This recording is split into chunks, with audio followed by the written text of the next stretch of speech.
A girl is being dragged on a red carpet by two guards, and the citizens are just watching. She is then thrown on the red carpet and is laying on her belly.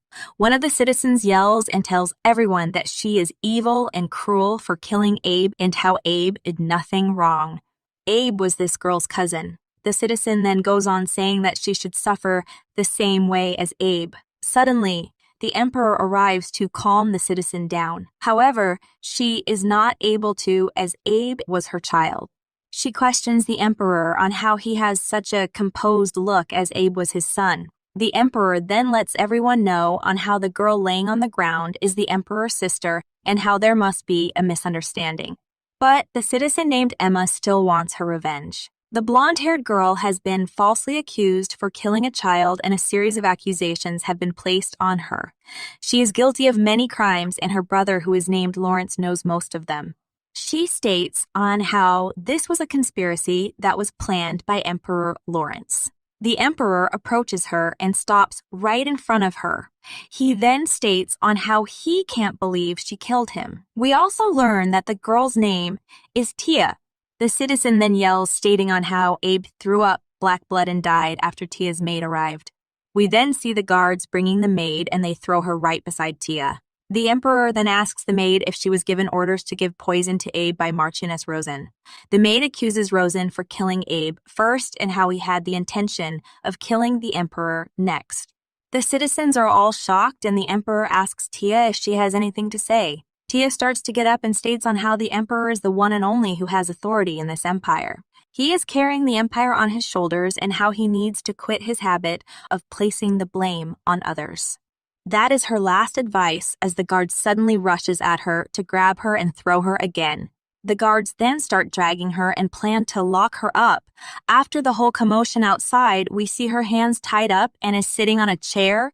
She gets tortured and forced to sign some papers. A trial also happens with the participation of a few nobles and the emperor. The emperor then states that his sister should still be punished since the crime is too severe to be forgiven. The punishment he gives her is for her tongue and hands to be cut as she talked this way and ruined the country. Her hands are also stained with innocent blood, and this will be an example for others. The royal guard then goes to grab Tia's hand. He then gets ready to swing his axe to chop them off. In the next scene, we see that she is locked up and her hands have been cut off. She then starts to remember on what her mother said on how to make her brother to do well so that she can do well. Tia's mother was Morella, the wife of Marquis Rosen. Under the imperial's law, married people could not have an affair with unmarried people. Those in power married those they liked and left them by their side.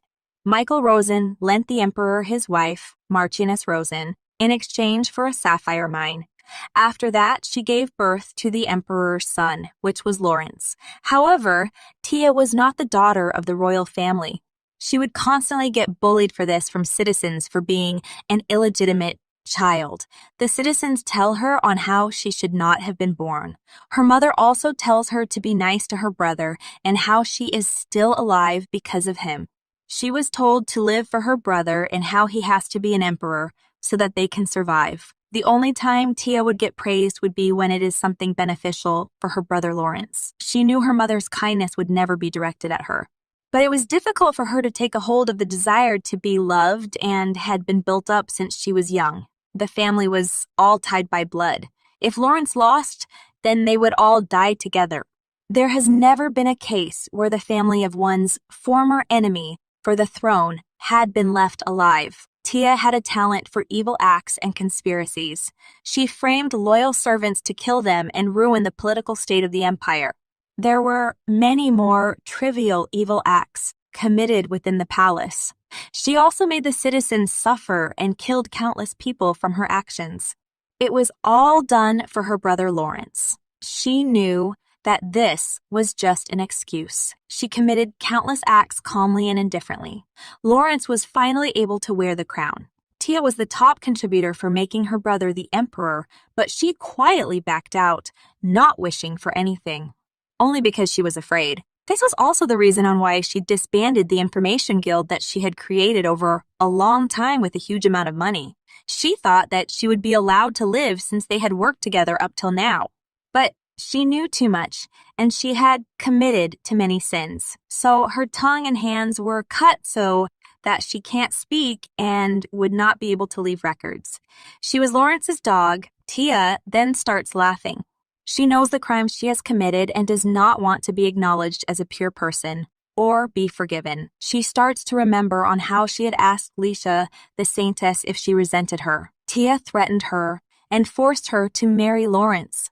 She believed that she would definitely resent her, but that was not the case as she had already forgiven Tia. All of the citizens of the empire were happy to hear that the saintess would become the crown princess. On Lawrence's coronation, the flowers given to the empress piled around the palace walls like a mountain. A woman born from a poor barony in the northern borders became someone who could afford all the luxury in the world. However, after marriage, her beautiful golden hair, which had a glint of red in it, had lost its glow and became pale and dry. Her thick red lips had lost their color. Tia was responsible for this as she pushed her into this hell. She had sworn to protect at least Leisha, but was not able to. Lawrence always had abusive tendencies. He was also quite sensitive about his legitimacy to the throne. The combination of those two brought forth his hate and sense of inferiority against his new queen, who was praised by the masses.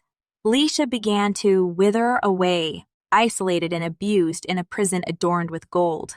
Leisha's holy power was strong enough to revive someone from the brink of death, but it was useless against her own illness.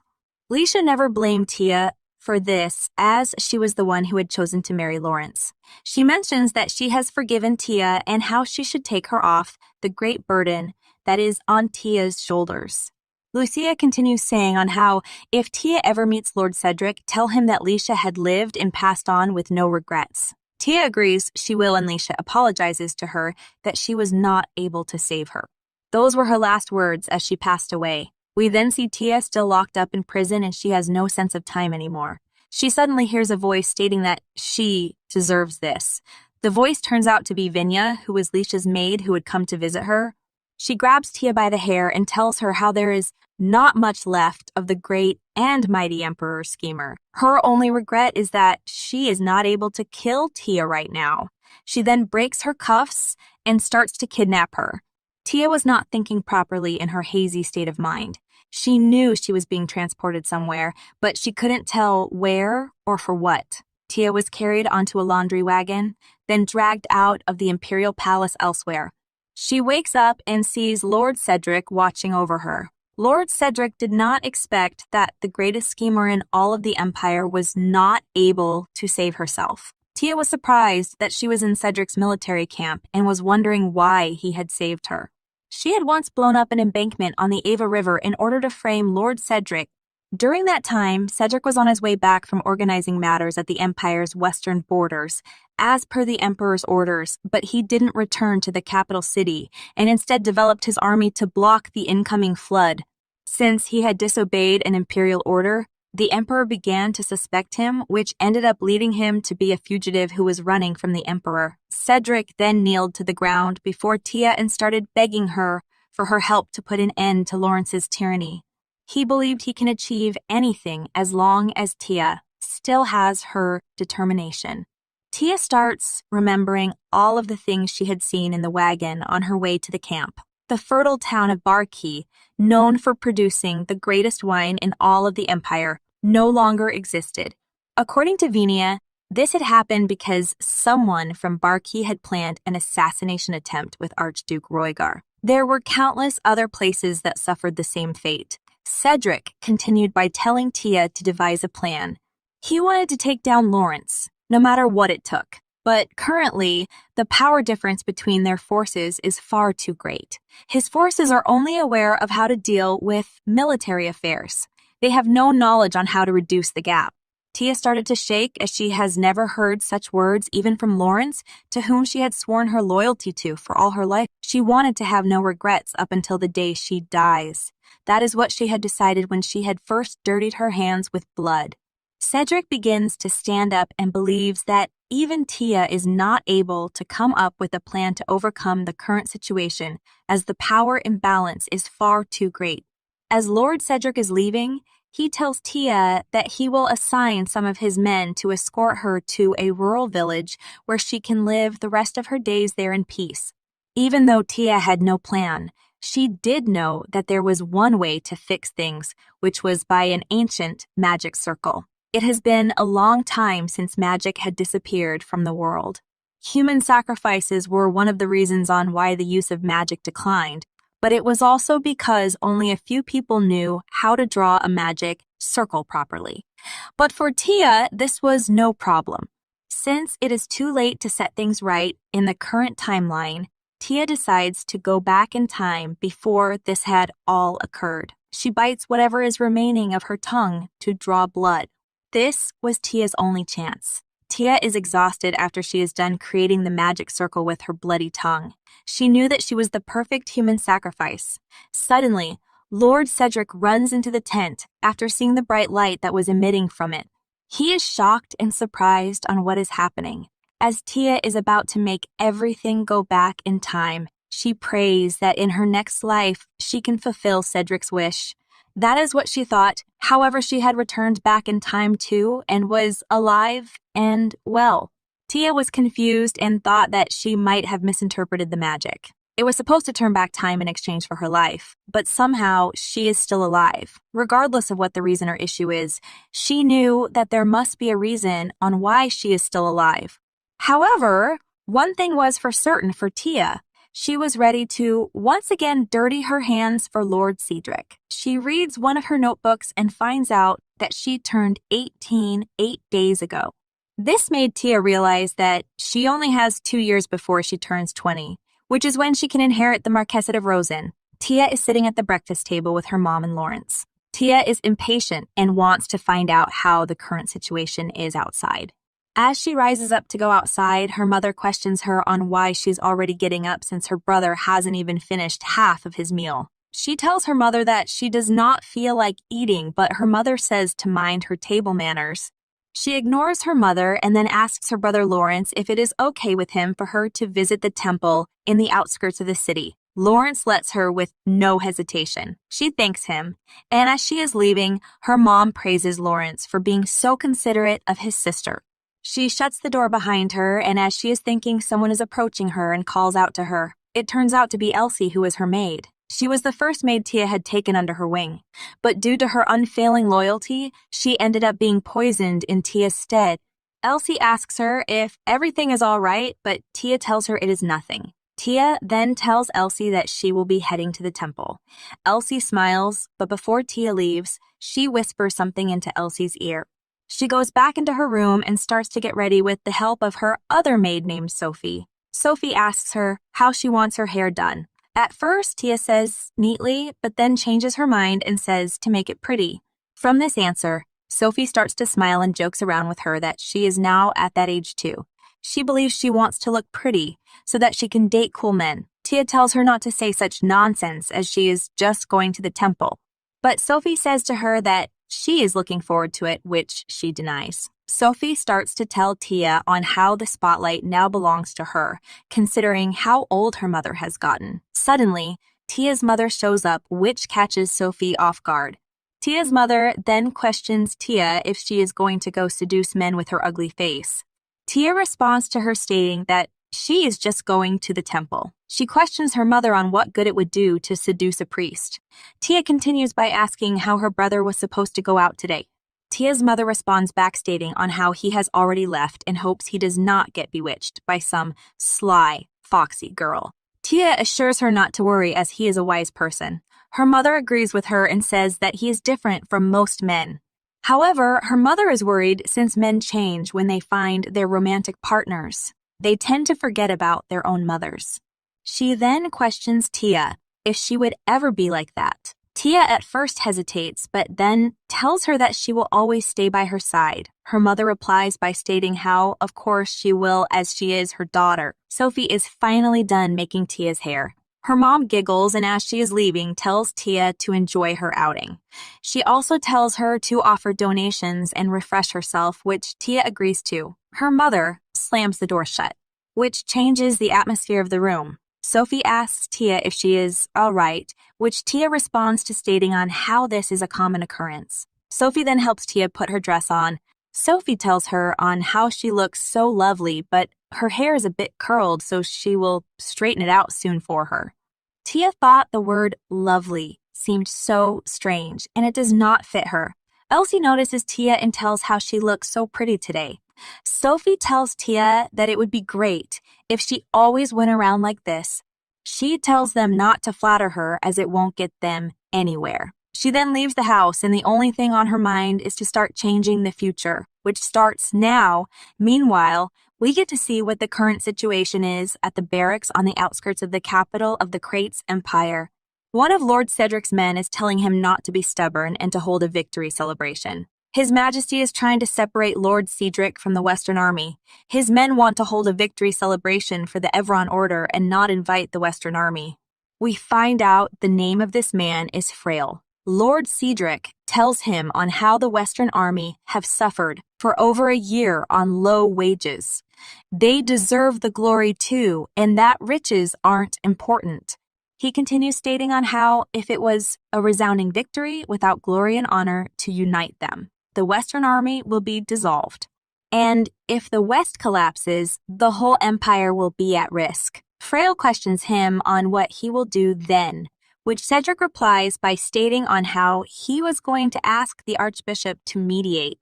He continues saying he has to try something and that he had an unsettling dream, so he was going to visit the temple either way. Frail questions him about the dream, to which Cedric tells him that it was of a woman. The woman was crying without a word till her whole face was drenched in tears. Cedric felt like some part of his heart was being squeezed by seeing her like that. In a lot of ways, the dream left a bitter aftertaste in his mouth. They start to head to the temple on their horses when suddenly a carriage comes in the middle of their way. Frail asks the butler what the issue is, to which the butler replies, saying that the carriage's wheel fell out. He starts to help the butler to fix the wheel. Tia starts to thank Cedric for the help. As Cedric is replying to her, he realizes that it's the woman from his dream. They manage to finish the repairs, and Tia apologizes to Cedric for delaying his journey. Frail tells her not to apologize as it's only natural to help those in need. He continues by telling her that she looks like a noble lady. It is dangerous for her to travel about without a guard. She tells him that she is only on a midday trip to the temple. As she turns around, Lord Cedric is still staring at her. He then bows his head as she is getting back on the carriage. He opens the door for her and offers his hand to help her get on. He tells her to please get on. She is a bit shy at first, but then grabs his hand for assistance. She then slowly lets go of his hand once she is safely seated in the carriage. The door then closes as both of them are still staring at one another through the window. They are finally about to arrive to the temple. Tia keeps taking a peek at Cedric on his horse. Once they arrive, Tia gets off the carriage and continues to look at Cedric from behind. The priest welcomes her, and Tia thanks him for coming to meet her. She tells him on how she has brought a scented wax candle that she wishes to offer the saint. He tells her to come with him and how the saint will be pleased with her kind offering. Once inside the temple, she kneels down and starts to pray and ask for forgiveness. She asks to be forgiven since she attempted to sacrifice her body in exchange.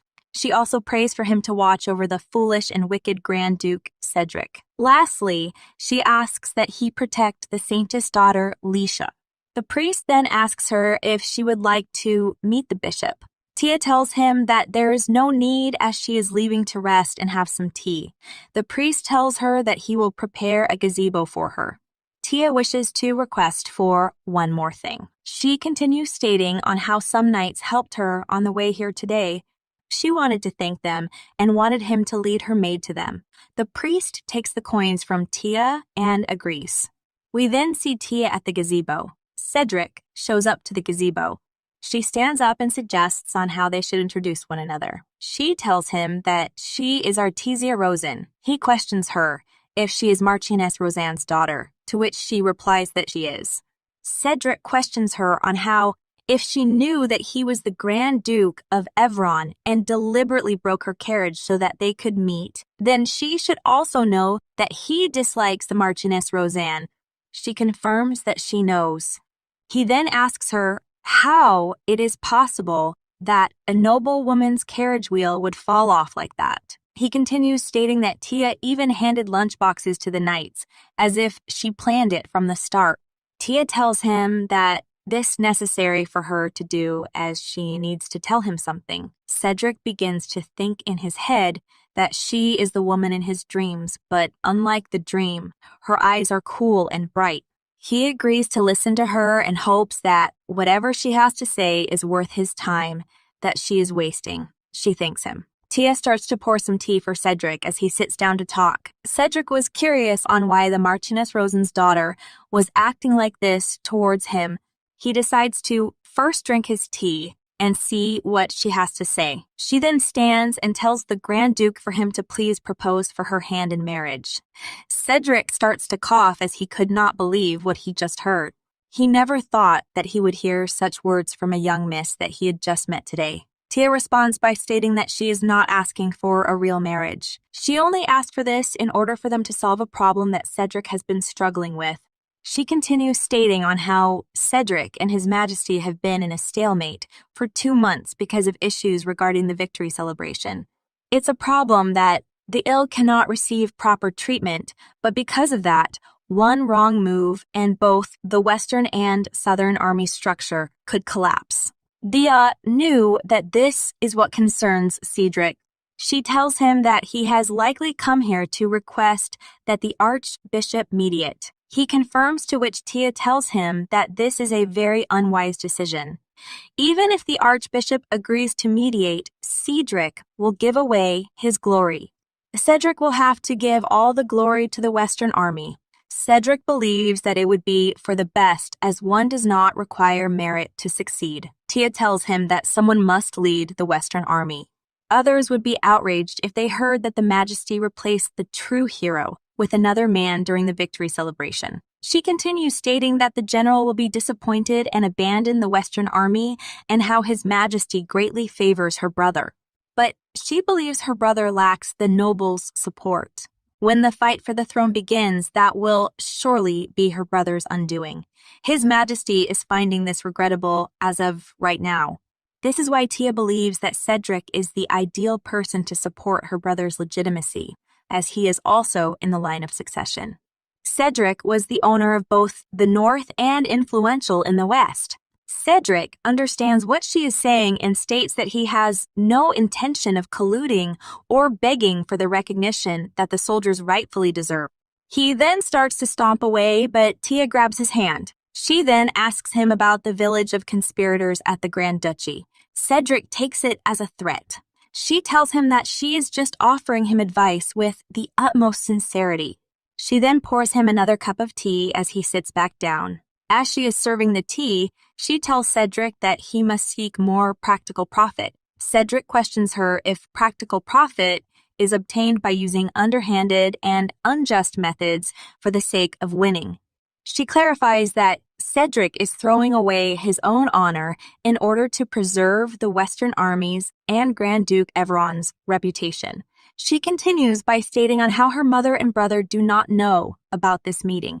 Sabotaging the carriage's wheel was not so that she could deceive Cedric. It was a tactic used to deceive onlookers. It is common for men and women to meet by chance and fall in love. She tells Cedric to tell them that he is resigning from the power struggle with the Emperor and returning to the capital because he has fallen in love with her. He can then propose to her. If he marries her, His Majesty will be less wary of your grace. Cedric starts to think about it and asks Tia if this will protect the Grand Duke. He also asks her what she will gain from this marriage. If it's not to force him to take her brother's side through a political marriage, what is the reason for it? She tells him that she wants to receive the inheritance from Marquess Rosen and become independent. She can only inherit at the age of 20, but she is currently only 18 years old. She continues stating that for the next 2 years, her mother has control of Marquess Rosen's property. Cedric tells her that with a guardian's consent, she can marry, and after marrying, she will be recognized as an adult. Tia agrees to this, but if she goes and picks just anybody to marry, her mother will have no reason to forfeit. She would rather kill off her prospective husband than to have her married off. This is why she believes Cedric would be the best candidate for her. Cedric asks if she plans on betraying her mother and brother. She tells him on how she is just a tool and that if a tool just ends up in someone else's hands, people will not consider it betrayal. Tia requests for protection and be legally married to Cedric for just 2 years. If Cedric does this favor for her, she will make Cedric the emperor. Cedric slams his cup down on the table and starts to get angry. He asks Tia if she is trying to plant treasonous ideas into him. She replies by telling him that she is just simply talking about succession and questions him on how it's treasonous.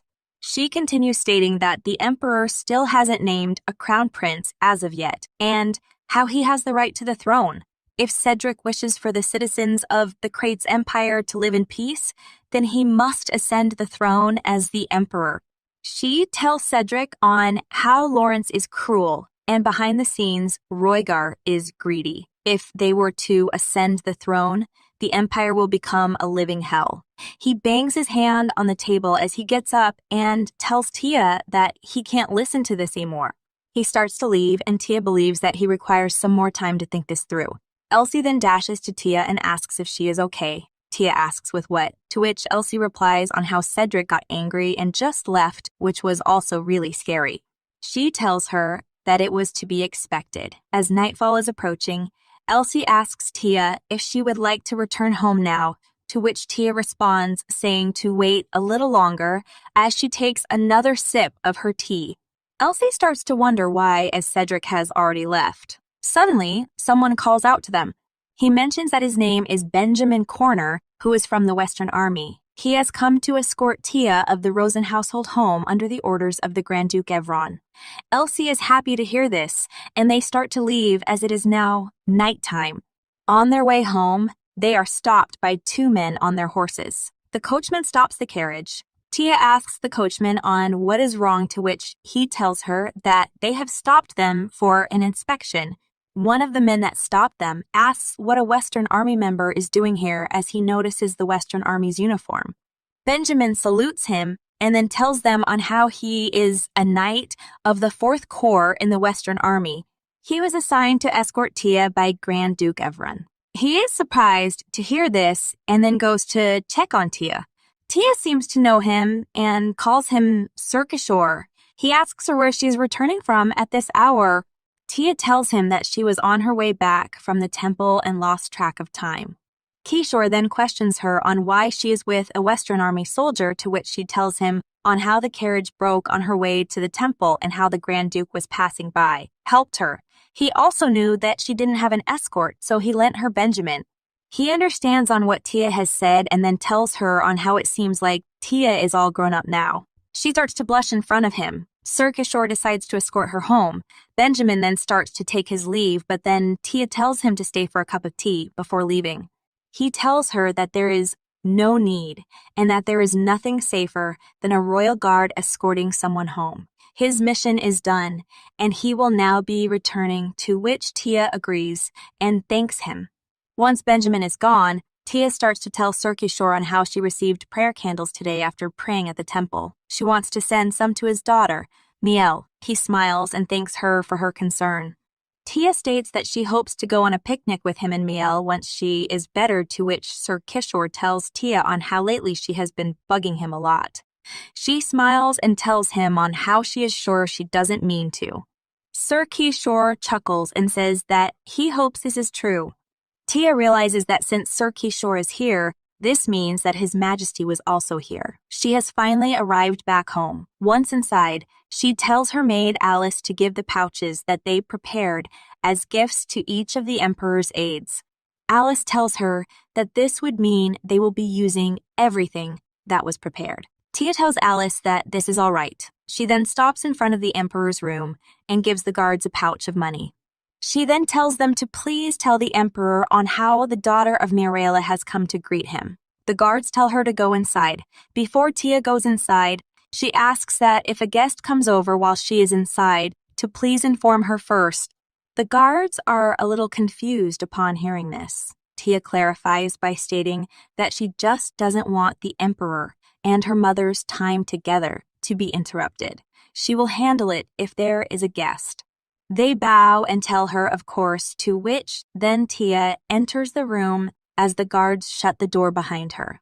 Tia then bows down to the emperor and tells him on how honored she is that he has come to visit. He smiles and tells her on how she has grown so much since the last time he had seen her. He continues stating on how she would be prettier if she looked more like her mother. Her mother agrees to this and tells him on how he knows how to appreciate beauty. He then asks her how old she is, to which Tia responds that she is 18. His Majesty tells her that she has now blossomed into a woman and how it's time to start looking for a suitable husband for her. Her mother stops him and tells him that she just turned 18. His Majesty tells Tia's mother that she should be engaged before she turns 20, even though she wants her daughter by her side forever. He continues stating that as the emperor, he is capable of finding someone suitable for Tia. He doesn't want her living with her brother forever. Tia thanks him. Suddenly, a guard appears and whispers to Tia that a guest has arrived. The emperor asks Tia to continue what she was saying, but she excuses herself and takes her leave. As she is leaving, the guard tells her that Countess Eunice is outside making a scene. She wants to see the emperor. Tia tells the guard that she will deal with it. The guard asks her if she knew she was coming, which Tia tells him that she did. She starts to head to Eunice, and her shouting can be heard all over the house. Tia arrives at the entrance and questions Eunice on why she is here. Eunice raises her hand and suddenly slaps Tia across the face. Tia is surprised on what just happened, including the emperor's servants. Eunice tells Tia to call her mother here, to which Tia replies, stating that she is quite thoughtless. Eunice questions her on what she means. Tia tells her that all of the emperor's servants saw Eunice slap her so callously. She hesitates and asks her, "So what?" To which Tia replies that the emperor despises noisy people. She continues stating on how a man does not want to see his daughter while he's with his mistress. She's not even a young child, but a married daughter with a child of her own. Eunice starts to shiver as she hears this. Tia starts to threaten her, stating that if she were to cry and make a fuss for this pain and humiliation, the emperor will come out. Her mother would also not miss this chance to cry and complain about the disrespect that Eunice has shown her. Eunice starts to scream, stating on how dare she try to threaten her. Tia tells Eunice that the harsher Eunice treats her mother, the more the emperor will feel sympathy for her. Tia confirms if she still wants to go through with this. Tia tells her to just go back. Eunice questions her authority and how, if she is so confident about this, why doesn't she go ahead and try? Tia states that she shouldn't compete with her father's mistress for his love. If she wishes to push out her mother, then she should accept being loved in a different way. She continues telling Eunice on how His Majesty cherished her as a daughter and even used to greatly favor her. She should make him recall those memories and be adored as his precious daughter again. Eunice is confused on why she is saying all of this. Tia tells her that she will forget about today's events if she goes back. No parent wants their child to catch them with their mistress. Tia then turns around and asks the royal guard if he can escort Eunice back to her residence. The guard confirms if this is all right, to which Tia states that they shouldn't interrupt His Majesty while he's resting. Tia reminds Eunice not to forget her words and to go back. She decides to listen and starts to go back with the guard. As she is going back, we learn that Tia believes that Countess Eunice is the perfect person to push out Tia's mother, even though she does not have as much influence as her. She just can't get on the emperor's bad side. The emperor hears about his daughter coming to see him and is rushing down the stairs. He realizes that she has left and Tia is the only one standing there. His Majesty asks Tia for forgiveness, to which Tia bows and says that nothing happened. She elaborates, stating on how his daughter had made a small mistake because she misses her father. She can't hold that against His Majesty nor the Countess. Tia's mother starts to get angry as she has heard about Eunice slapping Tia. Tia starts to defend Eunice, stating on how she can sympathize with her as she never had a father figure. Her longing for a father must have led her to do it by impulse. Tia states that as the Marquess's heir, she will ensure that your Majesty's stay here is comfortable. There's no need to make a big fuss over something this trivial. His Majesty tells her Heart is commendable, but him and Tia's mother are responsible for how Charlotte was raised. He believes on how they have spoiled her too much, so she's developed a violent temper. She has 3 children now, so it is about time that she became more amiable. His Majesty was speechless that she made a mark on Tia's face. He told her she can ask for anything, as it shall be a birthday gift for her. Tia asks for forgiveness and wants His Majesty to accept a gift that she has prepared instead. His Majesty is surprised on hearing that she had a gift prepared for him. Tia originally made it for her mother as a way to thank her for giving birth to her. She starts to hesitate and tells them that it usually comes in pairs for parents, but since she had no one to accept the other, she had dared to think of His Majesty when she was preparing it. She couldn't bear to face reality and was unable to give it to her mother. But if he were to accept it, she would be overjoyed. His Majesty questions her if she thought they would reject such a gift that is meant for her parents. He tells her to bring it to them. She brings the gift, and inside are long amber brooches for the both of them. They both put them on and are happy as it looks good on them. His Majesty notices how careful Tia is behaving and tells her she does not need to. She is Mirala's daughter, so she is like a daughter to them. Tia bows and is honored on hearing this.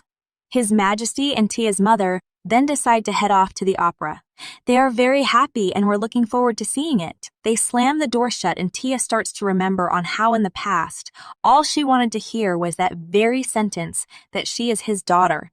Now it is just fantasy. She knew that the fact that the Emperor felt momentarily indebted to her after today's event will be a huge advantage for her. Meanwhile, we see Cedric staring at the moon while thinking about the discussion that he had with Tia earlier. He starts to remember on how it's been around 20 years since his mother and father were wrongfully accused and executed for treason. Many have told him to take revenge by becoming the Emperor, but instead, he went the opposite direction and distanced himself from politics. The reason why he acted like this and became the Empire's shield was to protect the remaining people by his side, but he knew her reasons were not for survival nor revenge, but for the commoners' well-being. He starts to think about becoming the Emperor for the sake of the Empire's citizens. The sun is starting to rise, and one of Cedric's servants asks him if he wasn't able to sleep last night. He tells him that sleep wouldn't come to him. The servant questions him on why not taking a short nap. However, Cedric says there is no time for that. He plans to visit the palace today. He will meet with Tia and ask her once more. Cedric arrives to meet His Majesty. He is on his horse and is waiting outside the gate. Countess Eunice lets the Emperor know that he requests to see him. The Emperor allows to let him in. Lord Cedric enters. The Emperor tells him that he was just resting. He thanks His Majesty for seeing him, and if he had known that Countess Eunice was here, he wouldn't have bothered him. He starts to laugh and asks Cedric on why he is acting so stiff. Charlotte is his daughter, and he is his nephew, so that makes them both cousins. This makes them all one big family. As His Majesty is laughing, Lord Cedric is thinking in his head. He thought it was so strange hearing this from the man who accused his parents of treason and executed them. His Majesty continues saying that he hopes all of them get along together, which includes Tia as well, of course. Cedric flinches from hearing her name. He then confirms if he meant Lady Artesia, to which His Majesty says, correct. He had heard that he had a knight escort her home. Cedric tells him on how it was a trivial matter, but he understands that he was already aware of it. He continues by stating that he had coincidentally met her at the temple. She didn't have a single guard with her, so that is why he sent one of his. The Emperor starts to grin and asks him if there is any connection between him circling around the capital before finally coming to meet him and Tia. He turns around as he has no answer to this. The Emperor starts laughing even more and mentions that even the cautious Duke has this kind of side. He tells Cedric that he is sure Tia would like it if he visits her today. Cedric tells him that he did not come here to meet Tia, but to discuss about the Western Army. The Emperor cuts him off abruptly and starts yelling at him, telling him how he is impudent and that he does not know why he has chosen to meet him here instead of his study. Lord Cedric is stunned. The Emperor completely changes his mood and tells him how he shouldn't discuss business in places where family gathers. While smiling, he tells him on how they will discuss this in 4 days' time. He questions him on if he thought they would forget about the Western Army's contributions. As he pours him a cup of tea, Lord Cedric takes the tea from His Majesty and starts to think on how he's only received news that he had met Tia yesterday, but his attitude has definitely changed. Cedric heads to the Rosen estate. He asks the butler if Tia is home. The butler nervously tells him on how she has gone out. The maid whispers to the butler stating that she went to Count Indal's ball. The butler apologizes and then tells him on how he was just informed that Tia had gone to the Count Indal's ball. He requests for a few more time as he can ask her to return immediately. Lord Cedric asks him if he has a higher position than Tia in this house, to which he asks Lord Cedric to clarify. Lord Cedric tells him on how she is the heir to this estate. He tells the butler that he asked since he wasn't sure if he had the authority to tell Tia when she should come and go. The butler tells him he doesn't. The servant thought that since Master Lawrence would be returning soon, Cedric and Lawrence could chat while he escorted the miss. Cedric tells him that he was mistaken, to which the butler asks for clarity. He clarifies, stating that he thought the person he was talking to was the butler of the Rosen estate, but it seems like he is actually Lord Lawrence's butler. He starts to apologize. Lord Cedric starts to remember Tia's words and starts to realize on why she had asked him to protect her. Meanwhile, at the Count Endal's ball, Tia is just standing in the corner of a room while everyone is having lots of fun. One of the guests approaches Tia and asks her why she has such a sad look on her face. Tia realizes that the guest that asked her is Lady Ardea. Ardea tells her that she came early but hasn't even danced to a single song yet. Tia responds by stating that someone has to stay and decorate the walls. Ardea tells her that if she says it like that, she will be sad. All the men here lack manners and decency. However, she tells Tia that she is also at fault since she came in a dress that she has already worn 4 times while glaring and chuckling at her. She continues by questioning on how could the gentleman here tell if they've already danced with her or if it was actually at the last ball. Everyone that was listening to their conversation starts to laugh. Tia starts to smirk and tells Ardea that with her ugly appearance, wouldn't it just be a waste if she were to wear a dress that cost several hundred gold? She continues by talking about Lady Ardea's dress and how such a precious dress should only be worn by ladies as beautiful as her. This is so that justice is given to the designer's work. Ardea is flattered by her words and tells her that she has good taste. Tia asks her if it is all right, to which Lady Ardea asks her to clarify. She tells her that using such expensive material for an entire tailored dress would cost 10,000 gold. From what she has seen, this is the 4th time she has worn a dress made of this material. If so, then Count Ardea must be investing nearly half of his territory's annual income on her dresses alone. Ardea is shocked from this and asks her what she just said. She continues stating on how her parents must love her very much, so they haven't told her. Their main source of income is from their marble mining business. Right now, it isn't very profitable, so it will likely close in a year or 2. Currently, the profit margins have no doubt drastically decreased, which makes it on the brink of bankruptcy. Tia tells her that if it's just simply lavish spending, then it would be an excessive amount. But if it's an investment made for the family's future, then it may not be such a large sum after all. She smiles, stating that with her beauty, she can definitely fool her parents' expectations. Lady Ardea starts to shout and questions her if she is implying that her parents plan to sell her off. Suddenly, everyone starts to whisper to one another as Lord Cedric is entering. The guests start wondering on why he is here and who could he be meeting. The guests believe that he doesn't like women and wonder if anybody here is acquainted with his grace. Lady Ardea starts noticing how Lord Cedric is coming her way and greets him. He completely ignores her and passes by her. She is shocked upon seeing that he had stopped in front of Tia. He asks Tia if she is all right and brings his hand out. Tia hesitates, but eventually grabs his hand. Tia asks him on why he is here, to which Lord Cedric grabs her chin to raise her head and asks her on why her face is in such a state. She asks for clarity, to which he says that her cheeks are swollen and she has scratch marks that appear to have been caused by fingernails. The corner of her mouth is also torn. She nudges his hand, but Lord Cedric grabs her chin again and asks her if Countess Eunice did this to her. He then tells her on how he had met Countess Eunice at the palace today and how she told him to send her apologies to her. He then asks her if she was the one who did this to her, to which Tia tells him not to say anything more as she will be placed in a difficult situation.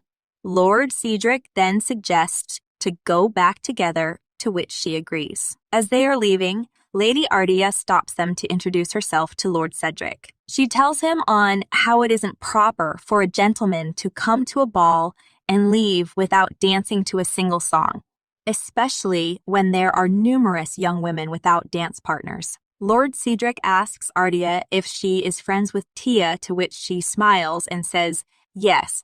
He tells her on how it's also the duty of a gentleman to help a woman in an uncomfortable situation and asks her if she really is friend with Tia. If she is, then she should be more concerned about her friend, but it seems she prefers to stare at him instead. Lady Artia has no reply to this and starts to turn pale. The guests also start to mutter all around them. Tia grabs his sleeve, which makes Lord Cedric turn towards her. He starts to examine Tia and notices on how she is beautiful, yet her face looks haggard. It's likely due to the lack of care given to her. Her clothes to this formal occasion are the same ones she wore yesterday to the temple, and her wrists are so skinny that he is able to see the bones. She doesn't look like the heir of a marquess. He was curious on how neglected could she be for her to look like this. Lord Cedric then raises his hand and asks Tia for a dance. Ardia is shocked from hearing this, and the guests start to mumble as they are surprised as well. Tia tells him that she doesn't want to draw so much attention, to which Lord Cedric tells her that she already has and that it's all right. The Grand Duke Evron makes for a lovely accessory. She places her hand on his and tells him that she might step on his feet as she is not well versed in dance. He tells her that if they step on another's feet, we should both be forgiving as he can't dance either. He then grabs her and they start to dance together. Everyone starts to stare at them and are amazed that they dance really well together. Tia starts to think that it's as if it's only the two of them in an empty ballroom. Last time it wasn't like this. Last time they danced, Lord Cedric asked her to dance in order to make a request. His request was for her to please look after Leisha. Tia questioned him on why he is asking her of this, to which he answered stating that he doesn't trust Lawrence. Tia asked him he had trusted her, to which he said that he knows that she had done everything possible to make Leisha marry Lawrence in order to secure his legitimacy. Whatever her motives were, it was ultimately Leisha's decision, so there's nothing else he can say. However, he sees her as a younger sister, so he is worried for her. He simply wishes to protect the Empire and Leisha for a long time. Suddenly, Tia sprains her ankle and starts to fall down. Lord Cedric grabs her before she can fall, and they continue to dance as if nothing happened. The guests start to clap and are amazed.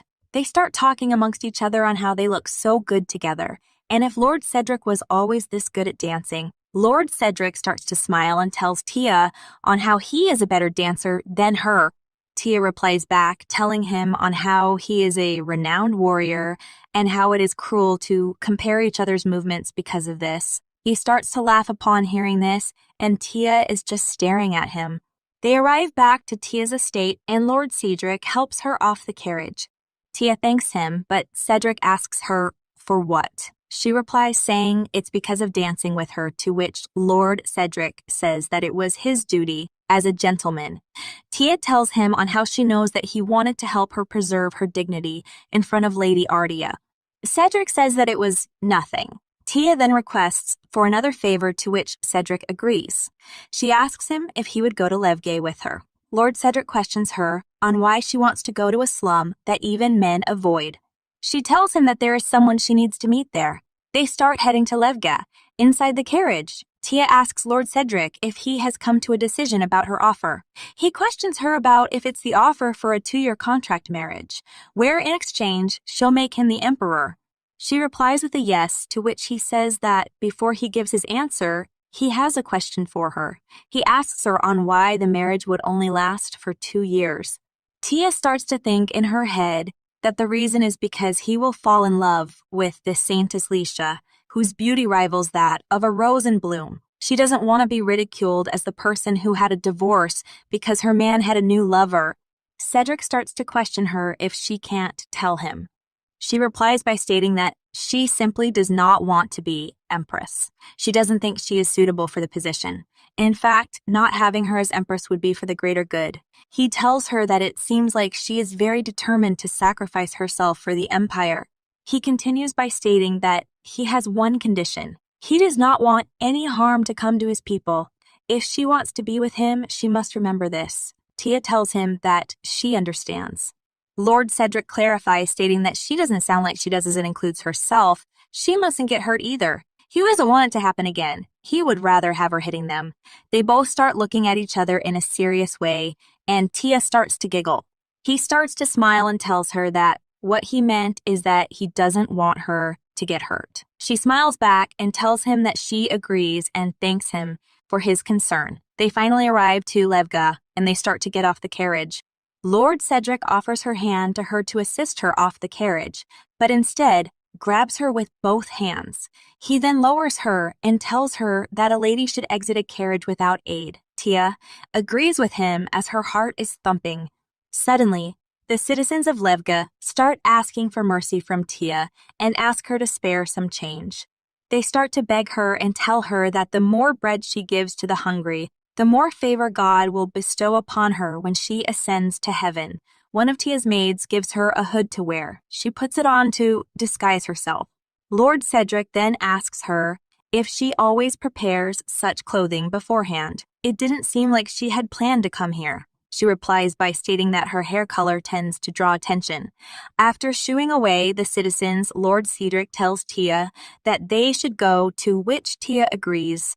Cedric asks her on who they are going to meet. She tells him the butler, to which Cedric asks for clarity. She tells him on how he served the Rosen estate for generations, but shortly after the late Marquess passed away, he was dismissed. She doesn't trust anyone. She believes that he likely holds a grudge against her mother and her, but his family has been loyal to them for generations. She wishes to put her faith on that loyalty and to visit him. Cedric understands and starts to think about how the butler served the wealthy and noble Rosen family his entire life. Yet he is staying at a place like this. They step inside his house and find him sweeping the floor. He asks them on what brings them here to a place like this. Tia asks if he can spare a moment with them. He sets his broom down and tells his employee that he will be back in a bit. He then brings them to a place where they can discuss, even though it's not a nice location. He then asks Lord Cedric on why he is here. He may have been kicked out, but the Hansen family served the Rosen Marquess for generations. There is nothing more for him to tell them. Lord Cedric tells him on how he is just simply Tia's guard. Tia removes her hood to reveal to him on who she is. He is shocked from seeing her. Tia greets him and introduces herself as Artesia Rosen. He starts to get angry and recognizes her as Mireille's daughter, Mireille, who caused the end of the Rosen family. He calms down and then tells her on how she bears a striking resemblance to Lord Michael, Lady Artesia Rosen's heir apparent. She tells him that he is the first person to address her as the heir apparent. He starts to tremble and asks her if her mother knows that she is here. She tells him that she doesn't, and if she knew, she probably wouldn't have let her come. Mr. Hansen asks her if she is aware of what her mother did while trembling. She tells him that she is aware. Her mother poisoned all the direct descendants of the Marquez Rosan family and framed the Hansen family. Her mother did this in order to make Tia the sole heir of the Marquess Rosen title. Lord Cedric is shocked upon hearing this. Mr. Hansen starts to remember on how he wanted to protest, but his daughter stopped him since they would die. However, he had proof of their innocence. His daughter told him that even if he can provide proof of Mireille's crime, they will surely die. There is no one to protect them. The Rosen Marques's relatives are all blinded with greed from their share of inheritance. He asked his daughter if she wants her to close his eyes and pretend to be oblivious as the identity of the murderer is obvious. The daughter told him on how the inheritance belongs to the surviving descendant. She asked him if he thinks the miss would be grateful if he had revealed the truth. He would become her mother's enemy. He groans and asks her to gather everyone here. Once everyone is gathered, he tells them that from now, they must change their surname and forget that they worked for the Marquess Rosen family. That is the only way they can live.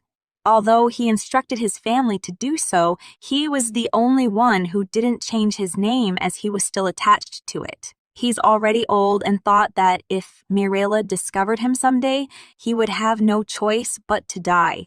Mr. Hansen then asks Tia on why she came looking for him. She bows and gives him an apology. He is taken aback from this. Tia tells him that this apology is not in the place of her mother, but as the last descendant of the Rosen family, this apology is because she couldn't protect her retainers. He starts to cry and Lord Cedric notices this. Meanwhile, back at the Rosen estate, Tia's mother is throwing a tantrum and breaking things. She asks the head butler to say something again. The head butler tells her on how Lord Cedric asked why he was loyal to Milady and not Tia while stuttering. She's shocked upon hearing this. She stands up and starts to question on who he is to spout such nonsense. The head butler continues stating on how he also said that since the rightful owner of the estate is Tia, he will inform her of what happened. Tia's mother questions him on why he just stood there and just listened. He replies, stating that if it's Lord Cedric, who was he to say anything? He could have slain him from where he had stood.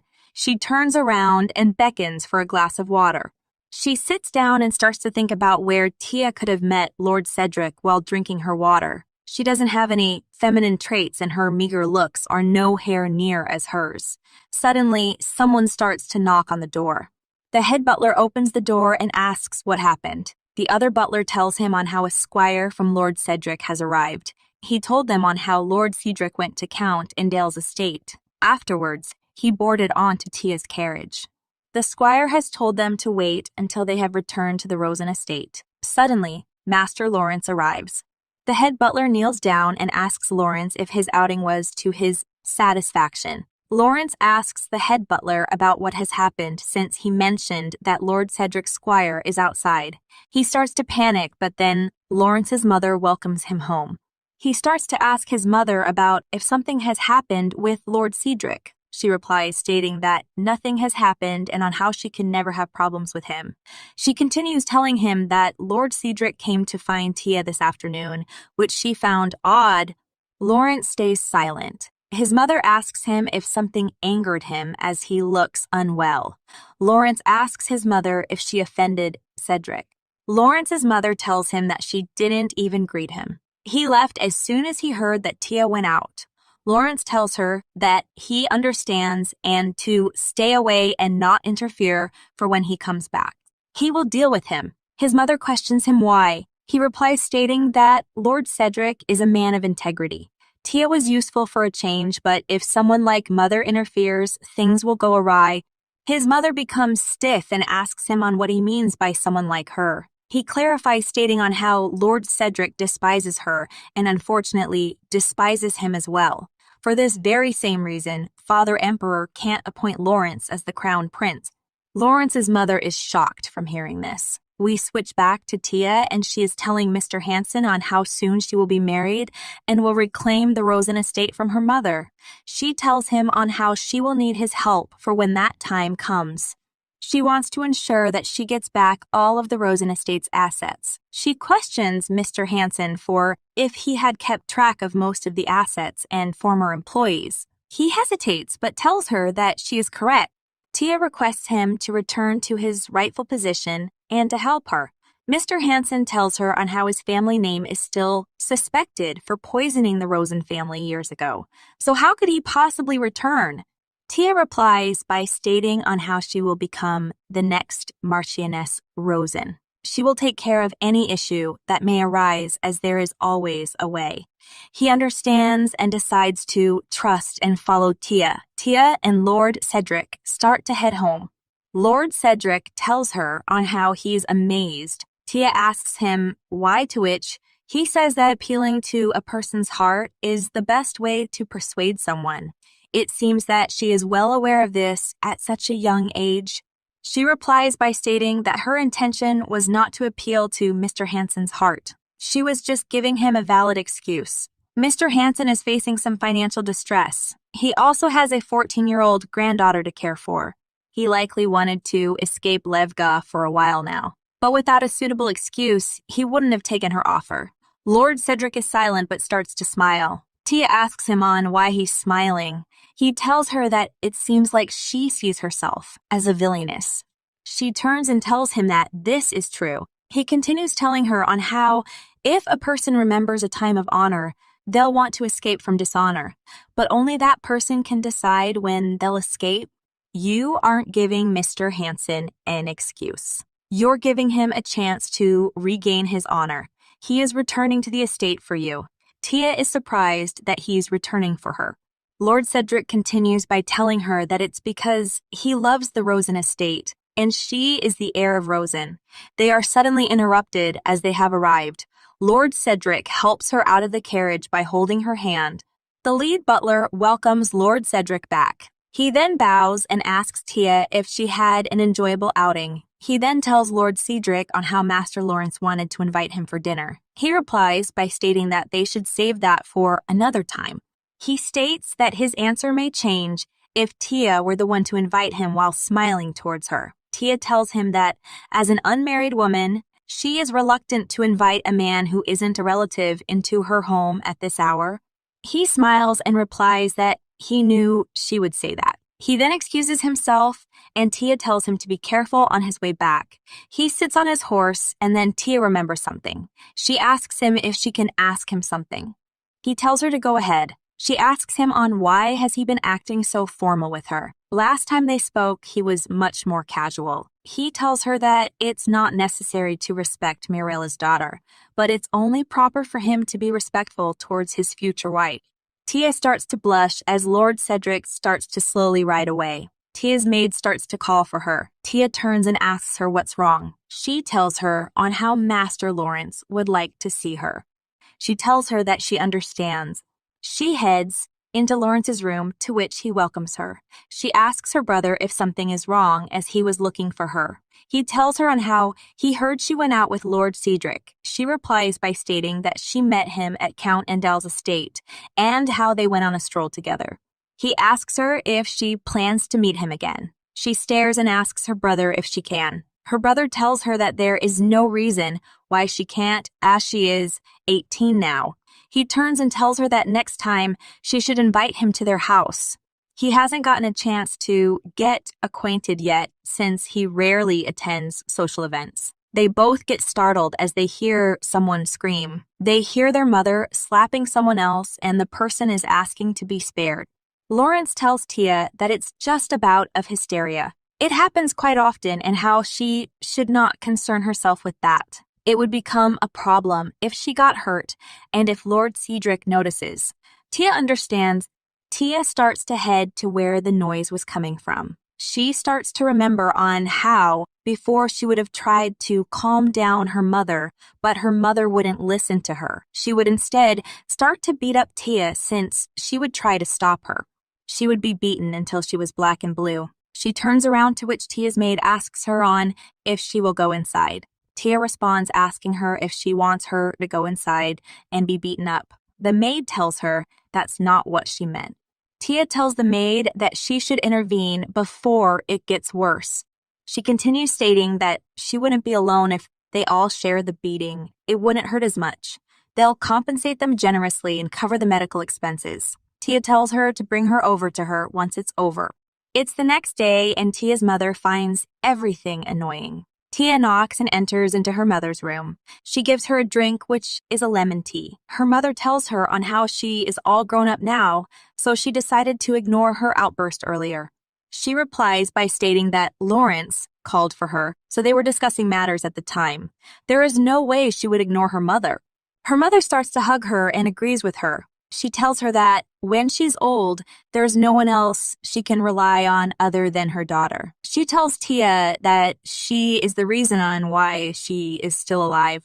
Tia then tells her mother that if she isn't feeling well, how about inviting His Majesty to accompany her to the summer palace? The weather has been very hot recently. Maybe it's time to visit the summer palace as it's right in front of the sea. Tia's mother agrees, as it would be nice to escape the hot weather. She asks her if Lawrence would have the time. Tia responds while smiling, stating that if her brother is too busy, the two of them could still go on their own. That way, it would be more intimate. Her mother starts to think about it. Tia in her head starts to think about how the Emperor's ongoing stalemate with Lord Cedric regarding the Western Army became tiresome. Her mother's request to visit the Summer Palace for a vacation would provide him with the perfect excuse to postpone the matter. The Emperor and Tia's mother decide to leave for their summer vacation to the Summer Palace. This gave Tia the perfect chance to get some time to herself. A few days later, we see that a lot of items are being transferred inside Tia's house. The head butler starts to wonder on why all of these boxes are here. A lady walks in who greets the head butler. We find out that she is the owner of a famous boutique and is named Emily. The head butler questions her on why she is here, as they did not order any clothes. He also tells her on how Marchioness Rosen has gone to the Summer Palace with the Emperor and how she isn't here at the moment. Emily starts to laugh and tells him that's not it. She winks at him and tells him on how these clothes aren't for the Marchioness. They are actually for Lady Rosen. The head butler becomes startled by this and questions her if she is talking about Tia. She replies stating that he is correct. Lord Cedric has sent her. He said that she could shop to her heart's content for her. The head butler starts to panic because he knew that if Tia's mother sees these piles of boxes when she returns, he will be reprimanded again. He then tells Emily that it is not the best time, but suddenly a knight shows up, which surprises the head butler. Emily and the knight start to greet Tia as she is coming down the stairs. Tia welcomes them. She asks them on why they are here, to which they reply stating that Lord Cedric sent her and how he bought the entire catalog for her. She was flattered to hear this and tells her maid Sophie to escort Emily into the sitting room. As Tia is turning around, she notices the knight. He bows and introduces himself as Alphonse Lewin. He tells her on how he was ordered by Lord Cedric to escort Tia. Up until recently, he acted as Lord Cedric's sword, but now he is to be Tia's shield. Tia understands and then tells the head butler to prepare a room for him in the same corridor as her. She also tells him to prepare a room for the squires. The head butler is surprised from hearing this. He replies stating that preparing rooms without either her mother's or her brother's permission isn't possible. Tia gives him a frigid look. He flinches and doesn't know what to say. Tia asks him if he needs to be reminded of who she is. He grabs her hand and replies by telling her to not act like this and to go inside and have a chat with him, as this is a private household matter. Tia slaps his hand away and the knight takes out his sword and grabs him by the head. She then tells the head butler that this is the second time that the Rosen estate was humiliated because of his actions in front of Lord Cedric. She continues by stating that if it was only once, it could be overlooked, as these things could happen if one was lazy, so it's possible to lose track of their master's whereabouts. But if it happens twice, it's a disgrace to the household. Sir Alphonse acts as Lord Cedric's eyes, yet he displayed such poor behavior in front of him. She then asks him who she is. The head butler starts to think in his head that normally Tia isn't so difficult. He then starts to yell at her. Tia's maid gets angry and slaps the head butler, asking if he is implying that her mother will beat Tia up. Tia looks at him and asks him again on who she is. He finally responds by stating that she is the heir apparent. Tia turns around and tells him that if he understands, he is to go and prepare accommodations for Sir Alphonse and the squires. Once he's done, he needs to bring the key and account books to her room. He questions her on what key. She clarifies by stating to bring her the vault key. He understands, and the maid starts to think in her head that he got what he deserved, as he used to harass the miss every day. Tia apologizes to the knight for him witnessing something unsightly as soon as he arrived, to which the knight replies that it is no big deal. He tells her on how Lord Cedric told him that Tia is in an extremely difficult position with her family. Even if Tia is to act peculiarly, he should not question her, because, without a doubt, she would have a reason. She was surprised that Lord Cedric said that to him. Even Lawrence, whom she remained loyal to for the entirety of her past life, didn't trust her. She starts to think about how Lord Cedric has sent her a sign of his trust along with his soldier. Now she can finally proceed to the next step. Meanwhile, at the Odorov's jewelry store, Lord Cedric and Frail are trying to find a jewel that Lord Cedric intends to use in order to propose to Tia. She told him to find a Mr. White. Frail asks him if he is certain that he will marry Tia, to which he replies, stating that he has already agreed. Frail tells him on how she is not the best choice and, on top of that, for the desired proposal gift to be a jewel from some extinct family isn't worth it. Lord Cedric questions him if his judgment is that questionable. He tells him that's not it, to which Lord Cedric tells him that they should go. As Lord Cedric is riding his horse, he starts to remember on how Tia had asked him a favor, which was to propose to her by giving her the Olga's heart. He doesn't know why she chose this particular jewel, but he knew it must be for some reason, and he is placing his faith in her. He finally arrives to Mr. White's house, and he believes that they are in mourning.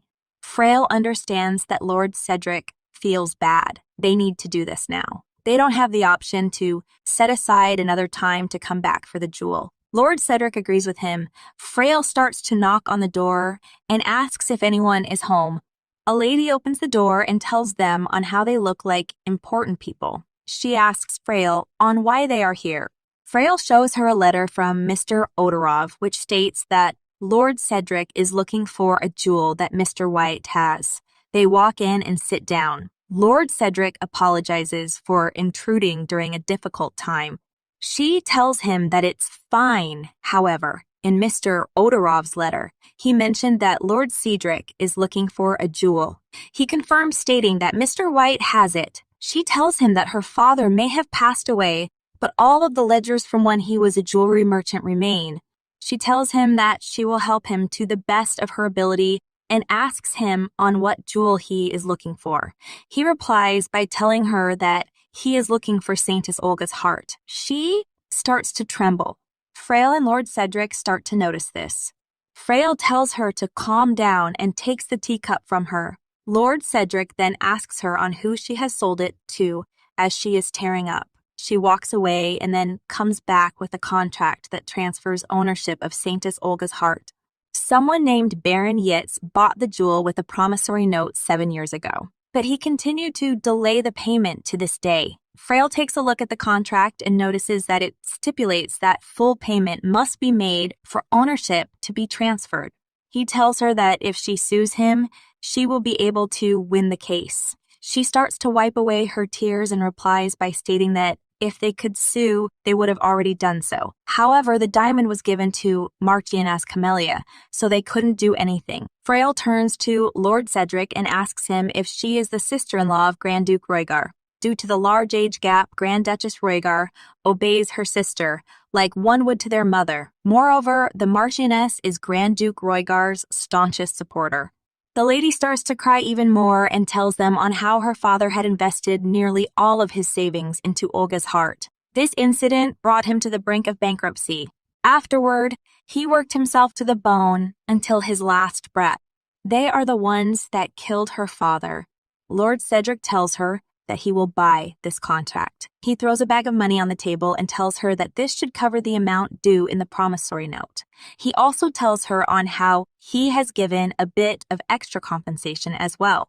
The lady responds by telling him on how the contract is just a piece of paper now. The only reason on why they didn't burn it is because her father couldn't bear to discard his last shred of hope. Lord Cedric replies by stating that the contract might have been worthless for your father, but not for him. We then see Lord Cedric is home and Frail is pouring him a drink. Frail then starts to tell Lord Cedric that at first he thought Lady Rosen just wanted an expensive jewel for a proposal gift. He never imagined that Grand Duke Roygar would be involved in this. He continues by stating on how Grand Duke Roygar is Lord Cedric's maternal uncle. Since he's in the line of succession for the throne, he's one of the most powerful people in this empire, to which Lord Cedric agrees to. Frail starts asking Lord Cedric on what they should do. He believed that Tia just handed Lord Cedric the pretext to fight Marchioness Camellia. If they sue for the diamond's return, they could subvert the Camellia family's reputation. An innocent merchant had a jewel seized from him, which eventually drove him close to bankruptcy, then death.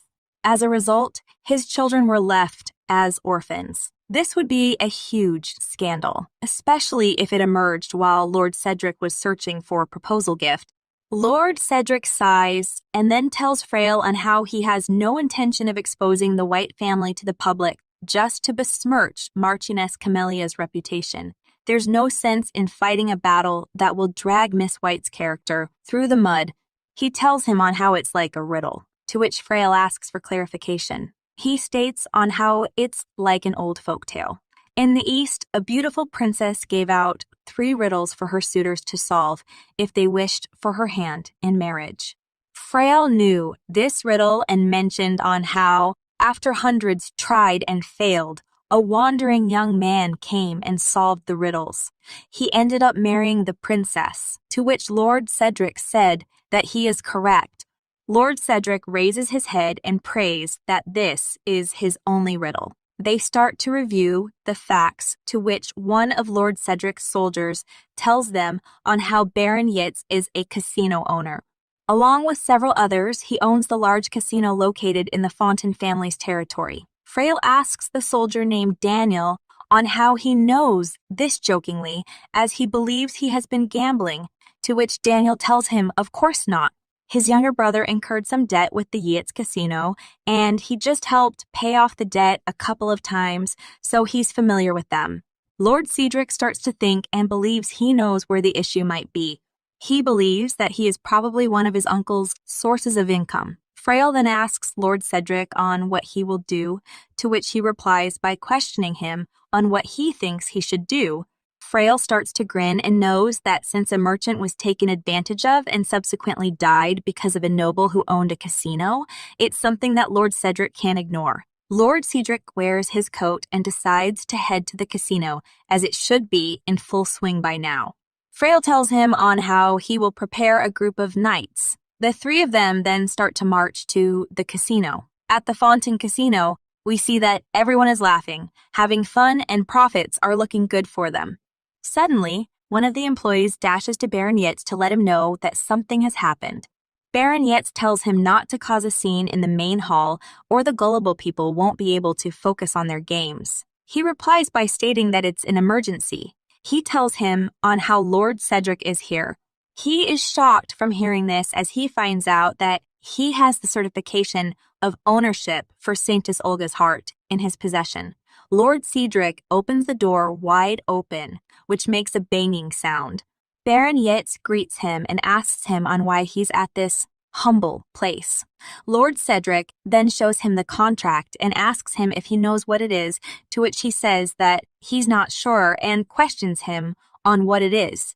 Frail gives him a glare, which makes him remember on how it is the ownership of Saintess Olga's heart, the one he bought 7 years ago. Lord Cedric tells him on how he has acquired the ownership of the jewel.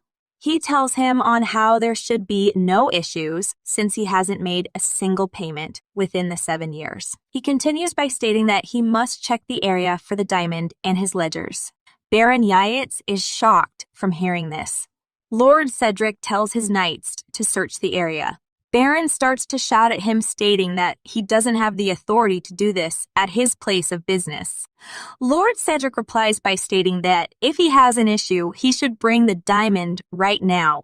Baron Yitz tells him on how he has a diamond that's even better, that he could perhaps give instead. Lord Cedric replies stating that he wants Olga's heart, as it's the one he wants to give to his lady, as she specifically asked for it. It wouldn't be right to give her something else. One of his knights then tells Lord Cedric on how he should come with her to see something. She tells him on how there is a dungeon in the basement.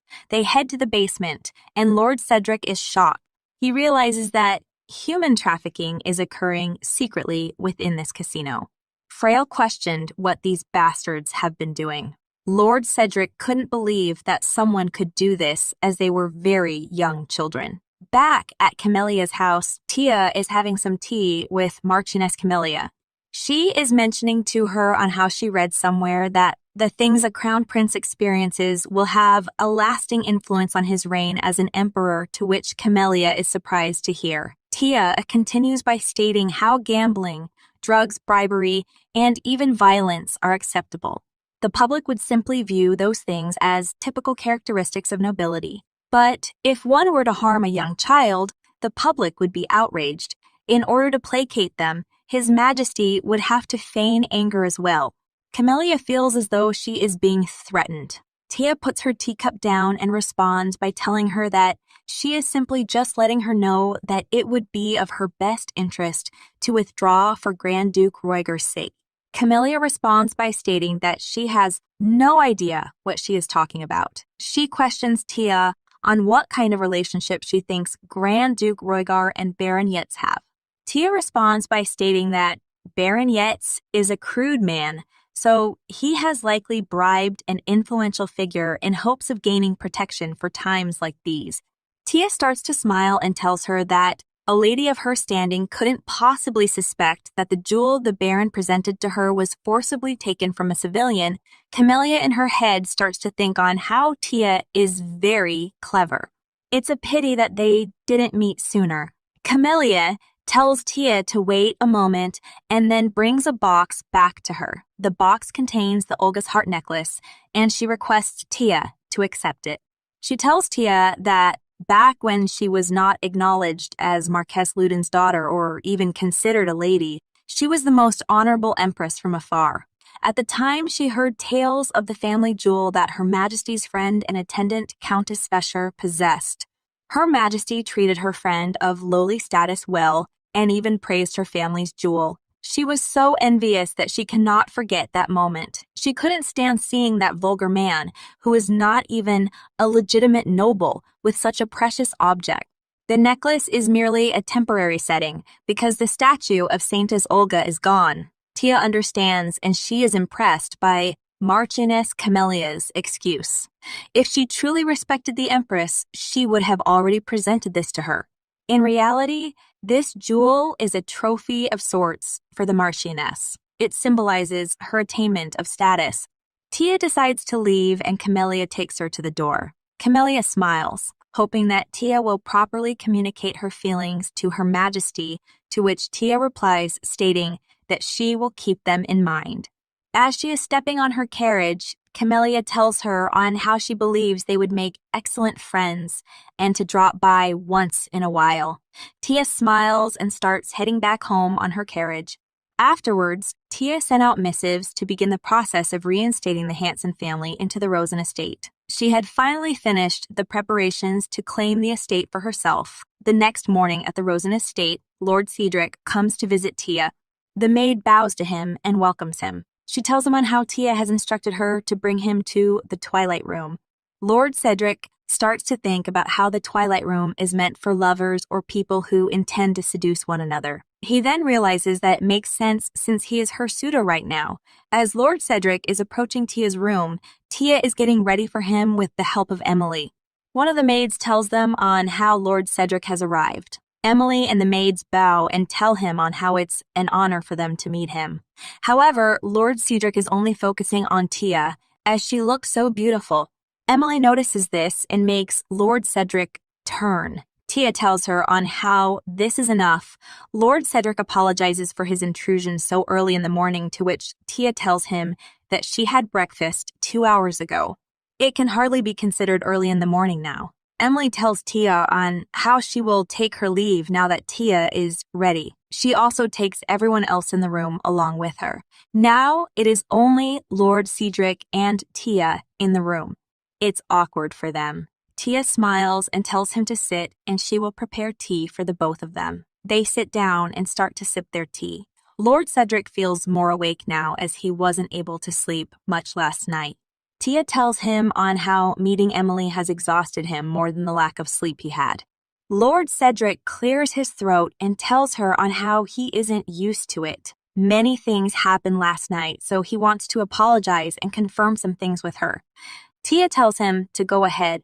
He tells her on how he had promised that he would bring the Saintess Olga's heart, but he is afraid it will be difficult to fulfill that promise. He doesn't think he will be able to propose to Tia with it. Tia tells him on how she is the one who should beg for his forgiveness. She clarifies to Lord Cedric by stating on how she paid Marchioness Camellia a visit to retrieve the necklace while he was taking care of business yesterday. She then apologizes for deceiving him. He sighs and knew that Tia had known about this from the beginning. He was disturbed by yesterday's events.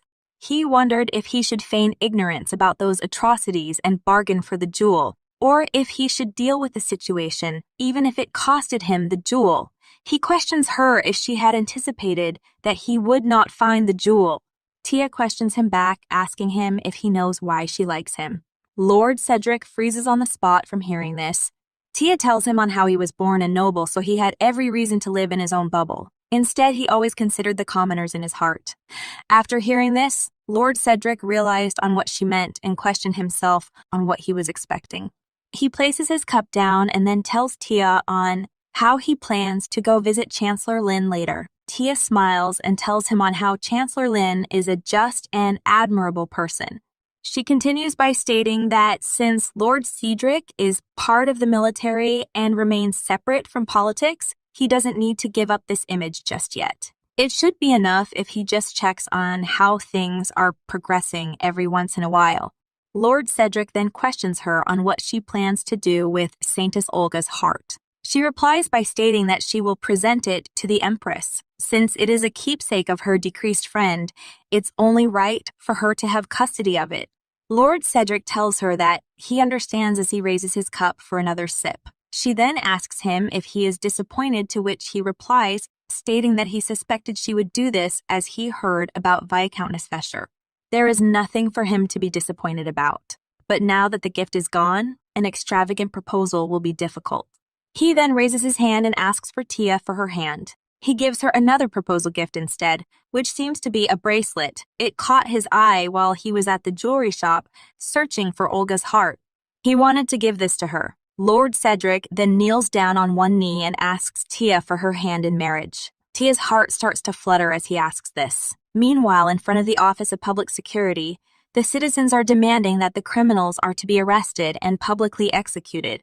They are discussing amongst themselves about how the children were abducted and imprisoned only to be slaughtered on hunting grounds for pleasure. They also mention on how apparently they would be abducted and sent to Count Izon. At the Mandrami Palace, His Majesty is shouting at Lawrence about how he could associate himself with scum like Count Izon. Now Lawrence will be implicated in this incident.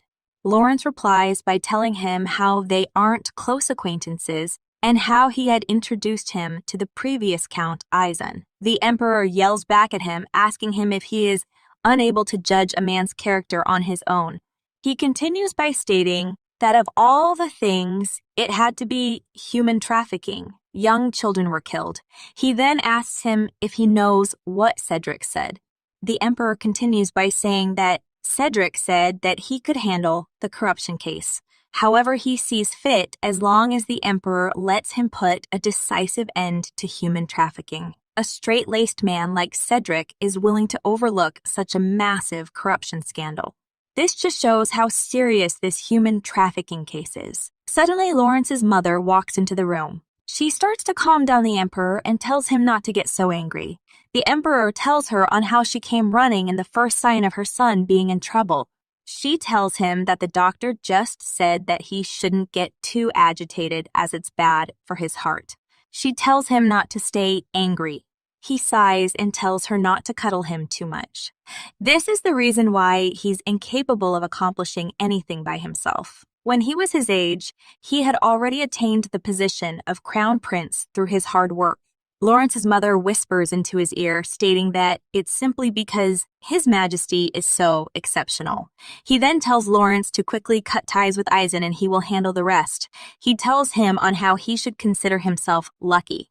Cedric is headstrong, but he has a soft spot for his relatives. For Tia's sake, he will not condemn you. He then tells him to leave and find a way to get closer to Cedric when he returns to the capital. He continues by telling him to use his head. He may be his father, but he has no intention of naming him the Crown Prince without just cause. he does not have the power to do so, to which Lawrence replies by stating that he understands.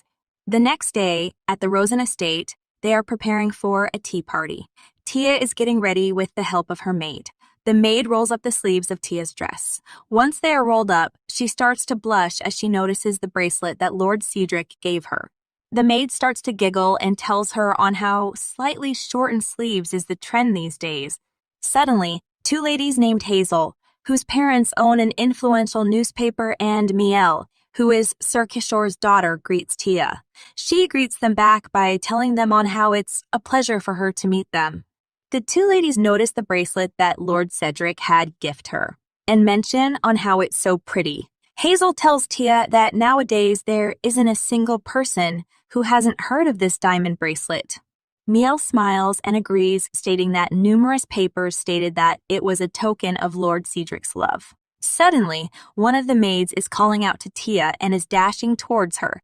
Tia asks her on why she is causing such a commotion as she has guests over. The maid then tells Tia on how her mother has finally returned.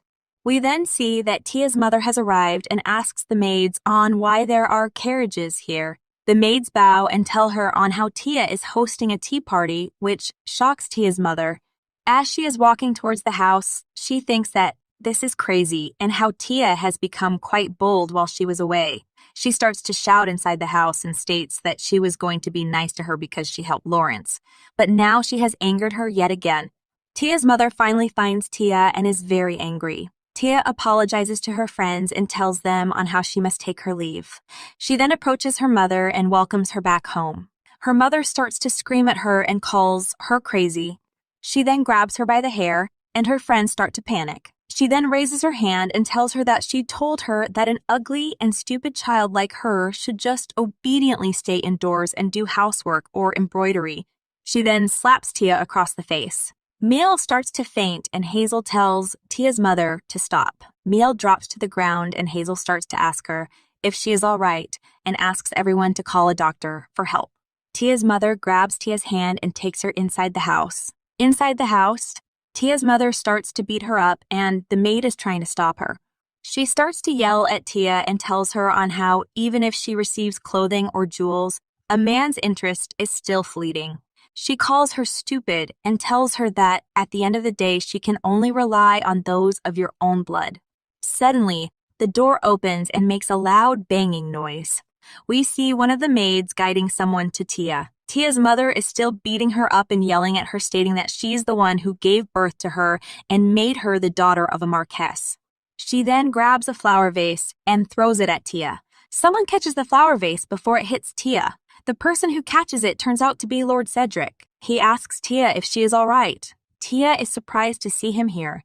Tia's mother starts to yell even more and asks him on how dare he enters someone's home without permission. She tells him to get out this instant. Lord Cedric drapes her with his coat and tells her to stop. She replies by stating that she is simply a mother teaching her daughter. She questions Lord Cedric on who he is to interfere in their business.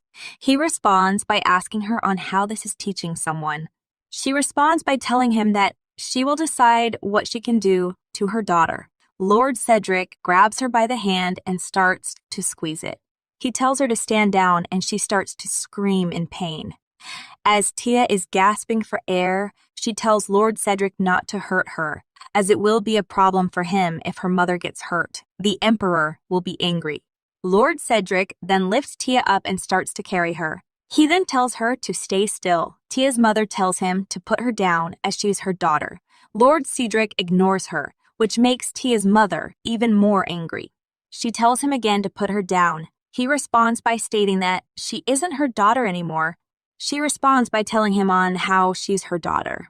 She will decide whether she lives or dies. Lord Cedric just ignores her. His knights Frail and Daniel then start to approach Lord Cedric. He tells them on how Tia will move into their residence as of today. He tells them to seize the mansion, confiscate even the smallest things so Tia can decide what to do with them. Frail understands and agrees with him. Tia then tells Lord Cedric on how Alice and her guests are here. She mentions on how Miel's body is weak. Lord Cedric responds by stating that Frail will take care of it. He tells her to worry about herself. We then see that Tia is at Lord Cedric's house by a fireplace. She is in bed and relaxing. Lord Cedric enters the room and hesitates a little when Tia calls out to him. He tells her on how he didn't know she was awake. Tia tells him to come in. She tells him on how she hopes he does not mind her unsightly appearance, to which Lord Cedric says that he never had that kind of thought. He was worried, so he decided to stop by before leaving. Tia thanks him for his concern yesterday and for coming to help her. He tells her that it was the obvious thing to do. She then tells him on how she didn't think he would personally come. Lord Cedric then asks Tia if this was one of her strategies after hearing that she didn't think he would personally come. Cedric asks her if this was one of her strategies. He found yesterday's incident to be quite strange since he ordered Alphonse to stay by her side. The order was meant to announce to everyone for his desire to be with her and to always protect her. Alphonse knew all about that, but somehow Alphonse was absent on the day that Tia had decided to host guests. On that same day, Tia's mother also returned. Tia replies by stating that she isn't omnipotent. Cedric tells her on how this is not an answer. He asks her again if this is one of her strategies, to which she replies stating that it is. She continues by stating that she wouldn't go as far as to say that it was totally arranged. She just happened to invite some guests over on the same day of her mother's return. She wanted a decisive act that would show that she severed ties with the Rosen family. Without a catalyst, she couldn't secure the Rosen estate in one blow. She may have confiscated the key and account books from Bill, but that is only a portion. Cedric interrupts her and yells at her. He then asks her if she is telling him that it was necessary for her to be beaten. She replies stating that it was, which surprises Cedric. Cedric covers his eyes and tells Tia on how, since yesterday, he has been trying to justify her actions to avoid getting angry with her. But she's making it impossible for him. Tia responds by asking him on why he is angry. She apologized for not giving him any forewarning, but a very important issue was at stake here. He stares at her and tells her that it's because she was injured. Tia starts to blush after hearing this.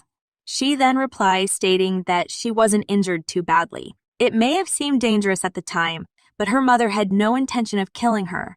Cedric responds by telling her not to do that to herself and not to make herself a tool.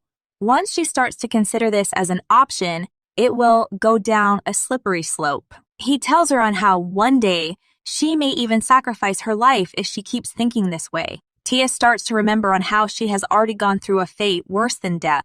She is not afraid to lay down her life. Cedric continues stating that he has said this before. If she wishes to be allies, then she must not get hurt. Tia apologizes to him. He responds telling her that she also made another mistake, to which Tia asks for clarification. He clarifies by telling her not to act like she is an inconvenience to him. She responds stating that she does not think that. She feels grateful. She never considered that he would come in person yesterday. Cedric asks her if she thought that he would send one of his knights. He only did what he naturally should have done. She may think of this engagement as one of convenience. She might not even consider him as a real fiancé. He holds her hand and tells her that he wants to be at least considered as her partner. She replies stating that she has already vowed to serve him, so why would he say such things? He responds by asking her on why she won't accept his protection then. Her role may be to strategize for him, but his role is to protect her. He sighs and then asks her on what does she have to say to that. Tia starts to think in her head on what she should say. Tia starts to squeeze her hand. She then whispers that when he came to save her, she was really happy. Two ladies start talking about how Tia's mother mistreats Tia terribly. The other lady also heard that Tia's mother was preventing Tia to marry in order to keep her from her inheritance. The lady citizen agrees with her. She tells her on how people have been saying that Tia's mother beat her daughter up in front of their guests. The other lady citizen felt bad for Tia. They then start talking about how it's such a relief that Tia has gotten engaged to Lord Cedric. They believe that Lord Cedric is an incredible person. He's honorable, kind, and knows how to cherish a woman. Not only is he manly, He's also family-oriented. We then go back to Cedric and Tia, where Cedric is telling her to eat more and hands her some food. Cedric then tells Tia on how Ansgar and Marcus are worried sick because she never finishes her food. He tells her on how he's been ordered to feed her a snack today as well. He asks her if she does not like the food. She responds by telling him that's not it. He then asks her on how much she is able to eat, to which she responds stating that she can eat about half. He then grabs the plate and starts to eat half of the food. He places it down and tells her that she can reassure the chef by finishing the rest. She starts to giggle since he ate it all at once. He tells her on how it's just a snack. He then asks her about where Lawrence is and what he's doing. She takes a sip of her tea and tells Cedric that he returned to the Rosen estate today. Cedric asks her if she was tracking his whereabouts and if she let him in. Tia responds by stating that he lives there. She can't prevent him from entering. Besides, her mother resides there as well, and she plans to keep it that way. Cedric tells Tia that he doesn't think she needs to do that. Lawrence owns plenty of assets as well. She smiles back at Cedric and tells him on how things need to stay as they are right now.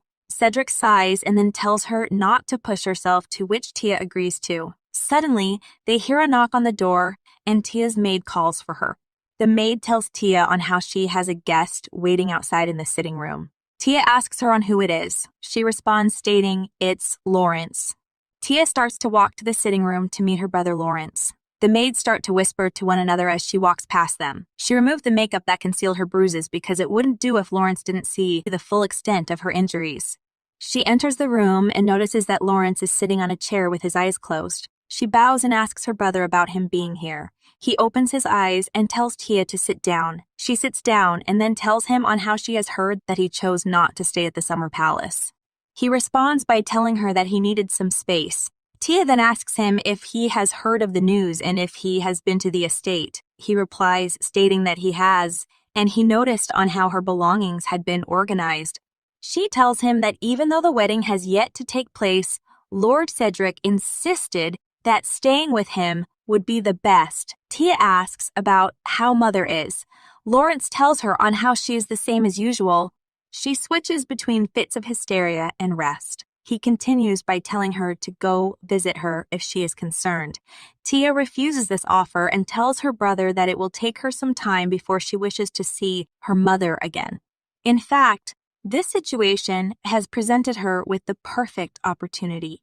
She is thinking of using this opportunity to sever her ties with her mother. Lawrence is surprised from hearing this and asks her if she means that. She replies, stating that she does. She starts remembering on how in the past, when she had one of her episodes, she would physically abuse Tia. Once her anger was exhausted, she would treat her tenderly. Even though Tia knew this was a never-ending cycle, she couldn't abandon her mother. But now, things need to change for her. Lawrence tells Tia not to decide such a decision so hastily. He questions his sister if she loves her mother. Tia starts to squeeze her hand and replies, stating that she loves her mother. She then raises her head and tells him that regardless of the truth, she does not wish to devote her entire life to her. She wishes to find happiness with Lord Cedric. This might be her only chance to seize her own happiness in this lifetime. So she will do her best. She may not become a Grand Duchess that inspires veneration, but she would at least like to be properly acknowledged as Lord Cedric's wife. She continues stating that if she is forever known as Mirella's daughter, then that will never happen. No matter what she'll do, she'll be condemned. She then asks her brother if he understands what she is saying. She doesn't want Lord Cedric to see such a wretched appearance again. Lawrence understands Tia and tells her to do as she wishes. He then asks her on what will happen to the Rosen estate. He knows that he has a few estates of his own, but it will take him some time to organize everything before he can move out. Tia responds, stating that she will leave the Rosen estate to her mother. She will also give her annuities that will more than cover the cost of maintenance, as well as her daily expenditures. She can continue to live there as she has been. Lawrence understands the situation and congratulates Tia on her engagement, even though it's sooner than he had expected. He wished that she had informed him ahead of time. Tia asks her brother on what he will do next. She asks him on how long he plans to keep his ties with Mother. Lawrence asks for more clarification as he doesn't understand what Tia means. She clarifies, stating that no one may ever say this to his face, but as mother's daughter and as well as his sister, she will tell him this. She believes that her brother needs to sever ties with mother the most. Lawrence asks what she means. She tells him on how mother is indeed favored by the emperor, but favor isn't what he needs. Even if he was to sever ties with mother, he's still his majesty's son. Lawrence tells her to continue. She continues stating that he doesn't need his majesty's favor to become the crown prince. What he really needs is legitimacy. There's only one person who can grant that to him. He asks her on who that person is. She tells him that it's someone who is the only one with the power to adopt an illegitimate child as her own and declare them the heir. That person is the Empress. Lawrence is silent from hearing this. Tia asks him if His Majesty has told him. She thought he would have since he became emperor through the same means. Tia continues by telling her brother that it might be because mother is fixated upon him, so maybe she's preventing His Majesty from telling him. Tia starts to feel anxious. Since the emperor favors her brother, everyone considers him as the future crown prince. But if disaster were to strike, Grand Duke Rhaegar could just as easily be the one to ascend to the throne. Lawrence responds by telling Tia not to carelessly make such ominous remarks. She could be accused of treason for those words. Tia agrees and apologizes to her brother. Lawrence doesn't understand why Tia is so uneasy. She replies by telling him that she is her sister, so she worries about him. Her brother's well-being is directly related to hers. Lawrence starts to think to himself and agrees that Tia's words have some merit. Tia starts to think in her head that the trap has been set. Lawrence gets up and tells Tia not to worry so much as His Majesty is still healthy. Tia agrees to this and apologizes for uttering such tactless and ominous words.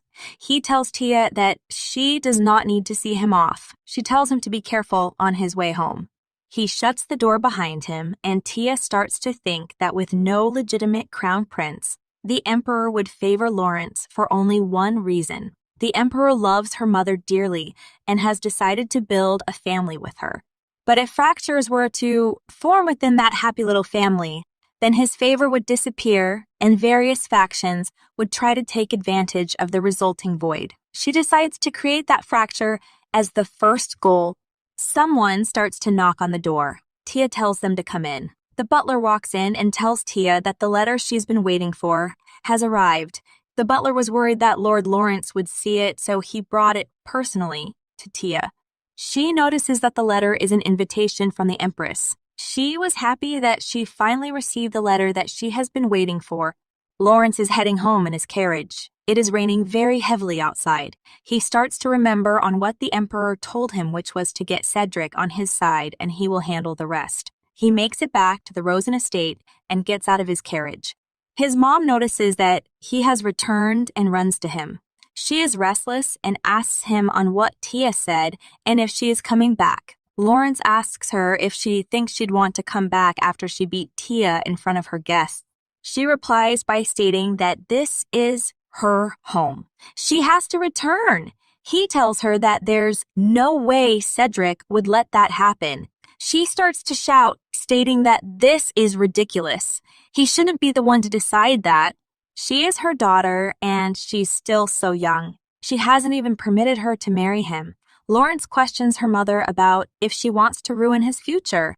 She flinches and asks him on what he means. He replies, stating that the emperor favors this marriage and questions her on why she is so strongly against this marriage. She hesitates and then tells Lawrence that it's not that.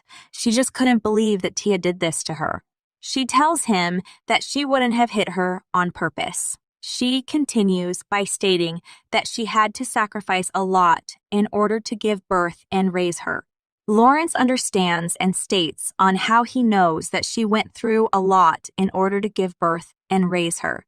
He then asks her if this is the second time to which she asks for clarification on what he means. He tells her on how it's the second time that she is standing in his way. First when she gave birth to Tia and now this. He asks his mother if she wants him to die. His mother starts to tear up and asks him on what is he saying and why would she ever want that. He replies stating that everyone who pursues the throne but ultimately fails will perish. He tells his mother not to do anything unnecessary. Lawrence continues stating that she doesn't have the power to depose of the empress or to make him the crown prince, so she should stay put. She then starts to tell him something about the empress, but then turns and tells him that it's nothing. Lawrence turns around and starts to walk away from her. She grabs his hand and starts to yell about how she will never disappoint him. She promises him that she won't do it again and how she won't ever disappoint him again. He yanks his hand away from his mother and starts to walk away. His mother starts to shout and call out to him. She then collapses on the ground and starts to cry. She doesn't know what to do. The next day at Lord Cedric's house, everyone is preparing for an event. Cedric tells Tia that she can do whatever she wishes. She can use the estate's budget however she would like as well. He tells her to feel free to buy things for her own comfort in addition to the things she needs for work. Tia thanks him for this kind gesture. He replies by asking her what she means as this will all soon be hers as well. She starts to blush and agrees with him. He clears his throat and tells Tia that he has something to take care of, so he will take his leave. He then walks out of the room. The door closes and we are introduced to the headmaid named Ro. Tia tells her to sit with her, which she does. Tia offers her money and tells her to add this money to the budget for making lace and replacing the curtains and beddings. The maid tells her that this is too much. Even half of this would be plenty. She responds by telling her that she is deliberately giving her more than enough. Tia tells her on how it would take too long to ask the butler for money when she's busy with her own workload. Tia smiles and tells her that if it's necessary, she can use it to hire contractors. To keep things fair, she can divide the leftovers between the other workers. Ro tells her on how it's still too much. She still hasn't used all the money she gave them to buy new clothes for the maids last time. Tia suggests to her to use the money to hire more people or to buy a couple of tea sets. She tells her on how she made a withdrawal because she cares about them. She doesn't intend to deposit it again. The maid starts to ponder, but then eventually accepts the money from Tia. The maid thanks her as Tia passes her the money. Tia tells her that since she is young and inexperienced in running a grand duchy, she will need to rely on her assistance. Ro bows and tells Tia that she will keep that in mind. She then takes her leave. Tia tells her to keep up the good work. Tia's maid asks Tia if it's really necessary to test her again, to which Tia questions her on why she thinks it was a test. The maid tells her that she gave her excess power to see what she would do with it. Last time, she said it would be fine as long as she didn't take more than 1/10 of the money. Tia responds by telling her that Ro ended up not taking a single penny for herself, so there is no need to investigate further.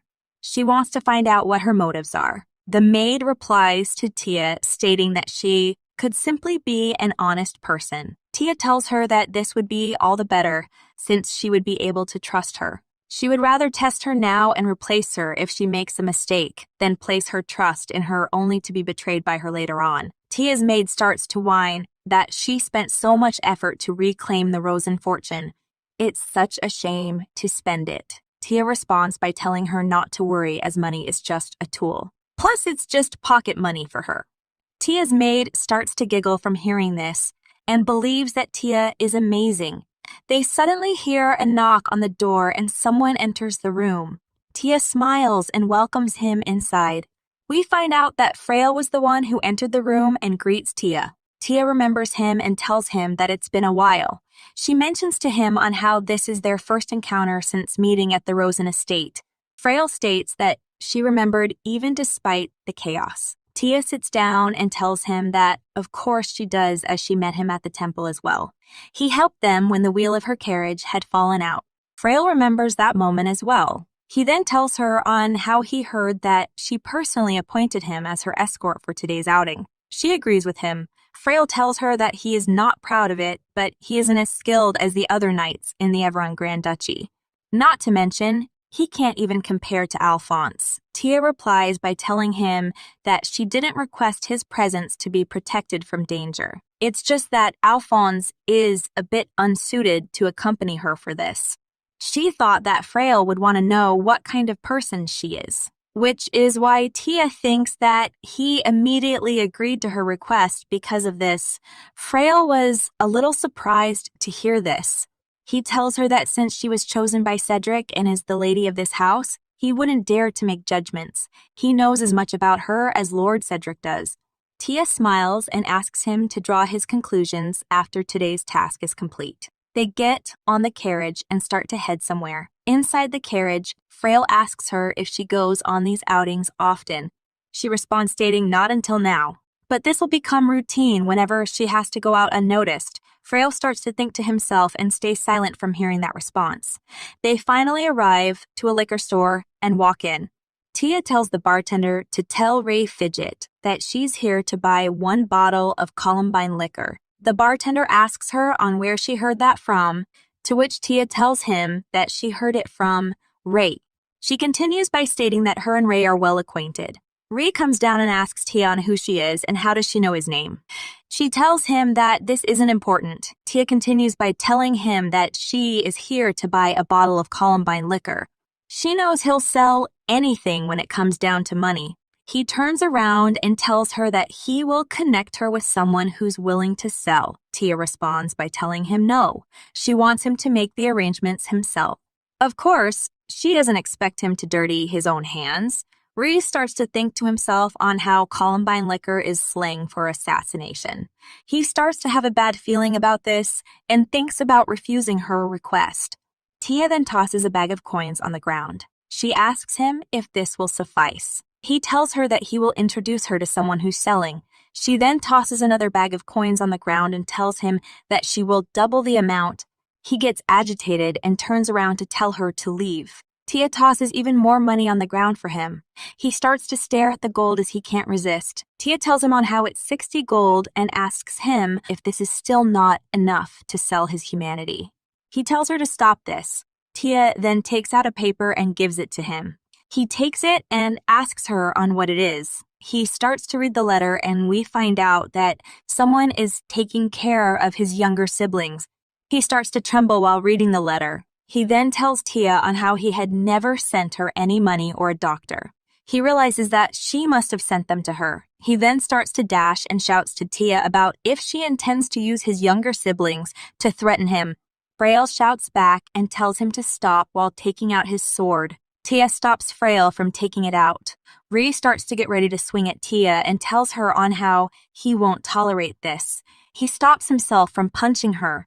He tells her that he wants to hit her, but since she is a noble, he is restraining himself and tells her to just leave. Tia pulls out a note from her purse and shows it to him. She tells him that she wants this taken care of. Ree is confused after reading the small note. He starts to ask her on why she has chosen him, as there are plenty of people who'd be willing to do this job for 1/10 of that sum. Why is she using his younger siblings and threatening him?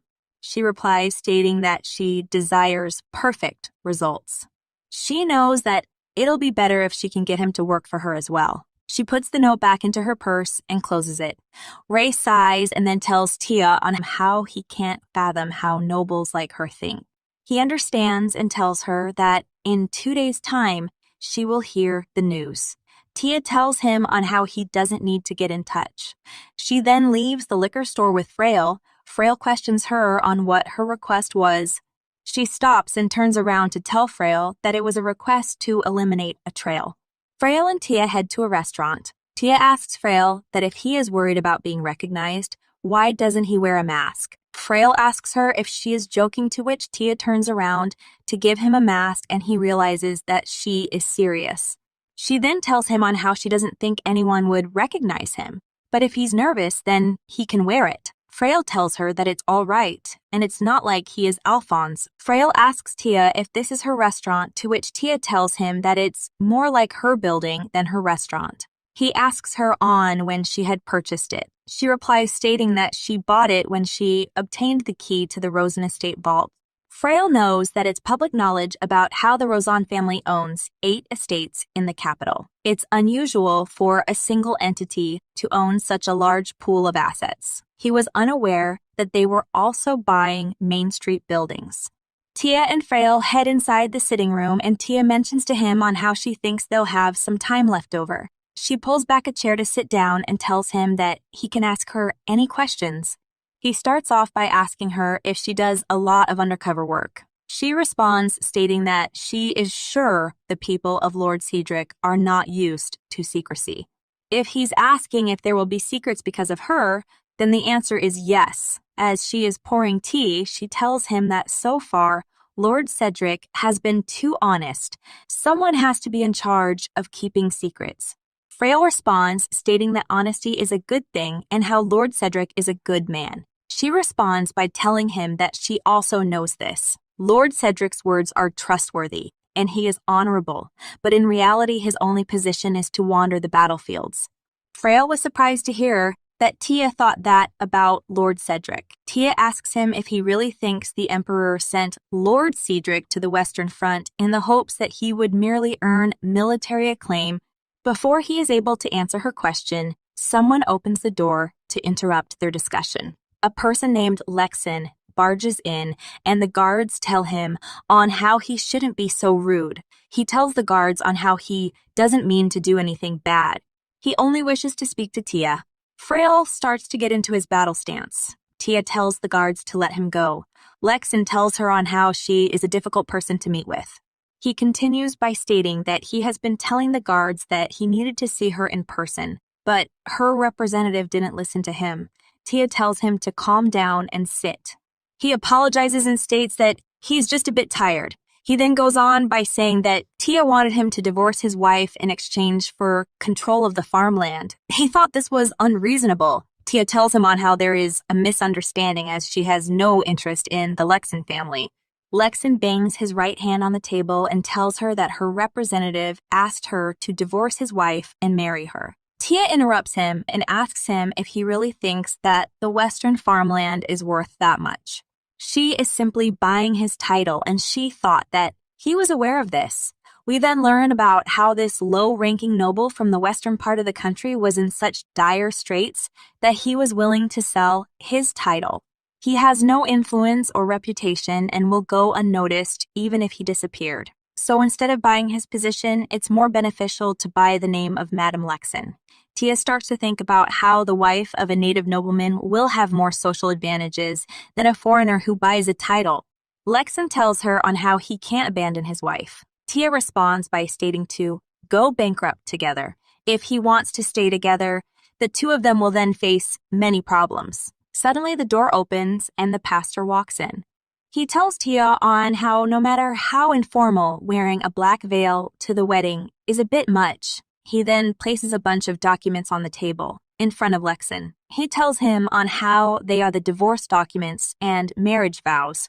He notices that his wife has already signed the papers. He realizes that he doesn't have a choice after all. He decides to sign the papers as well. After Lexin finishes signing the documents, the pastor announces that the marriage has been formally established before God.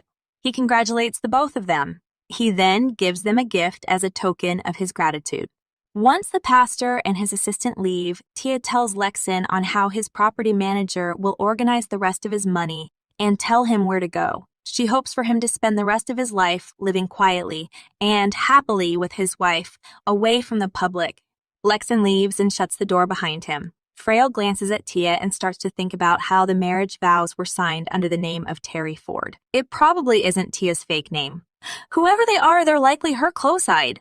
He couldn't believe that this was the work of an 18-year-old maiden who only just escaped from her oppressive mother's clutches. They suddenly hear a knock on the door. The door opens and a mysterious lady walks into the room. The woman introduces herself as Terry Ford. Tia welcomes her. She tells Terry that she'll be going to a city by the Southern Sea under the alias Madame Lexin. She tells her to inform the headmaid of Viscount Weave that she had a stroke of luck and was able to marry a minor noble.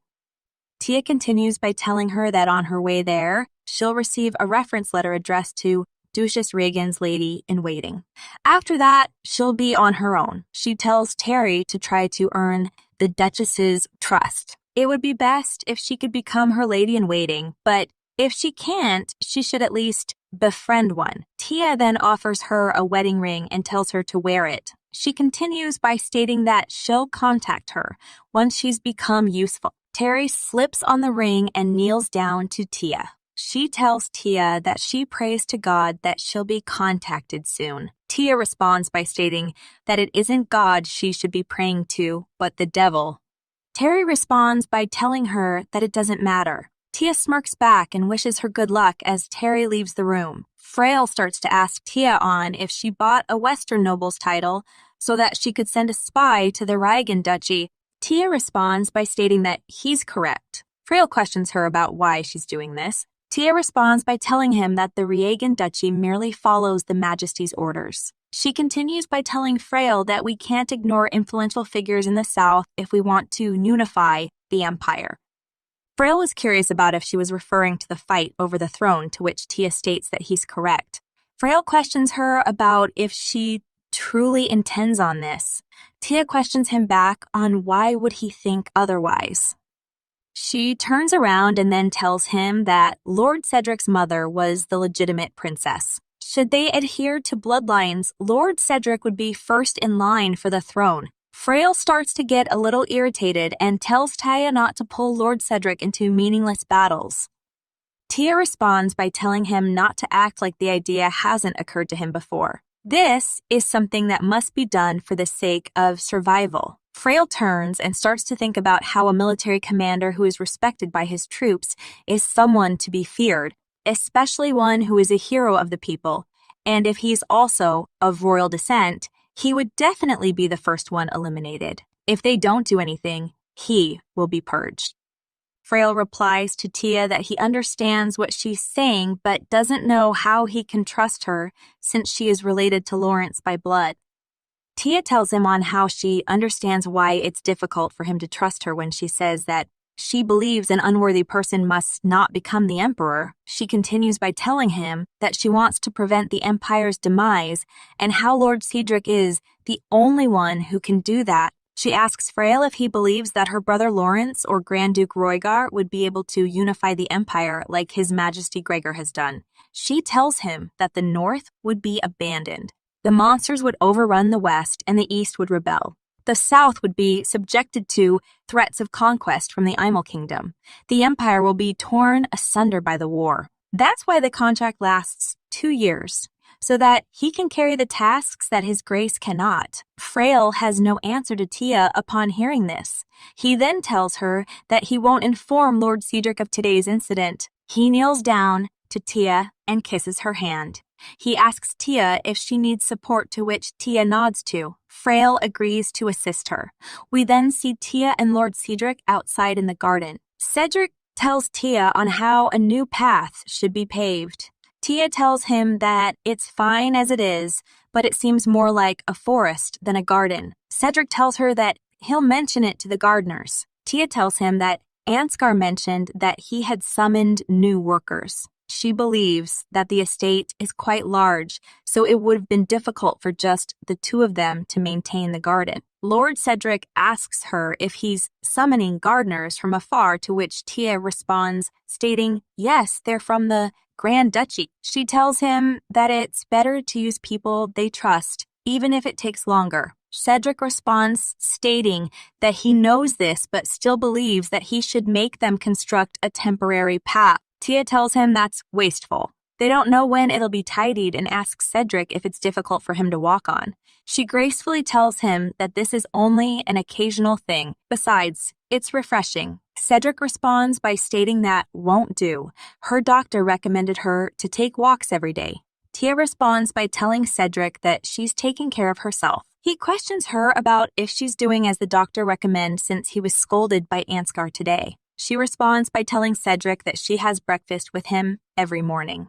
Having him care for her is enough for her. Cedric stops and asks Tia if she finds his presence bothersome. Tia responds stating that no, she doesn't. He tells her not to just say what's necessary to bypass his questions. Tia apologizes and tells him that she wasn't able to be completely honest with him. He questions her if she thinks that he was interrogating her. She responds by telling him it's not that. She starts to think about how she knows Lord Cedric is someone capable of at least trying to understand her. She then tells Cedric that if he ever discovers that she's done something atrocious, he should ask her for the reasoning behind it. Tia starts to think about if he can do that much, then even if there comes a day when she must walk the gallows, she'll be able to die without regrets. She suddenly freezes and is blushing as Lord Cedric starts to touch her face. Cedric realizes what he's doing and backs off. He starts to think to himself on how it looked like she had tears in her eyes. He tells her that it's nothing and starts to blush as he's thinking in his head about if it was just his imagination. He then offers to hold her hand as the road is tough. He asks her if it's strange to say that within the boundaries of one's own home. She gives her hand and agrees with him that it is. Tia and Cedric are walking through the garden. Suddenly, Cedric asks her if she needs any help with the wedding preparations or with anything else. Tia answers by stating no. Cedric states that she's always so busy. It feels to him like he's the only one not doing anything. Because of her heavy workload, she hasn't even been able to take care of herself. Tia replies, stating that there's no helping it. Cedric tells her that she shouldn't say that. He should be the one running errands. She should be looking after herself. Tia responds by telling him that Ansgar is handling the errands for her. She tells him not to worry as she's only taking care of the important things. Cedric reminds her that it's their marriage. Their primary objectives have been achieved. He's received permission to hold a victory celebration for the Western Army, and she's escaped from her mother's clutches. He knows that the contract is only for 2 years, but in reality, they will be spending a lot of time with each other. He holds her hand and tells her to slow down and live a little, at least until the wedding. Tia starts to blush and tells him not to worry as she'll keep that in mind from now on. They arrive back at the house and the servant welcomes them both back. Suddenly, one of Tia's maids comes running to her to tell her that she's late. She apologizes to Cedric, to which he responds by asking her if everything is all right and if something is wrong. The maid responds by stating that Madame Emily is waiting. The maid asks Tia if she forgot that her wedding dress fitting is today. Tia sighs as the maid tells them both on how Tia had missed the last fitting, so she should at least do it properly today. Cedric asks Tia if they should go together. Tia questions him if he meant the dress fitting, to which Cedric responds by stating that he is the groom after all. The atmosphere becomes awkward after Cedric's response. He starts to blush and apologizes for saying something unnecessary. He was worried that others would doubt the relationship. He clears his throat and tells Tia to go ahead as he has to leave. Tia agrees with him and tells him that she will see him later. Tia and the maid start to head to Emily after seeing Cedric off. Emily welcomes Tia and asks them if Cedric has come with her. The maid whispers to her that he hasn't, which disappoints Emily. Emily understands that Tia is busy, but she knows that Tia is too nonchalant about this. Tia responds by telling Emily that she has no time as there are so many other things she has to do. Emily agrees with Tia's response as time is tight. She tells Tia that her team should be praised for doing all this in only 2 months. She continues by stating to Tia that her arms and shoulders aren't as scrawny as they were before and her waistline is fuller. It looks healthier. She looked so fragile last time. After Emily is finished getting Tia ready, she tells her to look in the mirror. She continues by stating that the dress is a bit on the simple side for the future Grand Duchess, but it's the best they could do with the materials they obtained. Tia looks very beautiful in her wedding dress. The maid tells Tia on how it looks so pretty and that it suits her. Tia agrees with the maid and tells Emily to keep it this way. She starts to think to herself that the main character of this wedding won't be the bride anyway. The guests are more curious about other things. She wonders how her mother will present herself at the wedding. She also wonders how the emperor, who favors this engagement, will treat her mother. Tia believes that, in the end, the bride's wedding dress will only be a topic for small talk. Tia questions Emily about if the engagement dress will be ready before the wedding dress is completed. Emily responds by stating that it will be, but there were a lot of other things she wants to show her. Tia responds to her by stating that she has already taken her measurements. She wants everything taken care of at her own discretion. Emily tells her that when Cedric said that, she said it was wasteful. Tia tells her that was when Cedric was using his money, but this time, she's using her own. Emily asks her on how can she say that it's wasteful for Cedric to spend money on his fiancé. Tia freezes upon hearing this. She starts to blush and tells Emily that she understands where she's coming from. Tia starts to think about how it doesn't matter how much Cedric spends on her. In the end, everything has its functional value. But being treated like a bride makes her feel apologetic. She believes that she isn't worthy of being treated like this because Cedric is a kind person. Emily responds to Tia by telling her that she thinks she doesn't understand. She continues by stating that a man invests the most in his woman right before their wedding throughout his entire life. This is the moment when she'll receive the most. She must seize this opportunity. Tia responds by stating that it's all right as she has the Rosen fortune. Emily starts to blush and tells Tia that she is sure she won't experience financial difficulties. Tia tells her to cease her chatter and to carry out her duties. She continues by telling Emily that her fashion sense is better than her own. She trusts her judgment. She doesn't have the time to look over everything. She tells her that Sophie is in charge of her clothing, so talk it over with her. Tia tells her that she'll tip her generously. Emily was disappointed from her response as she thought Tia would finally steal the spotlight. Suddenly, they hear a knock on the door and one of Tia's maids barges in and starts to call out for her. Tia questions her on what's the matter. She whispers into Tia's ears that news has arrived from the Rosen estate. She continues by stating today at dawn, the head butler named Bill was found dead. Nora told the maid this news. Nora was another maid who worked in the laundry room. The other maid asks her what she said. Tia tells her that Bill is dead. The ladies are both shocked and ask what happened. The maid tells them how Tia's mother supposedly beat up Bill during one of her fits. After that, Bill went out in the middle of the night to drink away his frustration. The servants went to search for him when he didn't return by morning. They checked all the taverns nearby. They eventually found him dead on the street. The ladies asked the maid if he might have gotten a heart attack. She responds, stating that he was struck on the back of the head by a rock. His wallet was also taken. She mentions how assaults like these are common in the area. Tia starts to remember how before Bill died, she had him copy some ancient texts that he couldn't read. She thinks that Bill must have believed she was using those complex texts to torment him.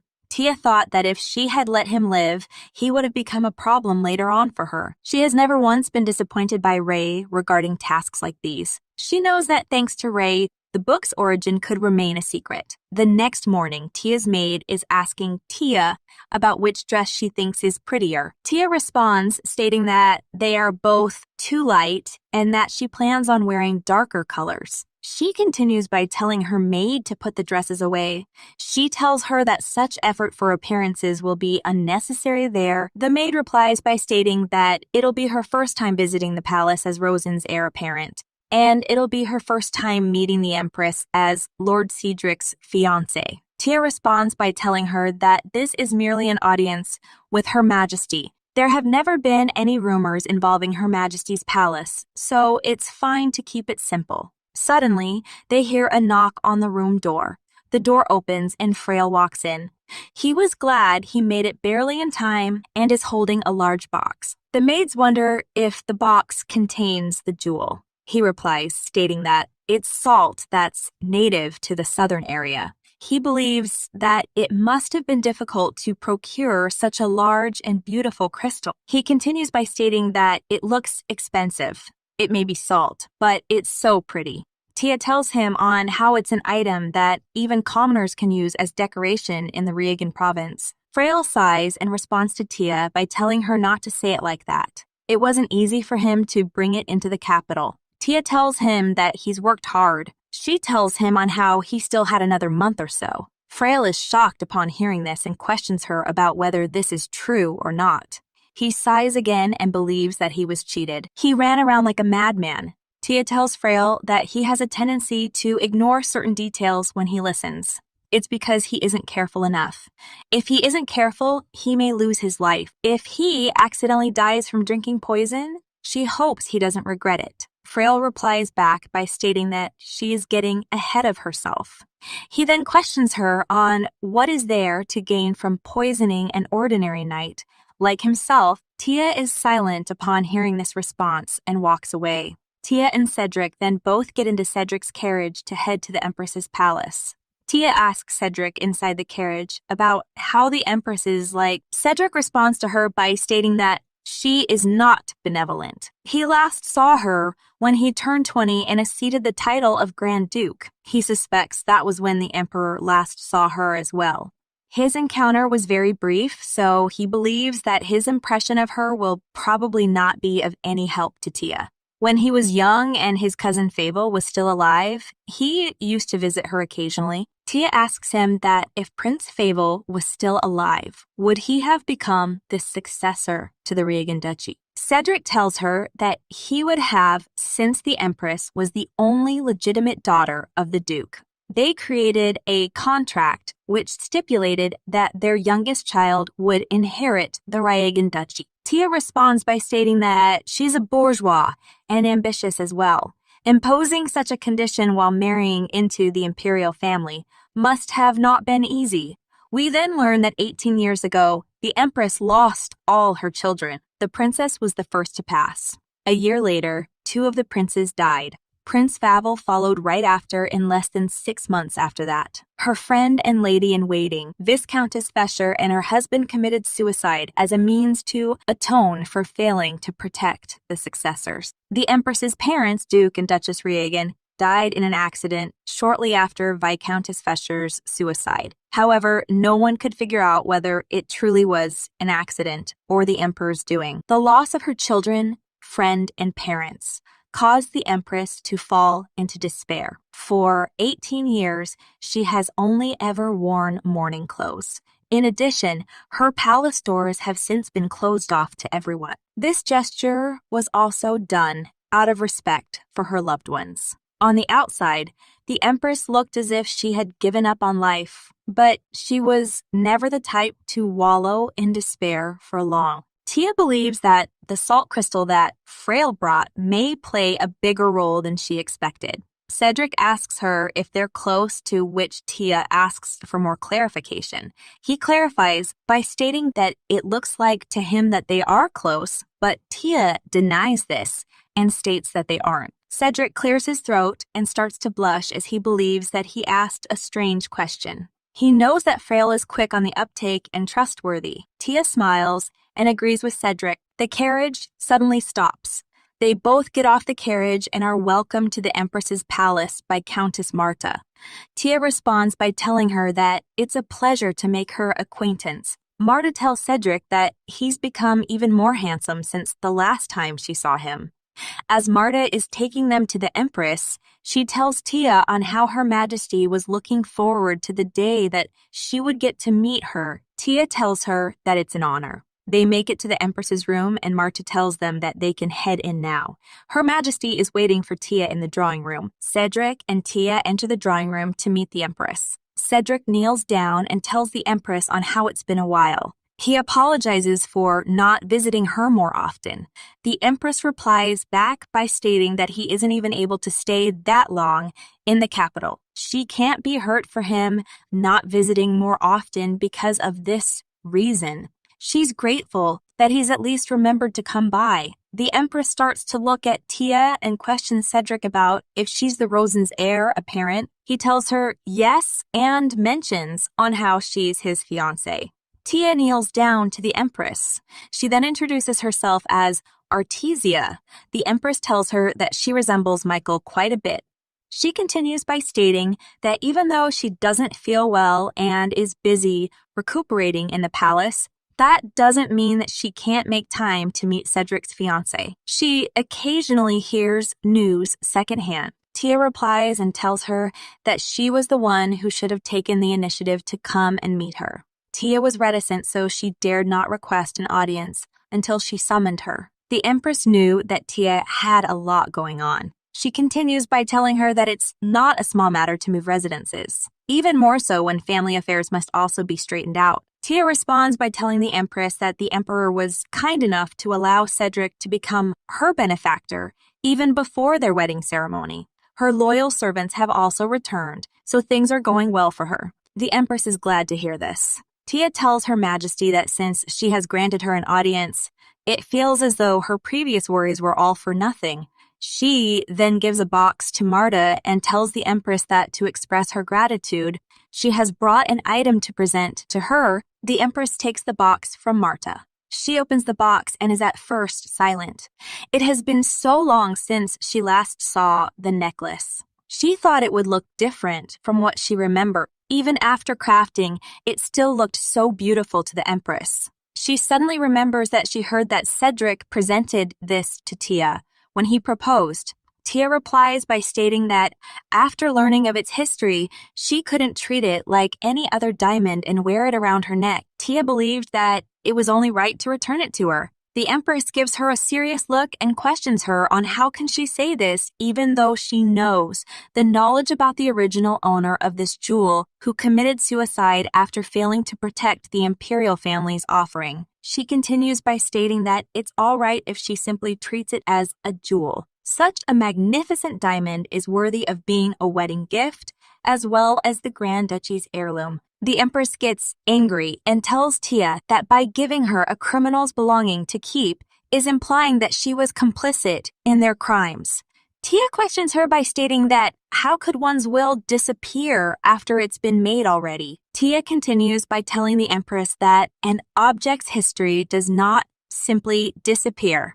She asks the Empress if she believes that the noblewoman who possessed this treated it like any other jewel. She also asks the Empress if the history behind this jewel could ever be forgotten simply because it was no longer in her possession. As far as Tia knows, that person took her own life because she was unable to prove herself worthy of the Empress's trust. Tia continues by stating that the rest of the Fesher Viscounty were spared from execution for their treason. However, they were left without a successor. The Fesher family's heirloom could never be considered a mere jewel. The Empress responds back to Tia by telling her that when one makes high-risk decisions, they must be expecting a reward of equal value. She then questions Tia on the reward that she seeks. Tia requests to be by her side in order to serve her. She wants to be used as she would use Viscountess Fesher in the past. Cedric is surprised upon hearing this wish from Tia.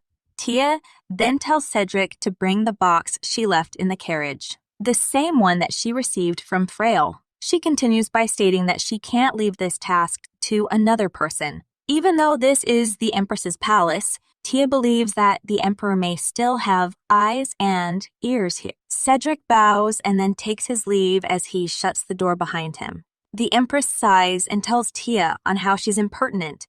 Tia responds by stating that she's sure that the Empress is fully aware of the truth as well. She starts to think in her head on how someone as wary as the Emperor wouldn't have missed out on any opportunity to plant a spy in the Empress's palace. The Empress questions Tia if she truly intends on becoming her lady-in-waiting in order to serve her, as even Cedric seemed surprised upon hearing this. Tia responds by stating that this decision was of her own discretion. The Empress responds by questioning Tia about if she's comparing herself to the Feshers so that she could use her to infuriate her own mother. Tia responds by telling the Empress that she doesn't wish to bring shame to the Evron Grand Duchy. Tia believes that it's better for her to be known as the Empress's lady-in-waiting rather than Mireille's daughter. The Empress asks Tia if she believes that she'll grant her request, including being seen with the Emperor. Tia responds by stating that she knows she will grant her request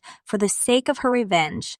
The Empress asks Tia on how could harassing her mother be of use to her. She continues by stating that when all of her children died, the Emperor turned to Tia's mother and her brother and said, "He'll be fine as long as he has her." He gave Tia's brother what was rightfully her children. He killed off her family and divided the family fortune amongst those who flattered Tia's mother the most. The Empress starts to get very angry and asks Tia if she honestly believes that it's for her mother's sake when the Emperor does away with anybody who doesn't kneel before her. She continues by stating that by separating Tia's mother's flatterers from the others, the emperor is able to have the noble's influence. Such actions allow him to purge dissidents ahead of time and suppress his vassals. Tia replies by questioning the empress about if she's going to allow the emperor to do as he wishes regarding succession. She continues by stating that the emperor is avaricious. Not wanting to share power with even one's children is a commonality in his society. His Majesty will hold on to that power until his last breath, and only then will he pass it on to a child whom he treasures as much as himself. As of now, it will most likely be Lawrence, but everything he will inherit would have been things that should have belonged to her children. She then questions the empress about if she'll stand by if the emperor were to do as he pleases. She also asks the empress about how much stake does the emperor have over the throne. The empress tells Tia that she's certainly skilled at provoking people. She tells Tia that she intends to hold a vested interest in the emperor's throne. She then questions Tia if she desires the title of empress.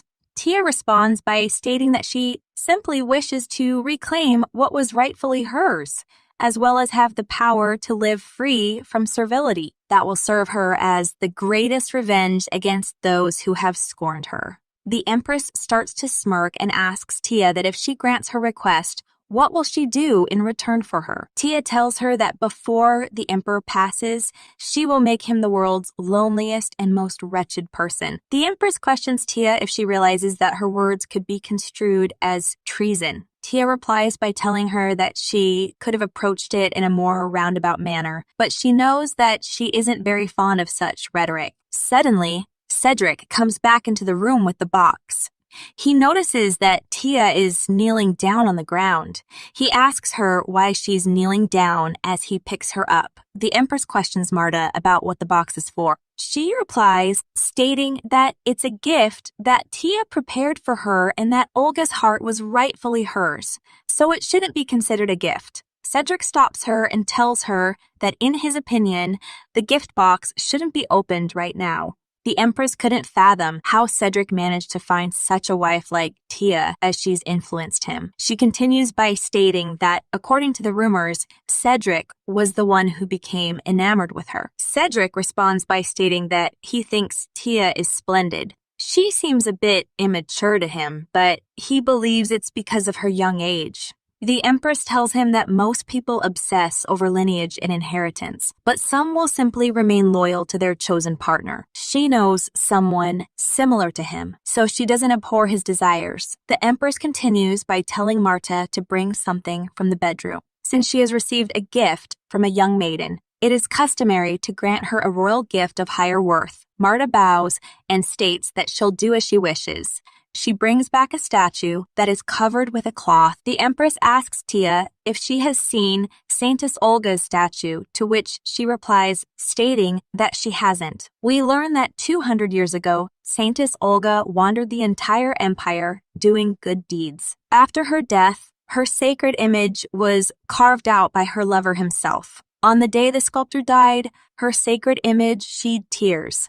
Those tears possessed miraculous healing powers. For several years afterwards, Saintess Olga's statue created countless miracles. As time passed, her bosom cracked. Viscountess Fescher, who was rumored to have been healed by the sacred image, obtained a large diamond to place within the crack. It was believed that the sculpture had crumbled along with the fall of the Fescher family. Tia realizes that the statue was in the Empress's possession this entire time. The Empress gives Tia the sacred sculpture to her as a wedding gift. Since she has received Olga's heart as a gift, it'll be more meaningful to rejoin Saintess Olga's statue and present it to Tia in return. She then tells them that she needs to rest, so they may head back now. She knows that they must be busy with wedding preparations, so she tells them that there is no need to visit again. Tia responds by stating that it's an immeasurable honor to have taken up so much of her time. She tells her that she'll now take her leave. The Empress congratulates Tia on her marriage and then leaves. Marta sees them off and states that she'll send the Empress's gift to Cedric's estate. Cedric thanks Marta for doing this. As they are walking back to the carriage, Cedric tells Tia that they've taken on a great responsibility for restoring the Fesher Viscounty. He continues by stating that they can still return it if they do it immediately. Tia replies by stating that he's realized. Cedric knows now and understands on why the Empress closed the doors of her palace and kept quiet. He knows that if Viscount Fesher's descendants were still alive, the Empress wouldn't have had to hide Saintess Olga's statue. Tia stops and asks Cedric on what he thinks. She tells him that she can advise him on what will be advantageous. But if they take on this responsibility, Cedric will have to support the Fesher Viscounty. Cedric doesn't wish to turn a blind eye to the Fesher Viscounty, nor does he believe that it's proper to do so. His original goal was to look for a suitable heir for the family, but now Cedric believes that they will need to consider their priorities. If it's more prudent to delay finding an heir, then he thinks they should do so. Tia states that the matters regarding the Fesher Viscounty are trivial, considering Cedric is already harboring many dangerous people. Cedric knows that Tia is talking about the Traders' Village. Tia questions Cedric about if he should be asking her something else. He wonders if she means talking about the salt crystal. Cedric agrees with Tia that it's a risky gamble, but he remembered that she said it was necessary. Tia tells him it is, to which Cedric replies by stating that it's fine then. He knows that in order to take over the South, they'll need to deal with the Riegan Duchy, since the Emperor's finances heavily depend on the Riegan Duchy's salt profits. Cedric wasn't sure if they'll be able to succeed. He couldn't imagine it. Tia tells him not to worry. She thinks to herself that if she can't even accomplish this much, then she can never make Cedric the Emperor. Tia grabs his arm and states that they should head back now, as she gives him a smile. Meanwhile, we see that the Empress is in her room. She tells Marta to open the chest. The Empress tells Martha that she has kept herself hidden until now. She believed that it was impossible to fight back, but not once has she forgotten the pain. By Tia gifting her the South Seas salt, the Empress knows that this is a sign to tell her that Tia will reclaim the Riegan Duchy for her. Before the wedding, we see Cedric's house. The guests are speaking amongst themselves and were fascinated that Tia was able to capture Cedric's heart. One of the guests mentions that even if Tia is the heir, she is still just an 18-year-old girl. She still needs a guardian. Another guest mentions how she has heard that Tia broke ties with her mother after a fight. She believes that Tia will need a relative to take care of her, especially if she wants to do well as the Duchess of Evron. Tia overhears them talking and tells the guests that nothing will change. She continues by stating that those that have objections to her inheritance of the Rosen estate should speak now. It's the day of the wedding, which is taking place at the Rosen mansion. Tia looks so stunning, and Eunice couldn't believe how beautiful she looks. She asks Tia about where the roses came from, to which Tia responds, stating that Cedric sent them to her. Eunice mentions how Cedric is very romantic and really cares about Tia. Tia responds by telling her not really. She thinks that Cedric prepared the roses so that people would believe that they are in love, which is why they are getting married. Eunice asks if she's going north for her honeymoon. Tia tells her that she is, since Cedric also needed to protect his territory in winter. She continues by stating that traveling from the north back to another place will take them a long time. Eunice mentions how it's still their honeymoon, so it's not good to spend it in the desolate north. She thinks that Cedric should have prepared something better, as this only happens once for newlyweds. As Tia is sipping her tea, she responds to Eunice by telling her that Cedric hasn't been back to the manor for 3 years already. If he wants, he can go anytime he wants. Eunice starts to tease Tia by stating that since Cedric is such a wonderful husband, the north isn't such a big deal. The snow would still feel hot, even if they're buried in the snow. She also mentions how there will be many opportunities for them in the future. She continues by telling Tia that she's not an ordinary person. She knows that there must be something more important to Tia than enjoying her honeymoon. They suddenly hear noises outside. Eunice states that it's perhaps the impatient groom who's already arrived. Outside the Rosen estate, we see everyone having a good time and talking to one another. Cedric is outside and is waiting patiently for Tia.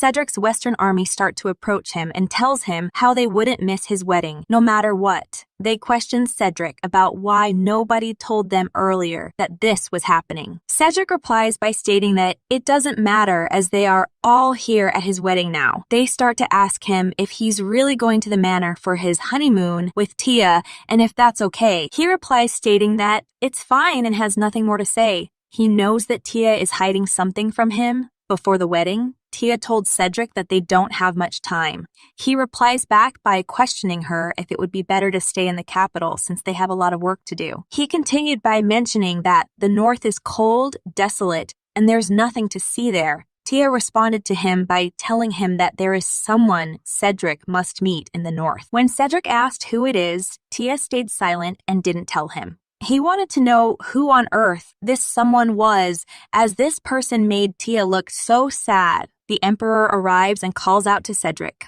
He hugs Cedric and asks him why he's being so formal. Cedric greets him after their hug. Roygar states how Cedric's old too and calls the Emperor his uncle. The Emperor starts to laugh and tells Cedric that it's not common to meet a perfect match at the right age. He continues by stating that him and Tia are a strangely matched pair. Cedric replies by telling him that he's happy. Cedric is not taking the Emperor's words as they are. He knows that the Emperor is aware of the Empress sending the St. Olga statue as a wedding gift to Tia.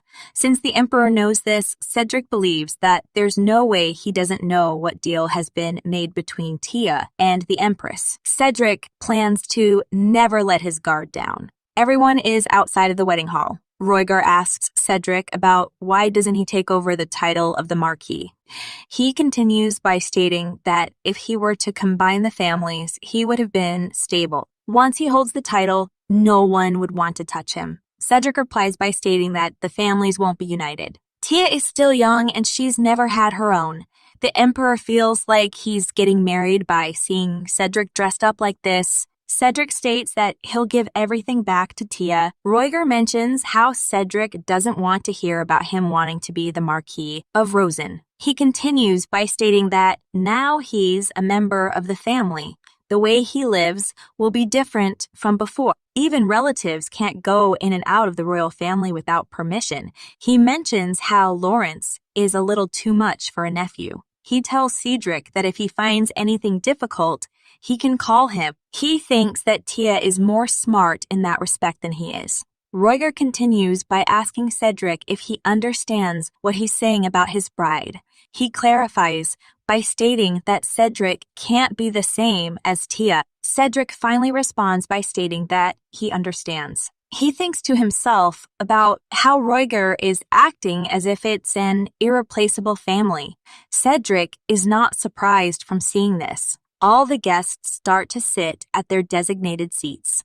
Roygar notices that Cedric's seat is empty and questions him on that. Cedric asks him if he thinks that's strange. He replies stating that it's probably since he doesn't want to sit side by side of the Archbishop. Camellia, who's sitting on the same table, believes that there's no way the Marquis of Rosen made a vacant seat by mistake. She realizes that there's no name tag on the seat either. We then see Lawrence and is sitting at a table playing with his glass.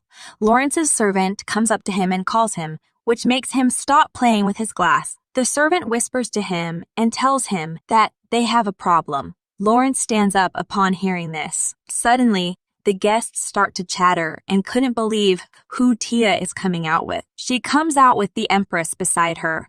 Everyone is surprised from seeing this. Cedric can't stop looking at Tia. He starts to blush and his heart skips a beat.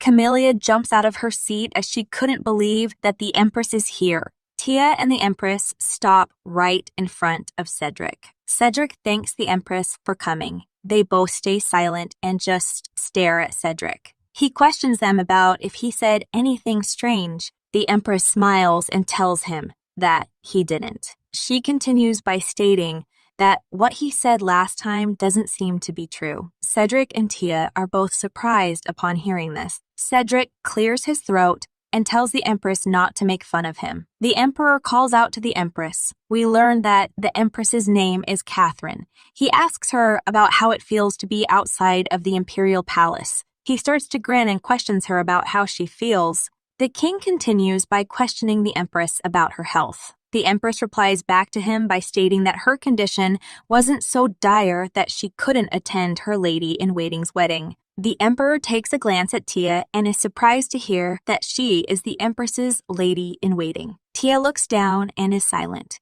The Empress continues by asking the Emperor if he plans on making the bride and groom kneel on their wedding day. The Emperor laughs and tells her not at all. He was just simply surprised. He continues by stating that it's a wonderful occasion if she has decided to put all the past behind and start participating in social event such as this. He never expected that she would start by attending a wedding. The atmosphere is very hostile. The Emperor starts to unpin his brooch. He states that if she plans on standing in as Tia's mother, then he will stand in as Cedric's father. He starts smiling and tells everyone that his heart ached when he thought how neither Tia's or Cedric's parents would be here to witness their wedding. He believed that this was the perfect moment to fix this. Tia starts to think about the moment when the Empress had arrived to her wedding.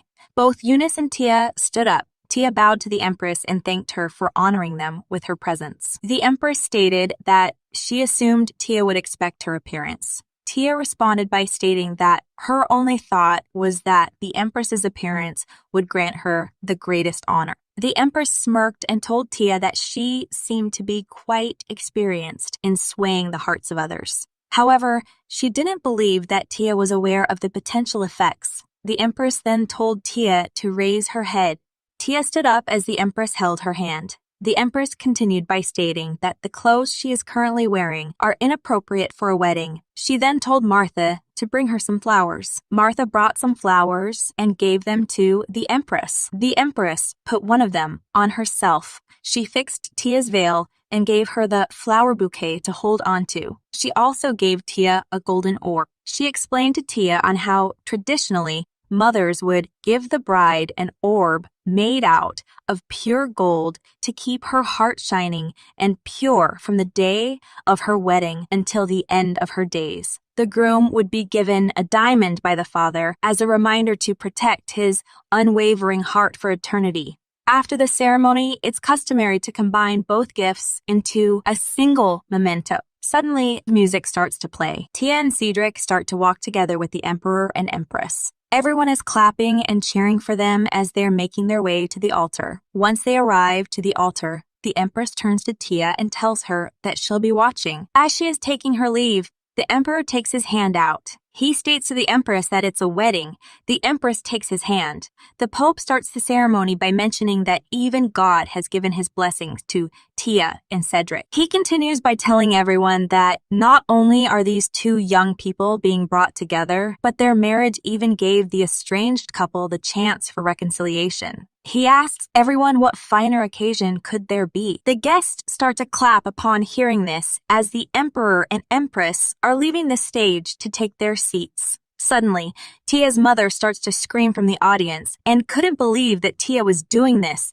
We see a flashback where Tia's mother is getting ready. She believes that a purple and beige dress is the perfect attire for a bride's mother. Today, she even thoughtfully refrained from exposing her ample bosom. Even so, she still believes that she looks as beautiful as ever. She thought to herself that, after all, this was her daughter's wedding. She blames Cedric for Tia's lack of contact up to this point. She states that there are plenty of men who present themselves well but are deviants on the inside. As she is walking outside to head to the wedding, she believes that Tia is very anxious without her and that she'll be thrilled to see that she's put so much effort into this occasion. She doesn't believe in Tia to properly form a new life without her help. She thinks that when they will reunite, Tia would definitely cry, thank her, beg for her forgiveness, and things will go back to how they have always been. We are back at the present, and Tia's mother is shouting at the guards and stating that she's Tia's mother.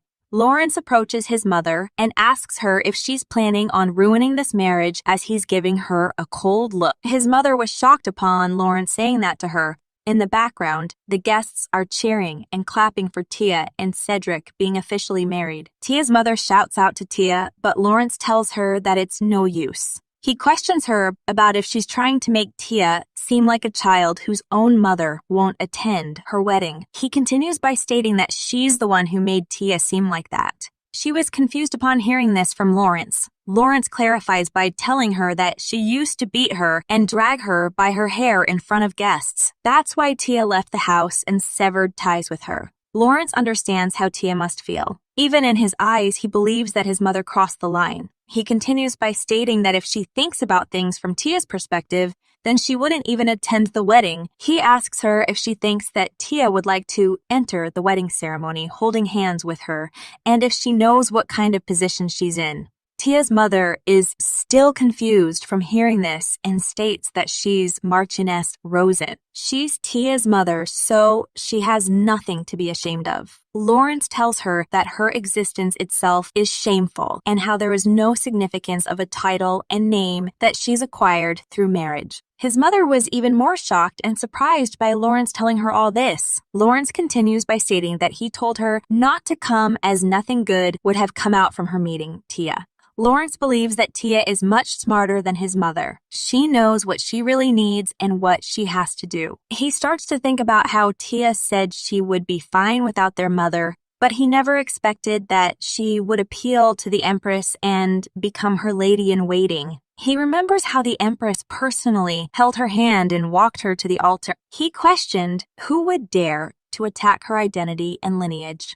Lawrence believed that this wedding will be perfect for Grand Duke and Grand Duchess Yvonne. He wondered why Tia didn't tell him beforehand. He then tells his mother that Tia told him that the only legitimate way for him to become the crown prince is to be adopted by the Empress. His mother starts to question him about if he truly believes this and asks him if he knows what kind of relationship she has with the Empress. Lawrence believes that nothing is impossible since Tia managed to become the Empress's lady-in-waiting. This tells him that the Empress doesn't necessarily see Tia and him as enemies, despite the relationship that Tia and Lawrence have with their mother. His mother couldn't believe that her daughter and son are going to join hands and abandon her just because they think that their plan will work. She questions him about last time when he left home. Was he already planning on doing this to her? She also asks him if he's saying that he doesn't need her because he's ashamed of her. Lawrence grabs his mother and tells her that he never said he would abandon her. He questions her about why she's being so irrational. He continues by telling her that he's simply asking her to refrain from causing trouble for the time being. He states to just stay away with father and keep him happy. If she can do that, Tia and him will take care of everything. He leans over and then in his mother's ear tells her to set aside her need to satisfy her pride. He also mentions that once he becomes the emperor, she'll become the emperor's mother. His mother shoves him back and asks him, why is he talking as if she goes around causing problems because of her useless pride? He responds stating that she's even doing that right now. He continues by telling her that the Empress is acting in her stead. He questions her about what she's even planning on doing once she goes out there. He wonders if she perhaps is thinking about grabbing the Empress by her hair and shaking her. His mother starts to cry as Lawrence is telling her this. She starts to quiver and replies back to him by asking him if he thinks everything will work out just because he's doing this.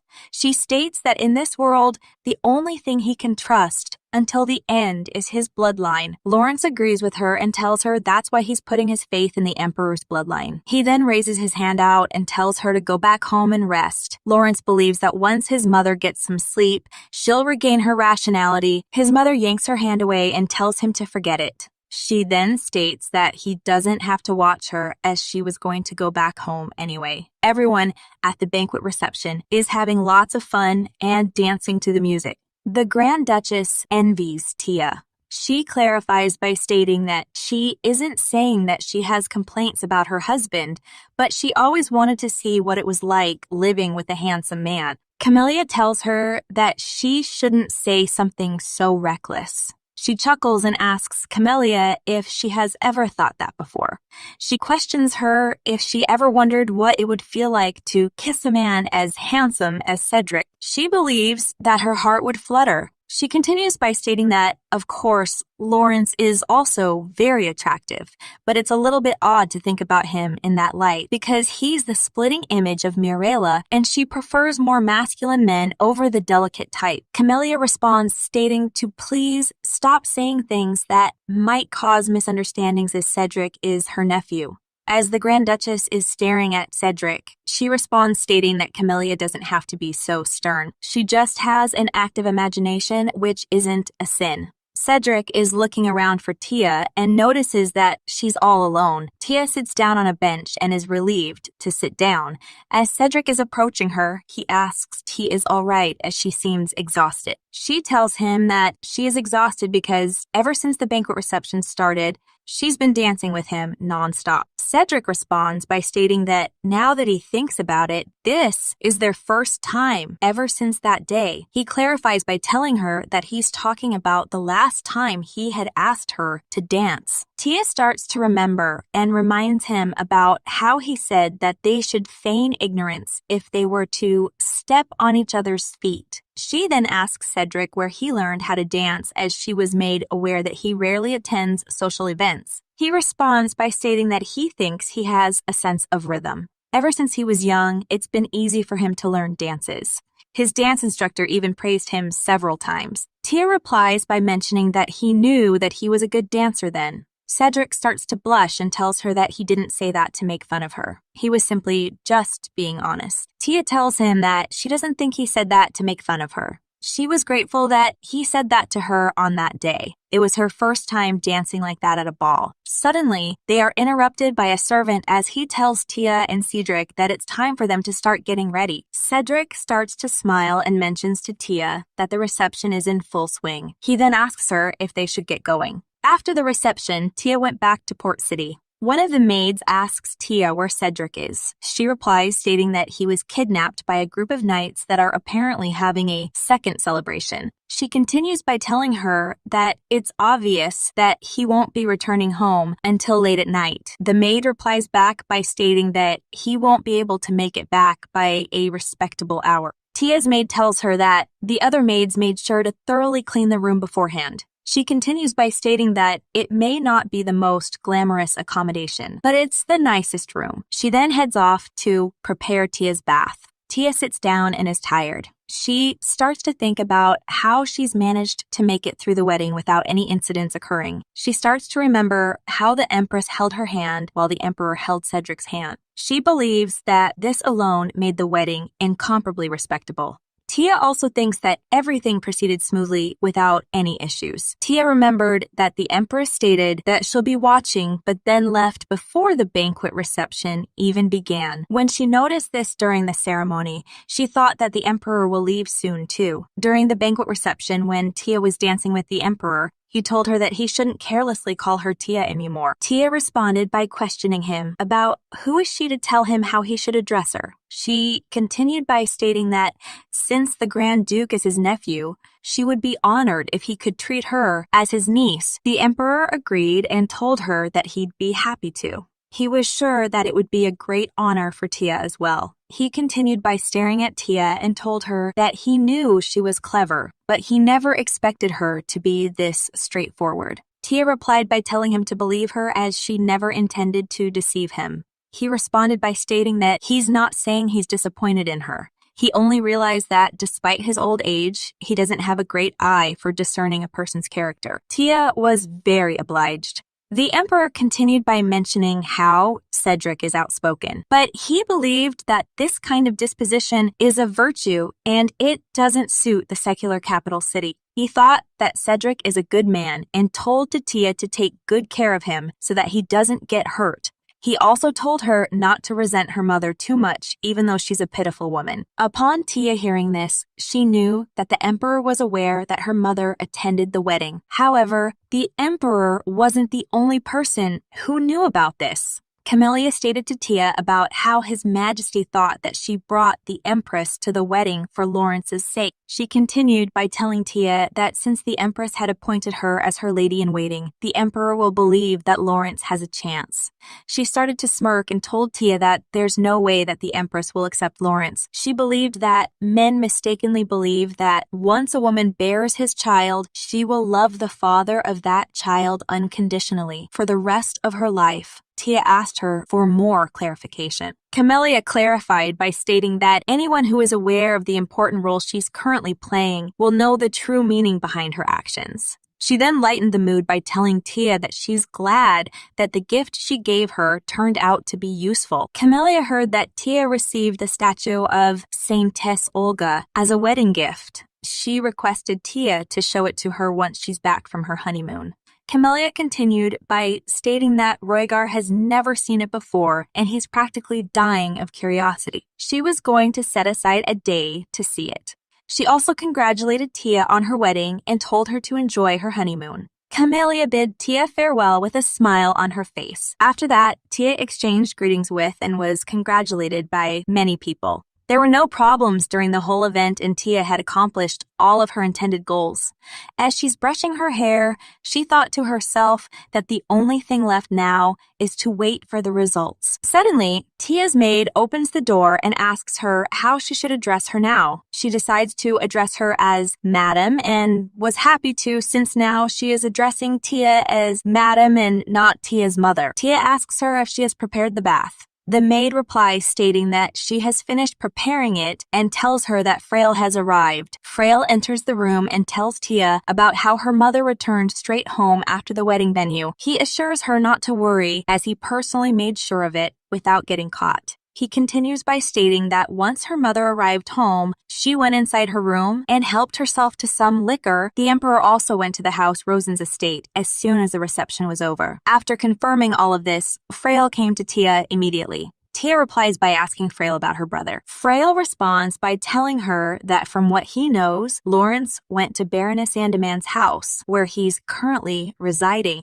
Tia thought to herself that it would have been better for Lawrence to have gone to check on their mother after the wedding. Tia replies to Frail by stating to keep an eye and ear out for any news on Lawrence and above all else, to keep an eye on her mother. She continues by stating that they don't need to make any preparations beforehand and to leave everything as it is until she returns. She mentions not to forget about contacting Ray as well. Frail understood, however, he thought that Tia was going overboard by taking advantage of him just because he agreed to help her. Tia bluntly replies by telling him that she has to make full use of the human resources that are available to her. Frail responds by confirming with Tia about if she's going to take a ship tomorrow morning and leave for the Ebron estate. He entrusts Cedric to her as this is his first time staying behind, so he's worried that something might happen to him. Tia tells him not to worry so much and that she'll stay by his side and assist him. He replies by stating to her that he doesn't think assist is the correct word for the situation. Tia states that she's just being realistic. She then decides to wrap up the conversation with him. She tells Frail to take care of himself during their absence and to keep up the good work. Frail bows and congratulates Tia on her wedding. He is relieved that she became the Grand Duchess. Tia asks him if it's because she doesn't seem like someone who will ruin the Everon Grand Duchy. He replies by stating that it's also because she seems like the kind of person who is capable of ruining the people she hates. Tia grins when she hears this from him. After Tia is done taking her shower, she questions Sophie about what she has in her hands. Sophie responds by telling Tia that it's her nightgown. She heard that it's the latest fashion for new brides. She continues by stating to Tia that it's her wedding night after all. Tia is shocked upon hearing this. Tia starts to stare at her nightgown. She turns around and tells Sophie that she can't do this. Sophie replies by telling her to listen to her. She states to Tia about how they finished the look-off with ruffles on the fashionable puffed sleeves, and the hem of her skirt should hit her knees and make the skirt bloom out like a morning glory. She continues by telling her to imagine how beautiful she'll look as the fabric gently wraps around her legs as she twirls. Tia asks her if that's what Emily said. She responds by stating that the part of it being the latest fashion is true. It's also perfectly suited to be a bridal nightgown. Tia states to Sophie to bring her another nightgown. Sophie asks her about which one she should bring and likes all of the nightgowns on Tia. She was sure that Cedric would be happy to see her in any type of nightgown as she looks so cute and sexy in them. Tia sighs and tells her to take the current one back and bring another one. Sophie questions Tia if she's going to sleep in her old gray nightgown on her first night together with Cedric. Tia nervously responds by stating that it's comfortable and warm. She thinks to herself that it's definitely better than this pink nightgown in front of her. Sophie starts to question Tia about why she would bring that kind of nightgown for her honeymoon. She asks Tia what the people of Ebron Grand Duchy will think if they saw her wearing that old thing. She continues by questioning her about if she has any idea how hard it was for her when they were back in the Grand Duke's estate. Everyone felt sorry for Tia because of her clothes. Tia tells Sophie again to bring another nightgown that is possibly a dressing gown or robe. Sophie responds by stating that they've already loaded her wardrobe aboard the ship. Everything is gone except for these nightgowns and her clothes for tomorrow morning. Tia is in shock upon hearing this. Sophie starts to relax Tia and tells her not to fret. She mentions how Emily and her worked very hard to create nightgowns that could flatter Tia and make her look so beautiful. Sophie was sure that Cedric will fall in love with her all over again. Tia finally gives in and wears the nightgown, as she has no choice. The maids think she looks so beautiful and we're sure that Cedric will be very pleased. They then quickly rush Tia into her bedroom. They shut the door behind her when she's inside. Tia starts to think to herself about if they expect her to sleep in the same bed as Cedric, wearing her current nightgown. She starts to blush upon thinking about a memory she has of her and Cedric. Before the wedding, Tia told Cedric that it would probably be best for them to share the same cabin. Cedric started to blush from hearing this. Tia asked him what's wrong when she noticed that he was blushing. As Cedric turned, he told her that it's nothing and agreed with her to do that. Tia sighs and now understands why he was blushing back then. She starts to think about what would happen and what rumors would spread if she doesn't sleep in the bridal room on her first night with her husband. She was sure that she could keep everyone in the estate silent, but she believes that the Grand Duke Ebron might not want to cause unnecessary concern. As she's blushing, she knows that Cedric isn't the kind of person who would worry about a trivial matter like her attire. She suddenly lifts the blanket and wraps herself around with it. Tia tells herself not to worry about it as much as possible. She eventually falls asleep while wrapped up in the blanket. The door opens and Cedric enters the room. He is very tired and apologizes to Tia for being so late. He realizes that it's past midnight and tells her that there wasn't a good time for him to slip away. Tia jolts up and takes off the blanket accidentally. They both start to blush upon seeing each other. As Tia's blushing, she tells Cedric that Sophie doesn't know anything. She seemed to have made this and called it a bridal nightgown. She asks him if she looks strange. She continues by stating that she asked Sophie to find her something else to wear, but she said everything else had already been loaded onto the ship. As Cedric is covering his face, he tells her that she doesn't look strange. He thinks she looks cute. Tia starts to blush even more upon hearing this. As Tia is trying to form a sentence, Cedric starts to approach her and attempts to put his hand on Tia's face. Tia gets startled and backs away. This causes her to slip from the blanket underneath her feet and makes her fall on the ground. Cedric apologizes to her for startling her. Tia states that she'll sleep on the couch and he can sleep on the bed. He responds by telling her that he'd rather sleep on the couch, but Tia mentions that even if he folded his legs, he wouldn't be able to fit on the couch. She wraps herself back up in the blanket and tells Cedric that she can't let him have the blanket, but she'll let him use the bed instead. Cedric asks her why doesn't she take both the blanket and bed. He finally gives up and decides to agree with her offer. Tia lays down on the couch and Cedric lays down in the bed. As Tia is trying to sleep, she is feeling very nervous and her heart is skipping beats. As she's closing her eyes, Cedric states that this won't do. Tia asks for more clarification. He tells her again that he's afraid this won't do. Tia asks Cedric what he means by that. Cedric suddenly picks up Tia. As he's holding her in his hands, he tells her that they'll have to share this room for quite a while. He questions her if she thinks it would be best for them to get used to this. He continues by stating that they can't just continue to sleep separately in their cabin. He then lays Tia down in the bed and while turning around mentions that he didn't see anything. Tia asks him for more clarification. She suddenly realizes what he meant and starts to cover herself with the blanket while blushing. They are both laying on the bed beside one another. Cedric glances over to Tia and reassures her that he won't do anything to her. Tia responds by stating that she isn't worried about that. Suddenly, Cedric slides closer to Tia and starts to hug her from behind. As Cedric's blushing, he tells her to please get used to it and that he'll do the same. We learn that every time Cedric used to see Tia, he always thought to embrace her. Tia agrees to Cedric's statement. When Cedric held her, he was the one who felt comforted by her body heat. It was almost as if her slender body was going to vanish in his arms in an instant. Some time has passed, and Cedric asks Tia if she's awake. He rises up to check and notices that she's fast asleep. He starts to blush as he's staring at her sleeping. He then kisses her on the nose. Afterwards, he starts to blush even more, and his heart starts to skip beats. Cedric thought that his heart was going to beat out of his chest after kissing her. He was well aware of the fact that she didn't see him as a man, but as soon as he opened the door and saw her, he thought that he might have a chance because that's how adorable Tia looked to him. He tells himself to stop having these wicked thoughts. He knows that she trusts him so much that she fell asleep so defenselessly. Cedric glances over at Tia's wrist and notices the bracelet that he gave her. He holds her wrist upon noticing it.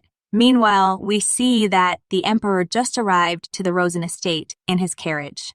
He steps out and states that the place has become eerie. As he is heading inside the house, his servant lets him know about how he heard that the head butler died and had a run-in with a robber. The Emperor replies by stating that he can tell. He believes that since Tia has been at the Ebron Grand Duchy and Lawrence has been staying at a different estate, their mother has probably been lying in bed all day. He then questions the servant on what he's been doing and how he should have taken better care of Mirella. The servant responds by apologizing to him.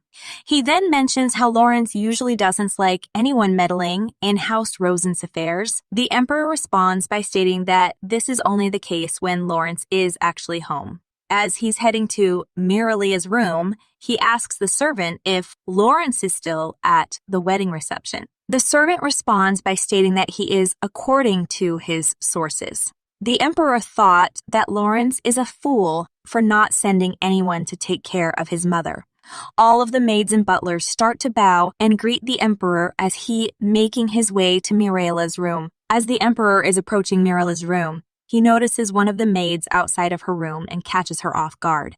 The Emperor asks her about what she's doing. She starts to stutter and responds by telling him that Tia told her. The Emperor asks for more clarification. She replies by stating that Tia had told her that the madam would return home upset, so she asked her to prepare pumpkin and lemon soup for her. We then see a flashback where Tia told the maid to let the chef know to prepare the soup for her mother. She also mentioned to the maid to snoop around her mother's bedroom, and when the Emperor arrives, tell him that she prepared the soup for her. Tia continued by stating to the maid that if the Emperor doesn't come, she's free to decide whether or not she wants to serve the soup. The maid replied back to Tia by asking her if she'd write her a letter of introduction if she did what she said. Tia responded by telling her to know her place, and Tia also felt slightly insulted by the maid since she tried to bargain with her. She told the maid that she's only trying to make sure that she's useful and wants to see if she's able to carry out her orders correctly. The maid flinched upon hearing this. Tia continued and stated that if she's as useful as she thinks she is,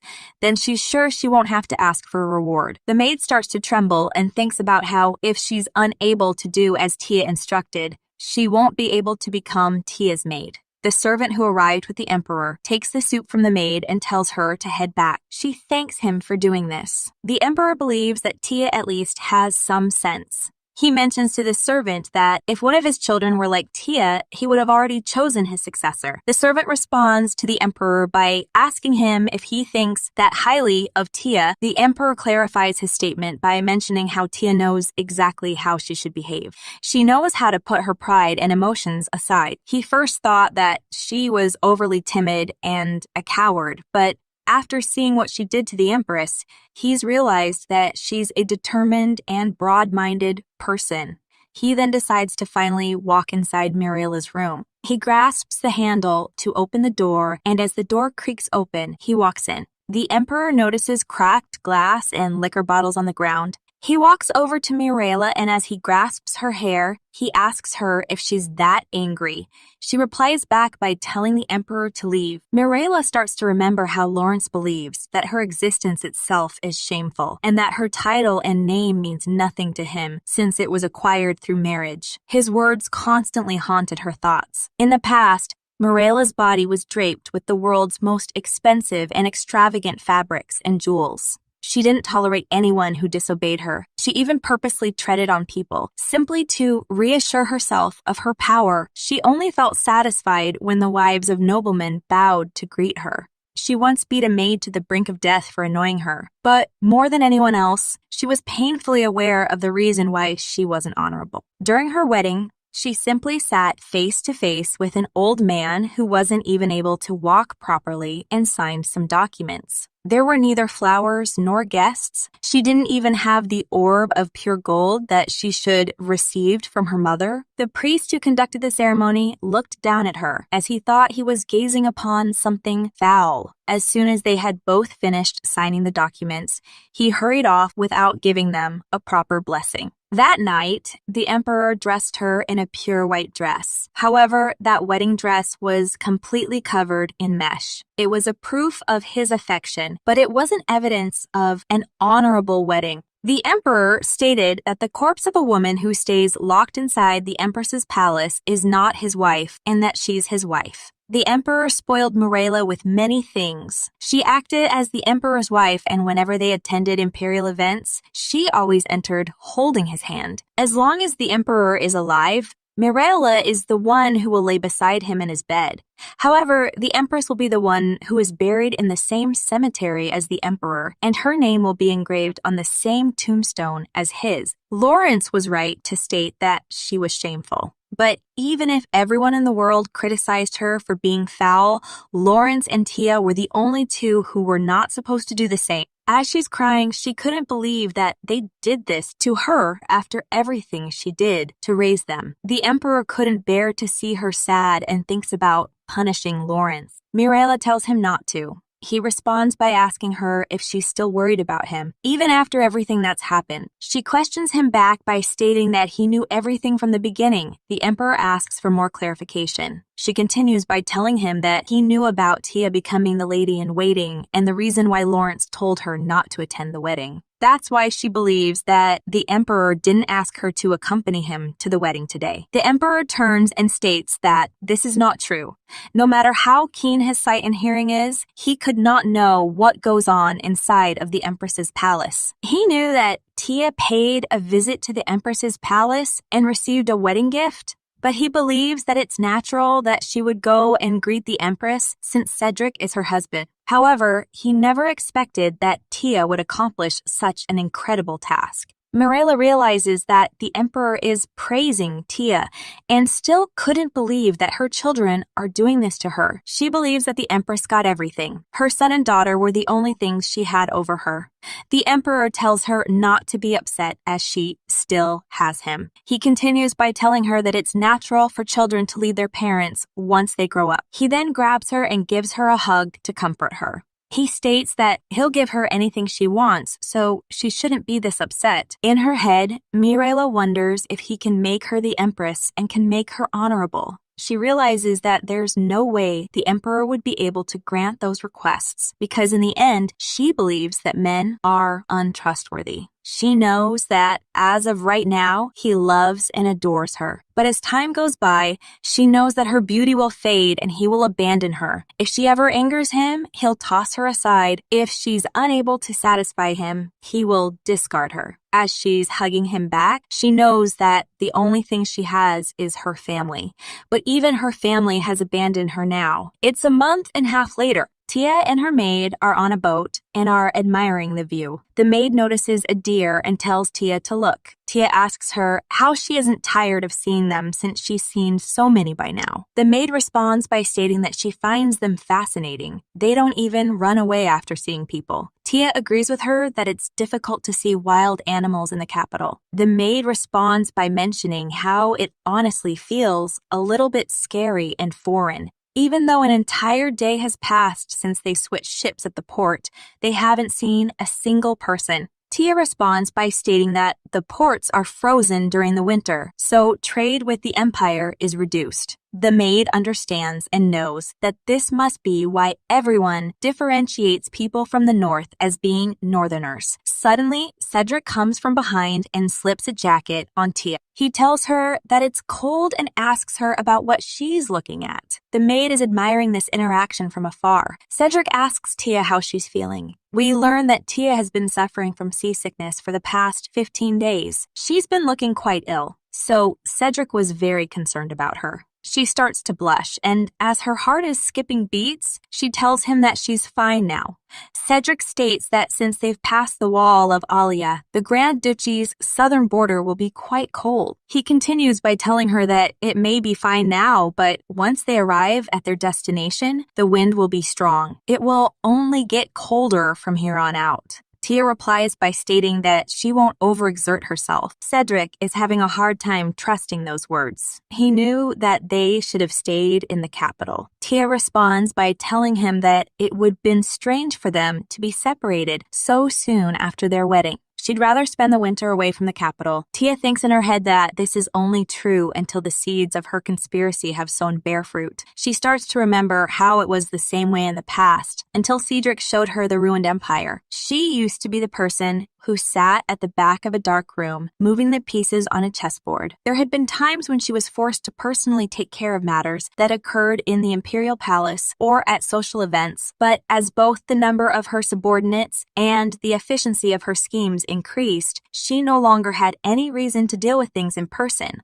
She had never been able to see the endless horizon of the west or the beautiful hills of the east. She also had never been to the north either. As she's thinking about it now, everything had been twisted from the start for her. Tia believes that it's possible to seize power and plot schemes from a tiny, dark room. However, she knows that politics govern people's lives and thought that she should have realized that every living person exists separately. She wished that she had seen the world a little sooner and wondered if she would have chosen a different path because of this. Cedric notices Tia deep in thought and questions her about what she's thinking about. She replies by stating that she's not thinking about anything, as this is just the beginning. She realizes that she shouldn't think of human lives as anything more than numbers. Suddenly, one of the crew members shouts out that he's spotted land. Tia and Cedric look out and notice an island that is in the distance. Cedric and Tia are about to arrive to their destination.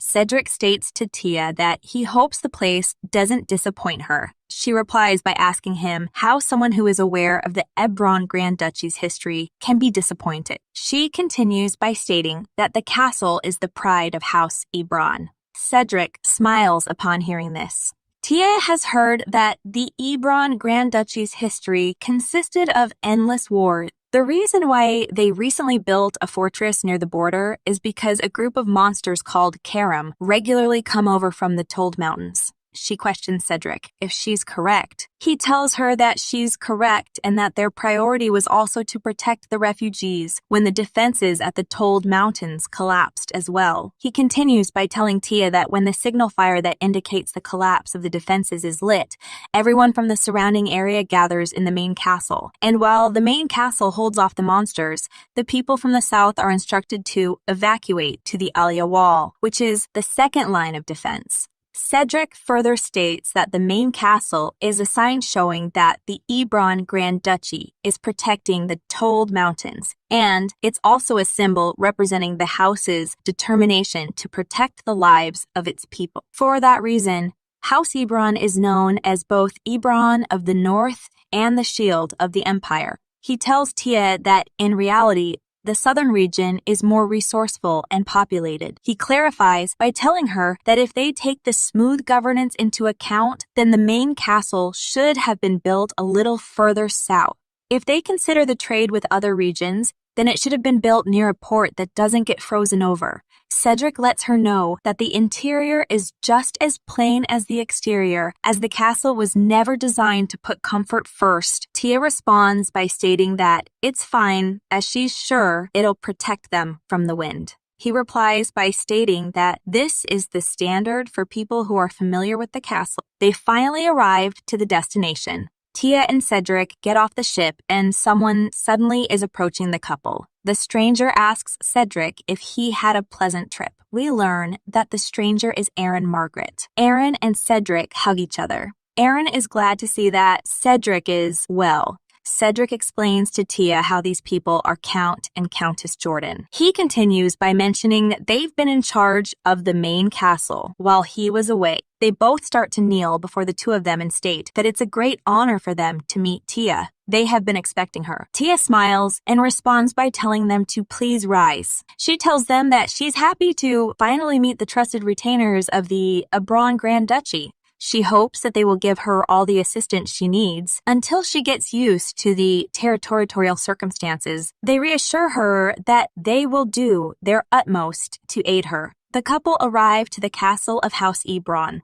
Upon entering, everyone inside the castle starts to cheer and welcome the two of them. The people tell them how they have all gathered here to greet the two of them. They know that they have already held the wedding, but suggest that they should have a wedding reception here. They continue by mentioning that many people were anticipating the day that Cedric would get married. Cedric starts to blush and clears his throat. He responds by stating that he isn't sure about a wedding reception and questions Tia about what she thinks about having another one. Tia starts to grin and tells him that the waves of monsters have been subdued and he's returned safe and sound after 3 years. So she completely understands their feelings of wanting to hold a feast. Cedric asks her if it's all right with her. She responds by asking him what reason would she have to be opposed. He questions her about how she had mentioned that she hated crowded spaces. As Cedric is looking worried, Tia thinks to herself about how she usually has a lot on her mind. So she tends to get tired quickly in crowded places. As her heart starts to skip beats,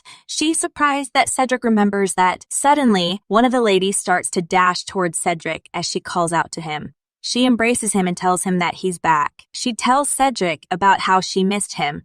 Her mother suddenly grabs her hand and tells her that she's being rude. We learn that the mysterious lady's name is Aubrey. Aubrey apologizes to him. She states how she heard the news about the ship sailing into the port. She starts to giggle and is so happy that Cedric has returned. Cedric is surprised that the lady is Aubrey, and as she's grown so much since the last time he saw her. Aubrey responds by agreeing with him about her growth and mentions that she's an adult now too. As she tries to hug him, she tells him that she's already turned 18. Cedric raises his hand to stop her from hugging him. Aubrey is shocked upon seeing this and questions him. Suddenly, her mother yanks her arm. She starts to bow and apologize to Cedric. She continues by stating that she has done a poor job in raising her youngest daughter. Cedric responds by stating that it's all right, as she's just happy to see him after such a long time. He continues by mentioning that he can't believe that Aubrey has grown up already. As he's chuckling, Cedric is finally beginning to realize just how long he's been away. Aaron mentions to Cedric about how he's changed a great deal as well. He continues by telling him that 3 years ago he was just a child himself. Even when he was 20, he was never simply an immature young lad. Cedric is confused and asks Aaron if he means that he looks old. He turns towards Tia for reassurance. Tia asks him what he wants. He replies by telling her that it's nothing. As Cedric is blushing, Everyone starts to laugh, and they ask him if he's already concerned about his age. Cedric then reaches his hand out and states to Tia that they should first head to their room. He continues by telling her that he'll show her around the castle after she warms herself up and gets some rest. He further states that they can put off the greetings and the wedding reception until tomorrow. Tia replies by stating that she thought he said it was still autumn. He replies to Tia by mentioning how he's speaking for her and not himself. Cedric realizes that Tia's lips have turned pale since she's been on the ship for over a month. As Tia grasps his hand, she tells him that she's not that tired. Cedric squeezes and grabs her hand firmly. As he's blushing, he tells her that he still won't allow it. Tia's heart starts to skip beats, and as she's blushing, she agrees with him. The people around them start to chuckle as they notice that Cedric's ears have turned red. They continue by stating that the two of them make such a great pair. As Tia and Cedric are heading to their room, Tia turns around and notices Audrey trembling, and she looks very angry. Aaron takes the couple to their room and mentions how he made sure to clean the room before they arrived. He continues by stating that they decorated it to the best of their abilities, but there was a limit to what they could do here. They were worried that it might look unsophisticated, so they didn't adorn it with many trinkets. They thought it would be best for Tia and Cedric to finish decorating it themselves. Aaron further states that there is a door connecting their bedrooms, so they can freely travel between the two rooms without entering the hallway. The door is able to be locked from either side. The keys are different for both sides, so if they lock it from one side,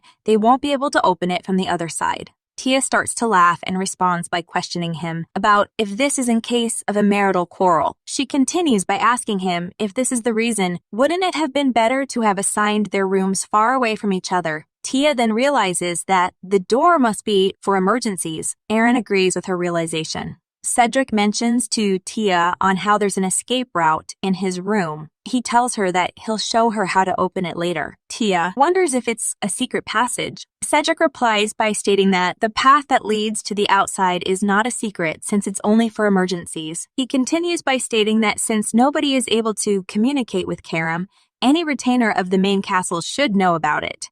Tia understands upon hearing this and makes sure to keep that in mind. Aaron then tells them how the rooms are all on the smaller side because larger rooms tend to get cold faster. Aaron continues by stating that they have plenty of spare rooms so they can let him know if they need more space. Tia walks over as she notices something hanging on the wall. She asks Aaron if the thing hanging on the wall is the hide of a bear. Aaron responds stating that it is. He further states that the bear hide does a better job of keeping the draft out compared to ordinary tapestries. He tells Tia that if it's not to her liking, then he can change it to something else. Tia nervously responds by stating that it's not that she doesn't like it. She just thought that it looked overly luxurious. She couldn't believe that it's all bear skin. Aaron mentions to her about how the former Duchess had her entire room decorated with fur. He continues by mentioning that she might be fine now, but it's difficult for anyone who isn't from around here to withstand the cold winter. Tia responds by telling him that she understands. Cedric tells her that it seems as though there will be plenty of warmth. He continues by telling her not to strain herself and make sure to stay warm. He knows that the servants will do their best to take care of her, but he's aware that the only thing she's bad at is taking care of herself. Tia starts to blush upon hearing this. She replies by stating that when he says it that way, she sounds like a highly incompetent person. He then tells her to get some rest and that he'll come up to get her when dinner is ready. He further states that he needs to go receive some reports about the status of the domain. He tells her that this evening they can discuss what they will be doing starting from tomorrow. He mentions to Tia on how there are several things that he would like her opinion on. He then reaches out to touch Tia's face.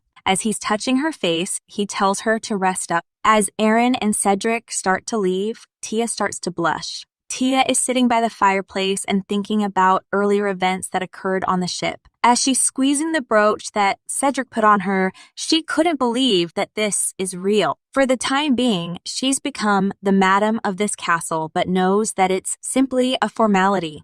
She starts to wonder why she never thought about getting married in her previous life. She never particularly opposed an arranged marriage. When Tia was young, Her mother and brother were her entire world. However, she knows that once you get older, it's natural to want to get married in order to escape from your home. There were men who attempted to appeal to her. After she became the Marchioness Rosen and Lawrence secured his position as the crown prince, there were always men who approached her for her title and wealth, but Tia never paid any attention to them. She wonders if it's because she easily saw through to their true intentions. Even so, she believes that her heart should have been swayed by their artificial kindness in the same way that her heart was swayed during those rare moments when her brother was kind to her. She suddenly thought that perhaps Lawrence acted that way because he was planning to get rid of her.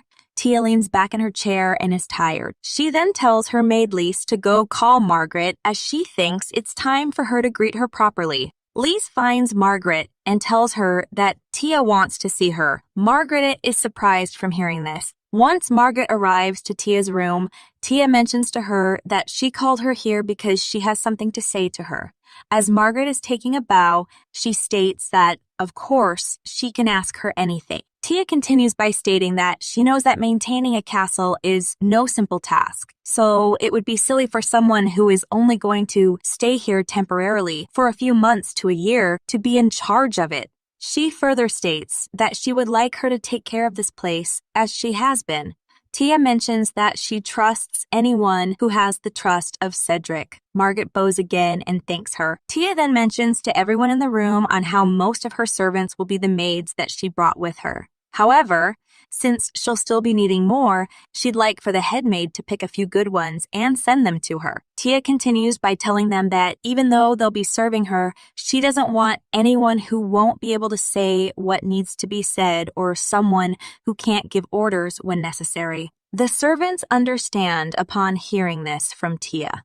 There is one more thing that Tia wants to discuss with Margaret and asks the rest of the people to leave. The rest of the people leave and close the door behind them. Tia then continues by mentioning to Margaret on how she may already know that she didn't bring any attendants from her home estate. Tia continues by telling her that this is because she has neither a relative who is capable nor any relationship to have done so.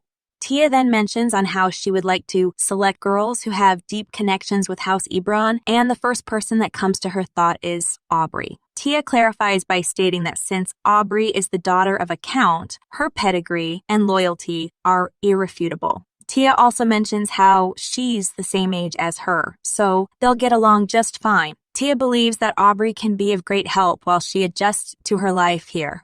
Margaret is silent upon hearing this. She then tells Tia on how she puts so much trust in them. As a vassal of Ebron Grand Duchy, there's no greater honor for them. She continues by telling her that Aubrey has only grown in height, but not in maturity. She's ill-mannered, so there's no way she can serve her properly. Margaret thought that Tia would reprimand her for Aubrey's behavior earlier. She was surprised that Tia is gracefully requesting Aubrey to be her lady-in-waiting and couldn't believe that they are of the same age. Tia replies by stating that they live in the same castle. She continues by asking Margaret if she thinks that she can hide it from her. She further states that if Aubrey is ill-mannered, then that's all the more reason for her to learn etiquette. She further states that Cedric told her that the Jordan family is trustworthy, so she planned on making their daughter her lady-in-waiting. Tia tells Margaret on how she thinks it's unexpected for her to be the one refusing the offer. She mentions how this doesn't mean that she questions her devotion towards Evron, of course. Margaret responds by requesting her not to say such terrible things. She questions Tia on how she could say such a thing as she's the mistress of Evron and apologizes to her. She continues telling Tia on how it would be their undeserved honor for her to take in their imprudent daughter. She requests Tia not to hesitate to scold her for her shortcomings. Tia reassures her, and as Margaret is leaving the room, she states that she'll take care of her. Tia believes that keeping Aubrey in check now is for the future's sake. She knows that until now, Cedric has openly doted on her. She's aware that Cedric always liked children and treated everyone at the Grand Duchy like family. Tia thinks that Cedric probably thought of Aubrey as a younger sister. She believes that he could only do this because her parents exercised moderation and didn't forget their devotion. She knows that if anyone ignores hierarchical structure, then it'll inevitably become a problem one day. Tia thinks that nipping it in the bud and having her recognize her place is what's best for the Evron Grand Duchy and also for Lisha, who will eventually become the Grand Duchess. As Tia is staring outside the window, she is surprised and questions herself about if she's really not upset and if she really doesn't care. It's nighttime now, and one of the servants is bringing food to Tia on a serving cart. Cedric knocks on their room door and calls out for Tia. One of Tia's maids opens the door and tells Cedric on how she's sleeping right now. Cedric thinks to himself about how it should be all right for him to enter as they're married now. As the maid slowly opens the door for him, he walks into the room with the serving cart. The maid then leaves the room and closes the door behind her. As Cedric is pushing the serving cart towards Tia, he notices that she has fallen asleep on the chair. He asks himself if it's better not to wake her up. He starts to smile while watching her sleep and decides to brush her hair. Suddenly, Tia wakes up upon Cedric brushing her hair. He starts to feel awkward upon her waking up. Tia states that she thought she was dreaming. Cedric starts to blush and questions her about if he appeared in her dream. Tia replies by telling him that she wonders if he did. He is confused upon hearing this. He then mentions to Tia on how he brought her some food here in case she was tired and didn't want to go down to the mess hall. Tia responds by stating that she needed to greet the vassals. Cedric replies by stating that they decided to skip that for today. He mentions to her on how he intends to have a party the day after tomorrow so she can accept their greetings all at once. He continues by asking Tia if that's okay, to which she responds that, of course it is. Tia thinks that the food smells good. Cedric tells her that he'll give her a lot so she doesn't have to get up from her chair. He then sets the food right in front of her before she's able to get up. He tells her to stay seated and eat.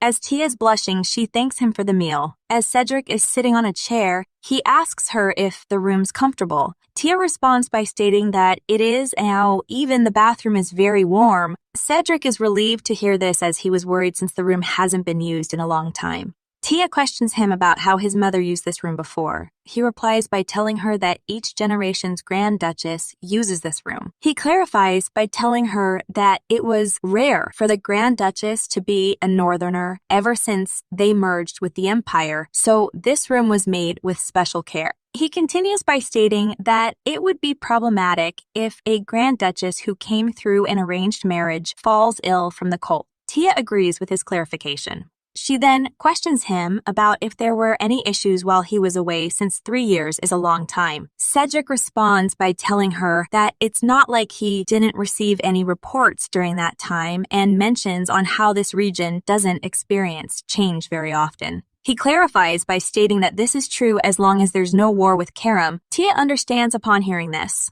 She mentions to him about how he was acknowledged as a hero after the war 5 years ago. Cedric starts to blush. As he clears his throat, he tells her that it's an empty title. Tia clarifies her statement by telling him that he saved the Western Army from the brink of collapse and successfully stopped the wave of monsters. She believes that he proved himself worthy of that title. Cedric responds by telling Tia that what she just mentioned isn't a result of his achievements. Cedric clarifies by stating that it was because the Order of Evron was at his side. Tia is silent upon hearing this. He further elaborates by mentioning how the population here has begun to plateau and commerce ceases during the winter. The industry has also fallen behind. Even if it didn't escalate into total warfare, many skirmishes broke out at the Thold Gateway. He further states that this territory's only objective is to prepare for war. He believes that it's only natural that they're skilled in battle. We learn that the Empire praises Evron of the North. The Evron Grand Duchy has status only second to the Emperor and Empress. Excluding the Emperor, only the Grand Duke of Evron can grant knighthood and form a chivalric order. Not only was Cedric guaranteed sovereignty of his land, he was also authorized to collect taxes, conscript soldiers, and commandeer supplies, but he didn't consider these as a sigh of power and honor. As Cedric is pressing his hand, he tells Tia about how the authority was only given so that they could defend against Karam more easily, but too many people gave their lives protecting this kingdom from them. He believes that there's nothing honorable about anything gained through such sacrifice. He mentions how authority granted to impose such sacrifices is no different from not having authority at all. Tia responds by stating to him that it's fine to give himself more credit. She continues by telling him that the authority and honor he has now didn't come with the title of the Grand Duke of Evron, nor was it granted by the Empire. It came entirely from his own efforts. She further states that they say that status defines a person, but not everyone in the same position can produce the same results. As she takes a sip of her soup, she starts to think about if this was the case, then it wouldn't matter who became the emperor. Tia then mentions to Cedric about if he really forced people to sacrifice themselves, then the Western army would have never followed him. She has heard that there were many volunteers. She further states that if he had accepted them, then they would have gladly abandoned their hometowns and led their families to this barren place instead. She asks him if he thinks that anyone is capable of doing that. She then continues by telling him that it's not his military merit, but the hope and faith he exudes that makes the people treat him as a hero. People all over this land and countless soldiers in the imperial military have faith in him, so he should have more faith in himself. She tells him that she believes in him too. Cedric starts to smile and blush upon hearing this from Tia. He then clears his throat and tells her that she makes him feel so embarrassed sometimes. Tia replies by stating that she's just telling him the truth, to which he tells her that he knows. He continues by stating that they should stop talking about this subject, or else the food will get cold. He then breaks a bread in half and offers Tia one of the halves. He mentions to her to be careful as it's hot. Tia thanks him for the bread. As Cedric is smiling while looking at her, she mentions to him about how tomorrow she'd like to inspect the thief's financial condition. Cedric starts to think about tomorrow's plans, which makes Tia realize something, and she immediately apologizes to him. He replies by telling her that it's okay. He continues by mentioning to her on how tomorrow he's going to visit his family crypt. He questions Tia about if it's all right with her. Could she come with him? Tia responds by telling him that she's sorry for forgetting such an important matter. She starts to think about how paying respect at the family crypt is also a form of courtesy to the vassals here. Cedric tells her that there's no need to think so seriously like that. He further states that it's not like he'll be holding an official ceremony. He had originally planned on going by himself since he has just returned for the first time in a long while. He then glances at Tia, and as he's blushing, he states that since he's going, he wondered if she wanted to go with him as he thought it might refresh her mood as well. Tia looks away, and as she's blushing, she agrees to his request for coming with him. Cedric confirms with her by asking her if she'll allow him. Tia responds by telling him that a word like allow sounds too grandiose. She further states that she's free, so she has no intention of refusing his invitation. Cedric is happy to hear this. He then mentions to her about how tomorrow morning they'll visit the crypt, and in the afternoon, they'll receive the reports together. Tia replies by agreeing to his plan. Suddenly, the room is very silent and they're both nervous. Cedric starts to thank Tia, to which Tia asks for more clarification. He clarifies by telling her that it's for a lot of things like listening to him. We then learn that Cedric had never imagined that he would return to the Evron with someone at his side. He had never been alone. There were always people who were like family by his side. His vassals spared no effort for him. Ansgar followed him around, even on the battlefield. Many even put their lives on the line just to protect him. That's how precarious his circumstances were. But trust that firmly forged between people in the same situation was what bound them together. Though he's lost his parents before he could even recall their faces, he was raised with as much love as he would have received from his parents. Cedric never considered himself as lonely. But now that he had returned with Tia, he realized that this hadn't been the case. Though he knew that it was a marriage of convenience, to him, it was more. Cedric then thanks her for choosing him. Tia is caught off guard upon hearing this from him. She responds by stating that he's saying strange things. Tia starts to think about how from the very beginning it was Cedric that had chosen her. She continues by telling him that they knew from the start that it would benefit them both. Cedric starts to blush and agrees with her. He then calls Tia's name.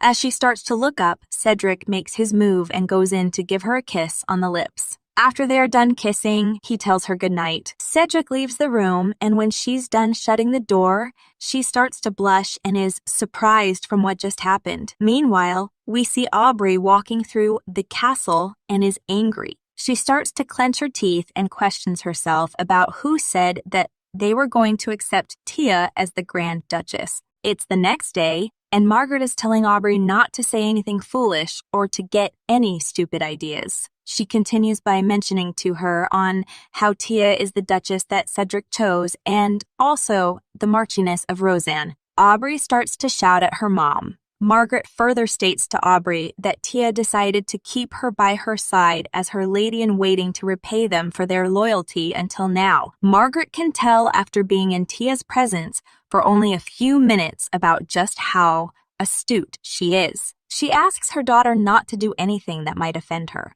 She tells Aubrey that it's not just her life, but the family's honor that hangs in the balance. As Aubrey is making her way to Tia's room, she's grumbling and believes that Tia is nothing more than the daughter of a whore. She also thinks that Tia is not pretty either and believes that she's way better than her. Aubrey has made it to Tia's room and knocks on her door. She starts to think about how she wouldn't be doing this if her big sister didn't threaten to send her to the monastery. She sighs as she opens the door to Tia's room. She introduces herself as Aubrey from the Jordan family.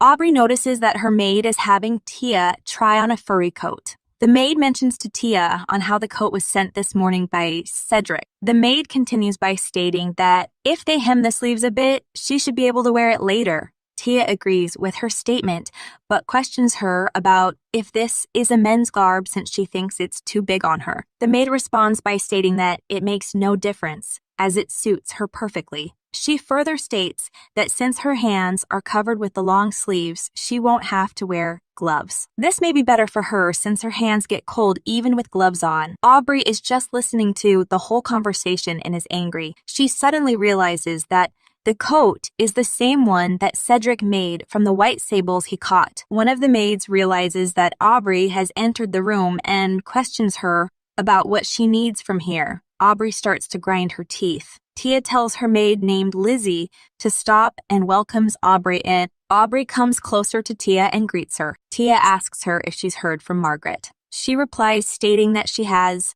Tia turns around and tells her all right. Aubrey is confused as one of the maids is holding a box in front of her. She asks the maid about the box. The maid smiles and mentions to her that this is the lady-in-waiting's job. The maid opens the box and clarifies by stating that so far, she's been doing this job since Tia didn't have a lady-in-waiting, but it's her responsibility now. As Aubrey takes the box from the maid, she couldn't believe that she was being lectured about one of her responsibilities by a maid. As one of the maids is doing Tia's hair, Tia's heart starts to skip a beat as she starts to remember about last night and still can't forget about the kiss and Cedric's touch from last night. She starts to blush and wonders if she has dark circles under her eyes or if her cheeks are too thin. Tia knows that this is the first time she's worrying about something like this. She starts to think about how she actually wants to look beautiful. She asks herself about where these feelings are suddenly coming from. She starts to remember about the day she went to go meet Cedric after returning from a long and ghastly future. Tia believes that back then, that was the first time she looked in a mirror properly. She didn't think that pretty was a word that suited her. She was filled with feelings similar to anxiety and guilt. She wonders if she had already foreseen that she'd feel this way. Suddenly, someone starts to knock on the door. The maid starts to run to open the door as she believes that Cedric must have arrived. The maid opens the door and peeks outside the room to see who it is. She finds out that it's Cedric. Cedric smiles at the maid and asks her where Tia is. The maid starts to blush as she's responding back to him and states that Tia is almost done preparing. Cedric steps into the room. As he's walking towards where Tia is sitting, the maid starts to bow. Tia notices Cedric approaching her from looking into the mirror. As Cedric is smiling at her, he asks her if she slept well. Tia turns around to look at him as her heart starts to flutter. Tia responds to Cedric by telling him that she did. She continues by mentioning to him on how it's been a while since she slept in a bed that doesn't sway. She questions him about if it's very cold outside. She further states that she has her own winter coats, but she'll wear the one that he gave to her. She tells him that this must be a very valuable coat. Cedric smiles and responds by stating that he gave it to her because it's valuable. He believes that it would be a waste if he wore it while on active duty and damaged it. He continues by telling her that Ansgar made the pelts into clothes even though he told him to store them. He mentions that until now, this coat hasn't even seen the light of day. Tia replies by stating that it looks like a blanket when she wears it. The maids start to gasp upon hearing Tia say this. They both start to think in their heads on how it doesn't look like a blanket at all and are hoping that Cedric agrees with them. Cedric responds to Tia by stating that it doesn't look like a blanket, which gives the maids some relief. He continues by telling her that it suits her perfectly. Tia is surprised to hear this. She lowers her gaze and starts to blush. One of the maids approaches the couple and tells Tia that the last thing left to pick is her hair accessory. The maid turns around to confirm with Aubrey. Aubrey is standing behind the maid with the hair accessory box. Cedric turns around when he hears Aubrey's name. He smiles and asks Aubrey if she's Tia's first lady-in-waiting. She responds by agreeing with him that she is. Cedric states to Aubrey that Tia is susceptible to the cold and asks her to take care of her for this very reason. He continues by mentioning to her that it would be a relief for him if there's someone by Tia's side who is familiar with this place. As Aubrey calls out to Cedric, she starts to think in her head about how he's different. As she's trembling, she starts to think about how he's still the gentle Grand Duke from before, but she's never seen him look at someone like he looks at Tia. She realizes that the depth of his emotions are different. Cedric is confused upon seeing her tremble. He then mentions to the maid on how any hair accessory will do. They end up deciding to tie a bow on Tia's hair. Tia looks dazzling now that she's completely ready. Cedric starts to blush. Tia asks him if there's something wrong. As he's exhaling, he tells her that it's nothing. He then questions her if they should go, to which Tia responds that they should as she's done preparing. Before she leaves, she calls out to Aubrey, which makes Aubrey flinch. Tia mentions to her that from now on, she entrusts her jewels with her. She then tells her maid Alice to show Aubrey where to put her jewels. Aubrey is still trembling. Cedric notices this as he's about to leave and is confused. He stops and pats her on her shoulder to calm her down. Aubrey just continues to look down, and we see that she has a tear in one of her eyes. Tia and Cedric are heading outside the castle and are holding hands. Tia suddenly questions Cedric about if there's something bothering him. He asks her if she means him. She tells him that she does, as his face is telling her that he's worried about something. He clears his throat and responds by stating that it's nothing. He continues by mentioning Aubrey's name. Tia asks for more clarification. He mentions how her and Aubrey are of the same age. Cedric further states that it doesn't feel that way at all to him and how he's only just realized this. He clears his throat again and starts to feel a bit shameless as he starts to remember the kiss from last night. They are finally outside the castle. Cedric starts to tell Tia about how the stronghold was built with the possibility of sieges occurring. He continues by mentioning that if the family crypt was located within the castle, not only would space be an issue, it would also increase the number of places they'd have to protect in case of emergencies. Tia questions him about how it would be easier to destroy it if it was built outside. She continues by telling him that she heard it was constructed outside to encourage the descendants to abandon it in dire emergencies. Cedric responds by stating that if it was inside the castle, then even if she said there was no need to protect it, the vassals would not easily accept such an order. He further states that they couldn't just build it randomly and neglect it. That's why they built the crypts on the mountains nearest to the stronghold. He continues by mentioning that the Grand Duchy also set up defense facilities and stationed soldiers on the mountain because it was a strategic military location. As the couple is riding on the horse together, Cedric asks Tia if she's cold. She responds stating that she isn't cold. She then starts to grab on the saddle and is blushing. The couple has finally arrived and someone welcomes the both of them. The mysterious man mentions to them on how he's been awaiting their arrival ever since he received word this morning. Cedric responds to the mysterious man by stating that they just want to pay their respects, so he doesn't need to mind them. He can get back to his duties. The man bows upon hearing this and tells Cedric that he understands. As Tia and Cedric are walking towards the crypt, the soldiers start to talk about Tia and how they heard that the two of them have come to pay their respects. One of the soldiers continues by mentioning to the other soldier on how the ancestors must be happy to see them. The other soldier nods in agreement. We see that Cedric has some flowers in his hands. As he calls out to Tia, she notices the flowers in his hands and starts to think about how the flowers are memorial flowers made of silk. The couple enters the passageway that leads them to the crypt. As Cedric is holding a candle, they start heading down the stairs.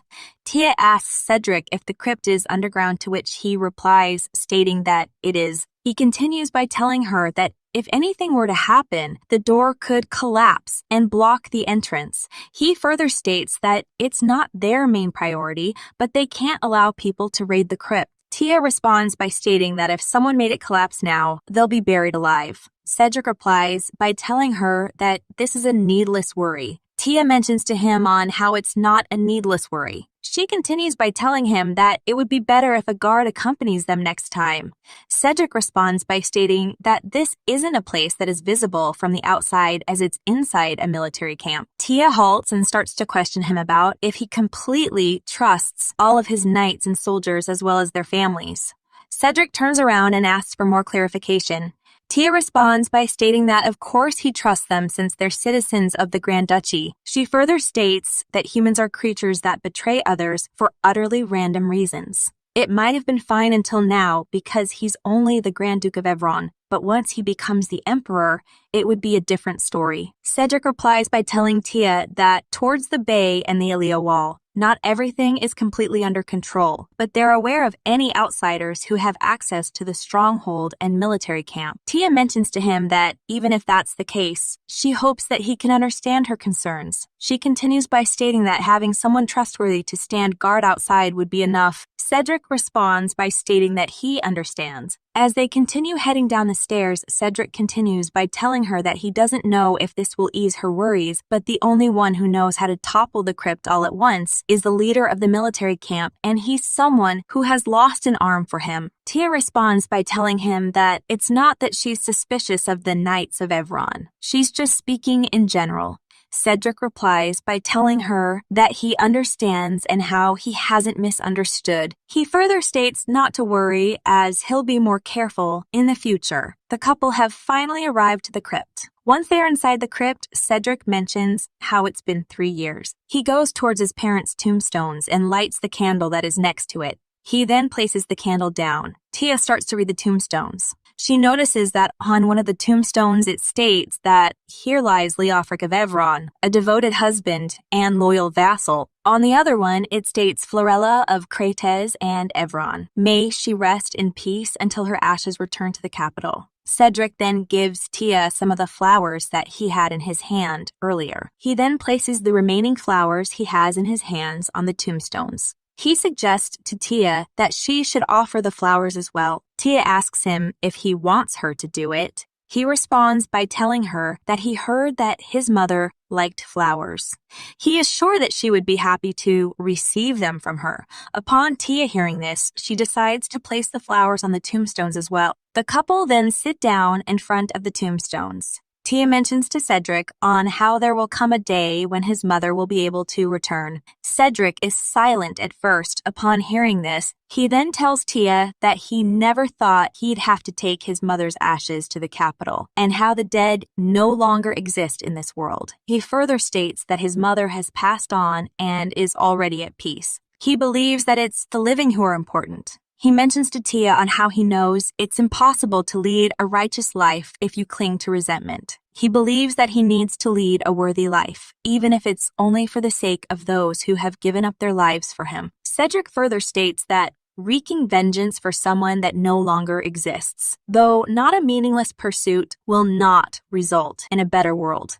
Upon hearing this response from Cedric, Tia starts to think in her head.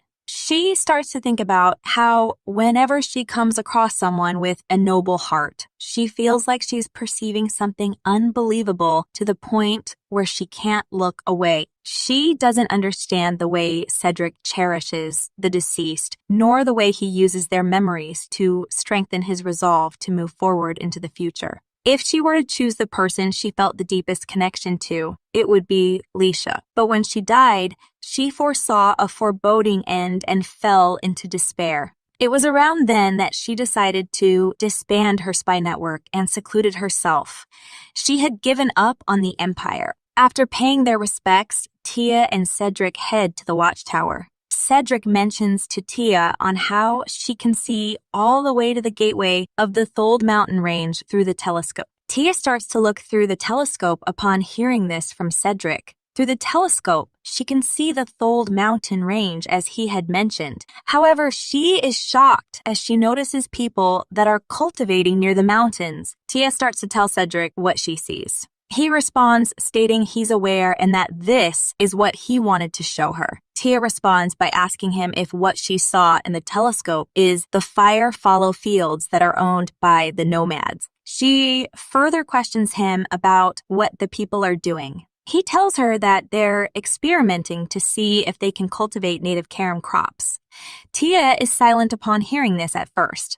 She then tells him that if the temple finds out, they'll denounce him for experimenting with demonic crops. She further states that they might even accuse him of conspiring with Karam. Cedric replies by mentioning to her on how he knows this, which is why he's been doing this beyond the Thold Gateway. The sun is starting to set at the Evron stronghold. Tia is looking at a map of the firefall fields inside the stronghold. She questions Cedric about when they started experimenting. Cedric responds by stating that he started after he inherited his title. He continues by telling Tia on how even before that, some residents had been harvesting from bits of seed scattered on the fields, but there had been no large-scale attempts to cultivate these crops. Tia replies by advising him to stop this experiment. She continues by mentioning how cultivating the crops in the fields beyond the Thold Gateway is not a good enough defense. She further states that Karam is the Empire's archenemy. The temple calls them the demonic tribe. He replies by stating that the people of Evron know better than anyone else of how fearful Karam is. She responds by telling him that this isn't enough.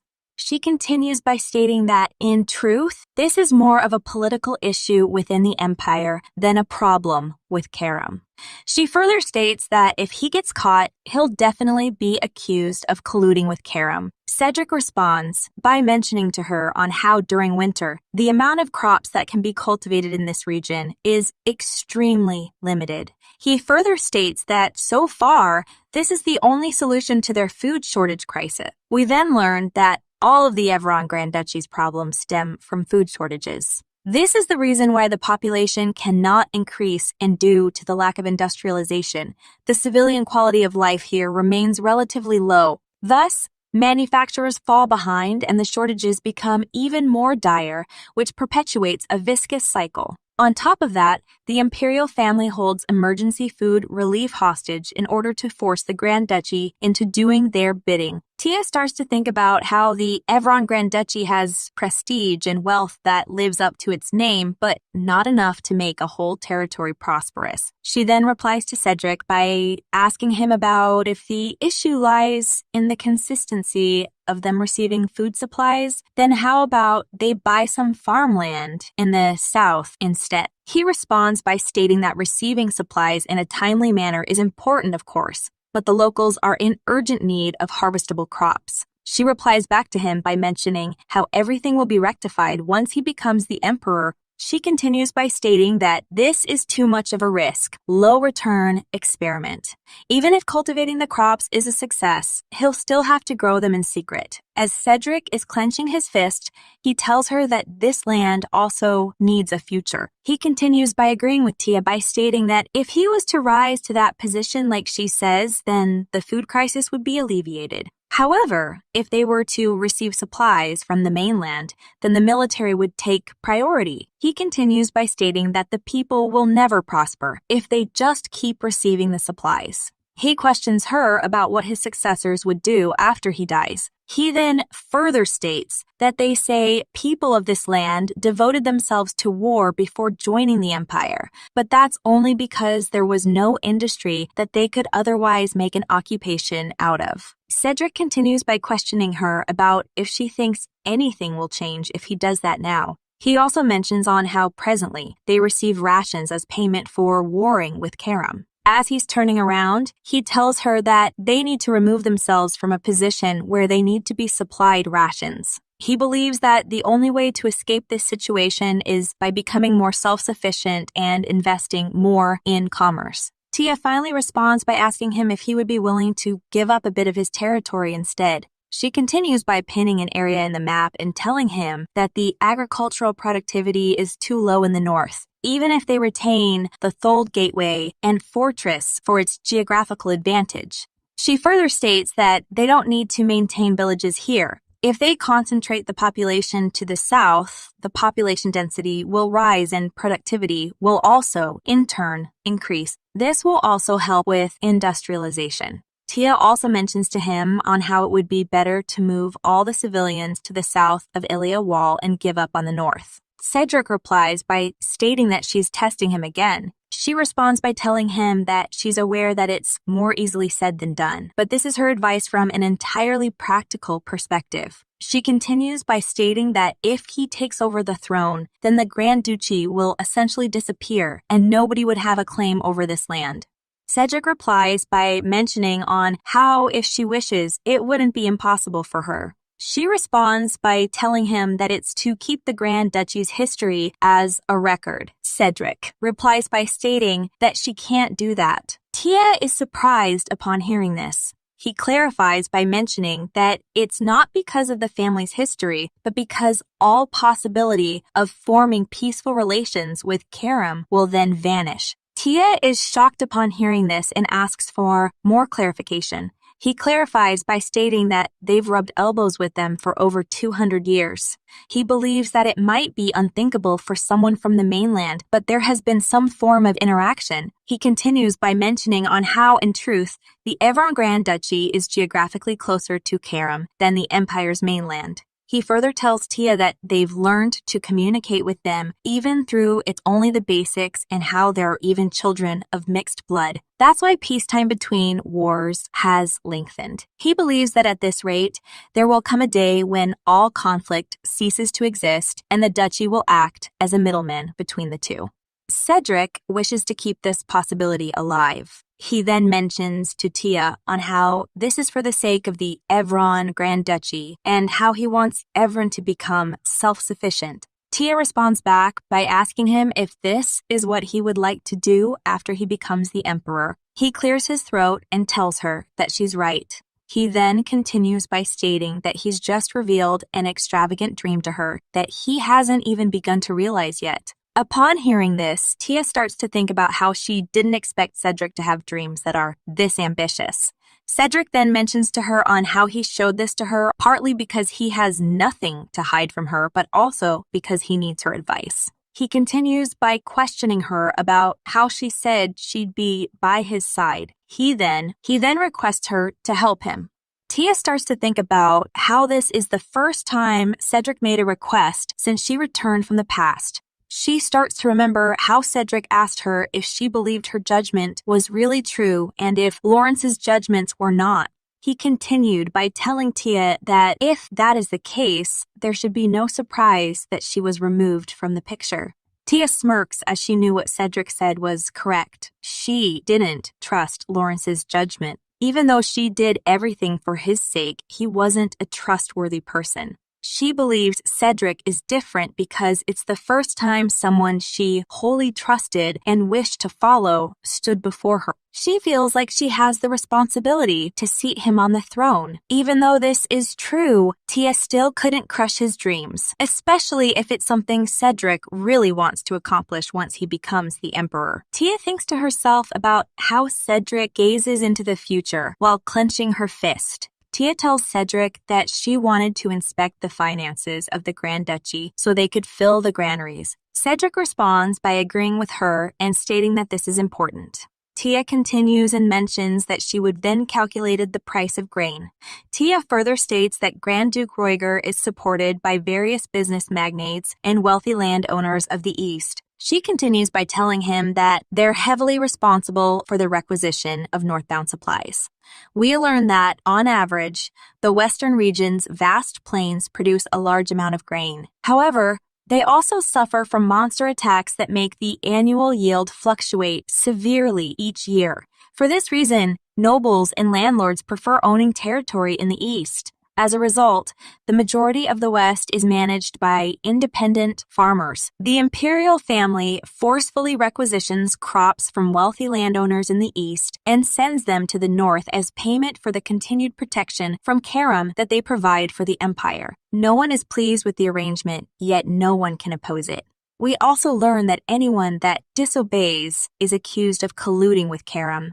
Tia states that if the price of grain rises in order to requisition the crops more smoothly, the emperor will appoint Grand Duke Roigar for the task. She continues by mentioning that since the Grand Duke is avaricious, he'll be unwilling to send the expensive grain to the north for free. Tia starts to think about how she interfered for this reason in her past life. We learn that in her past life, over the course of a few years, she had pirates plunder the merchant vessels, exporting grains to the southern kingdoms. Simultaneously, she used the Rosen Marquisate's fortune to stockpile the remaining grain on the market, and all the pirated grain was poured into the ocean. Time and again, fires were set in the west, which caused the cost of grain to shoot through the roof. We also learned that as she expected, the emperor tasked Grand Duke Roigar with requisitioning the supplies for the north. In order to relieve their shortage, the southern kingdom of Imel generously bribed Grand Duke Roigar to decrease their deficit for wheat. The Grand Duke stood to gain much from this, so he accepted. Tia believes that after 2 months, the Grand Duke must have thought that filling the empty granaries with the newly harvested wheat and sending those as supplies to the north would suffice. However, that year happened to be the year Karam sent large numbers south. The starved Evron army couldn't defend the Thold Gateway, and even the Elia Wall was almost infiltrated, thanks to Cedric, who caught the King of Karam off guard and killed him while defending the stronghold. The war ended that winter, but Grand Duke Roigar was blamed for the battle lost at the Thold Gateway. His secret exchange of grain with the Kingdom of Imel was discovered. However, his dealings with the Kingdom of Imel were part of a scheme. A copy of the transaction was in Tia's hands from the beginning. Thus, Grand Duke Roigar was beheaded from treason. Tia thought to herself that she could use the same method again since it has been proven to yield results. She also thinks that they can fill the granaries ahead of time to counteract their lack of supplies later, so that they'll still be able to avoid the war.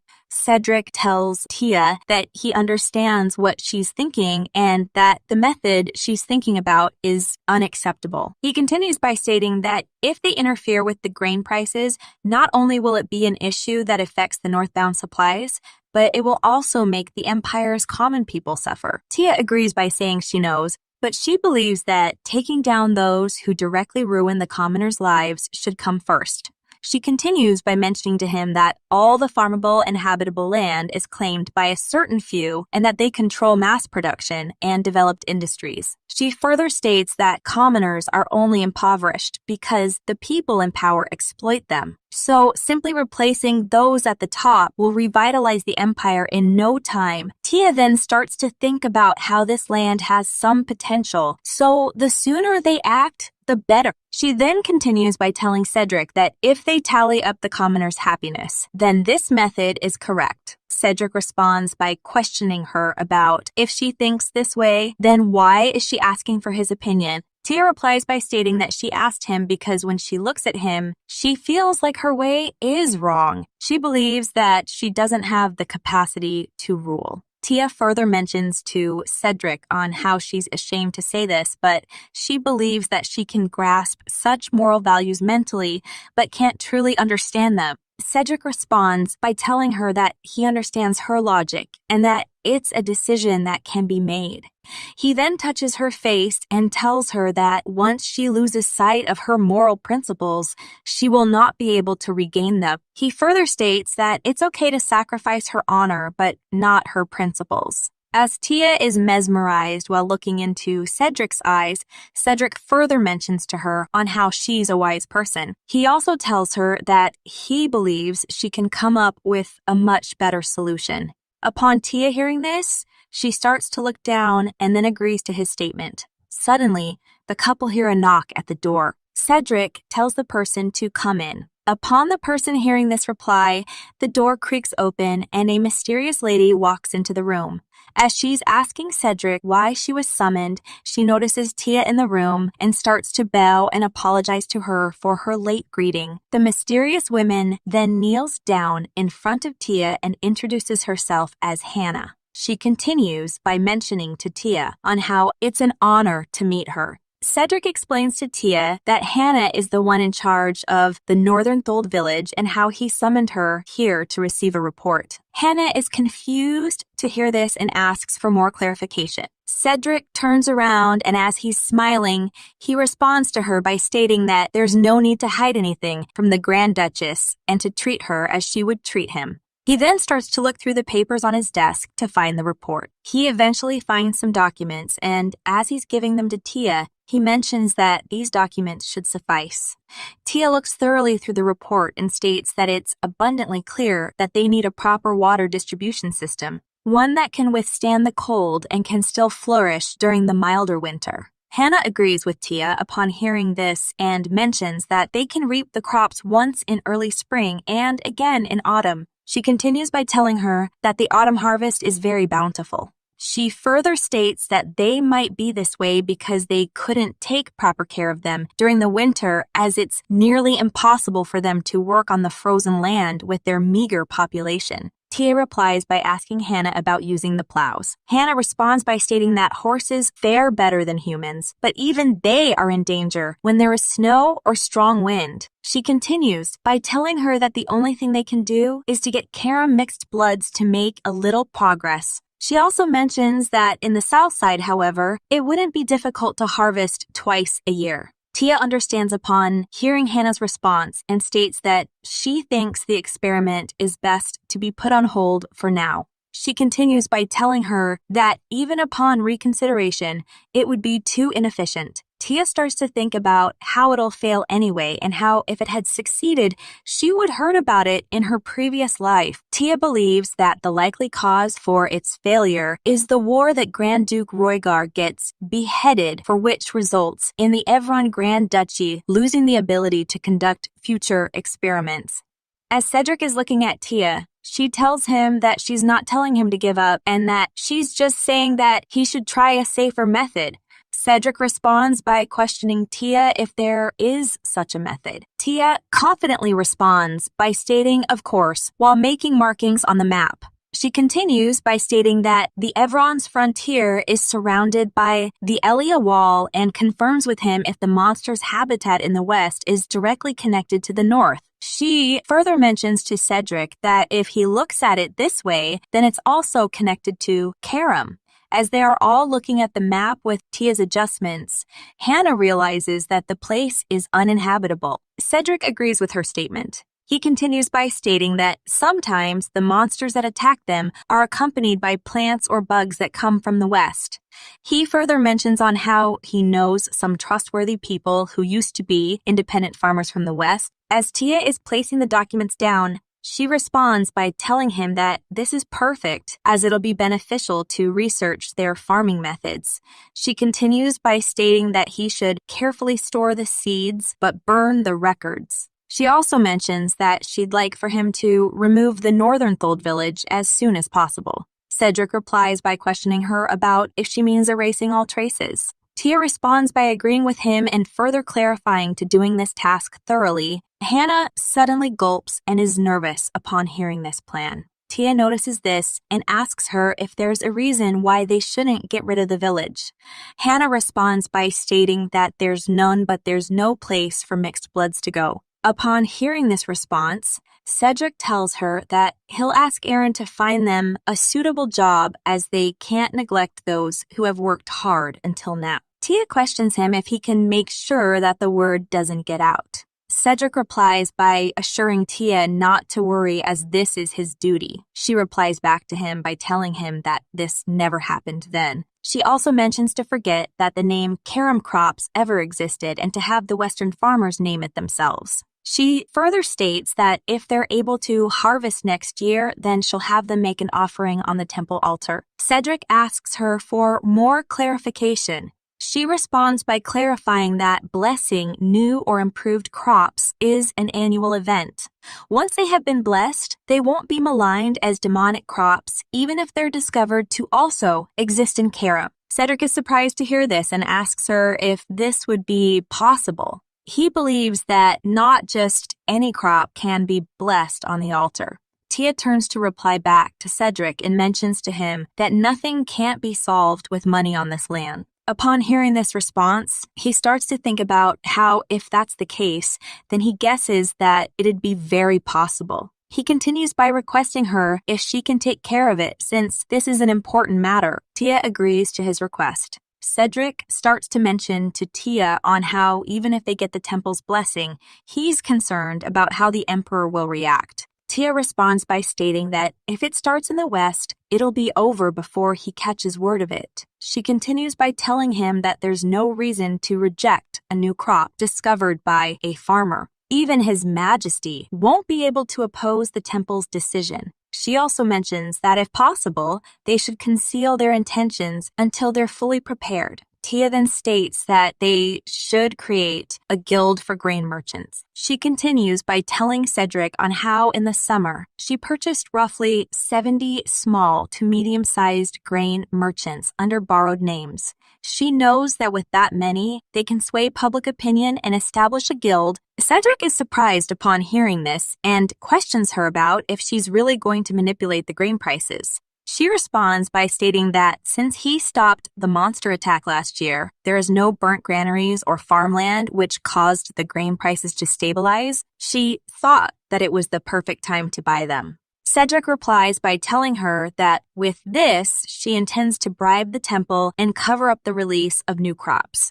He continues by stating that what may work with merchants may not work with an entire guild. The likelihood of being caught by the emperor is much higher. Tia responds by mentioning how even so, he won't have the justification to stop them. She knows that should the need arise, the emperor can block transport and divest the granaries, so she thinks he'll be relatively lenient. Tia believes that if the emperor tries to interfere, he might clash with the merchant powers that are headed by Grand Duke Roigar. She knows that nobles hate nothing more than that which inhibits the expansion of their enterprises.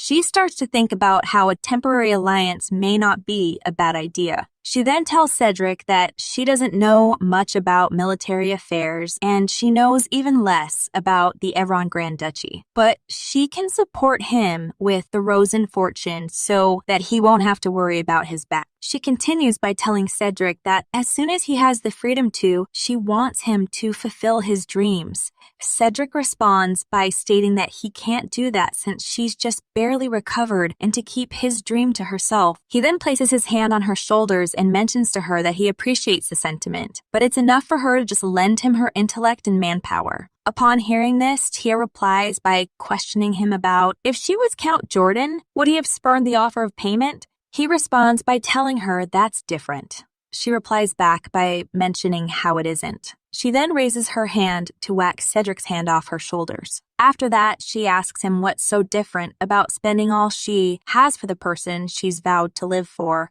Cedric starts to blush and smile upon hearing this response from Tia. Tia is slightly confused upon noticing his reaction. Hannah starts to giggle as well.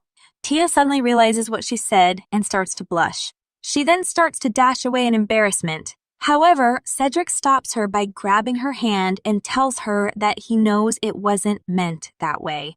He continues by stating that he didn't misunderstand her and requests her to stay. He also asks her if they have more to discuss. Hannah notices this interaction. As she takes a bow, she states that she won't disturb them any longer. She continues by mentioning to them to call her anytime if they need anything. She then takes her leave and closes the door behind her. Cedric and Tia are now alone in the room together, and they both start to feel nervous. Tia nervously apologizes to Cedric for causing Hannah to misunderstand. He responds by stating that it's not completely a misunderstanding. He then lets go of Tia's hand. Tia replies by stating that they should finish discussing this later. She then turns around and tells him that she will take her leave. Upon hearing this response, he stops her and requests her not to go. As they're both blushing, he continues by mentioning to her to not turn around. Cedric then hugs her from behind and kisses her head. We then learn that during winter, the appearance of the Empress was the talk of society. We see some ladies having a tea party.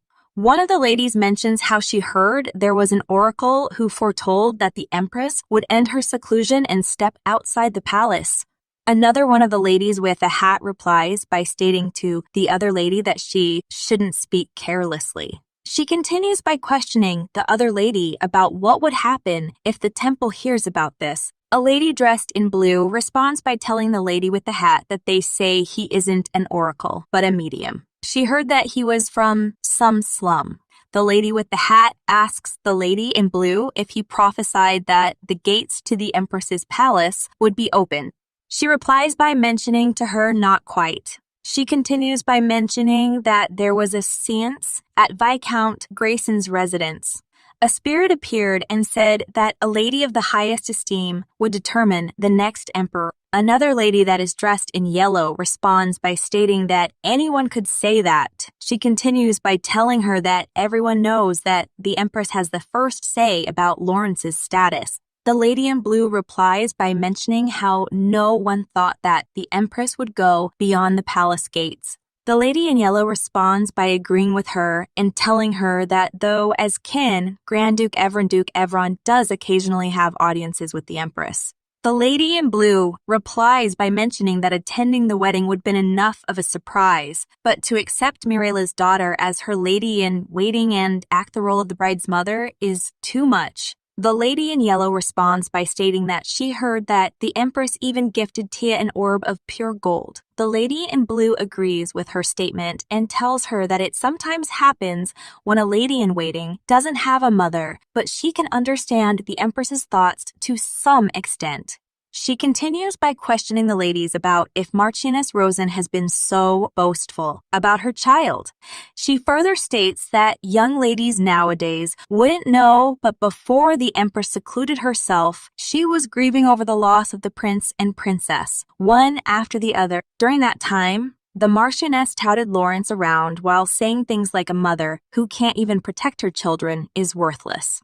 She also tells the ladies that now that her daughter is the lady-in-waiting for the Empress, Lawrence just keeps coming and going from the Empress's palace. The lady in yellow replies by asking if it's right to say that the Empress has come out of seclusion.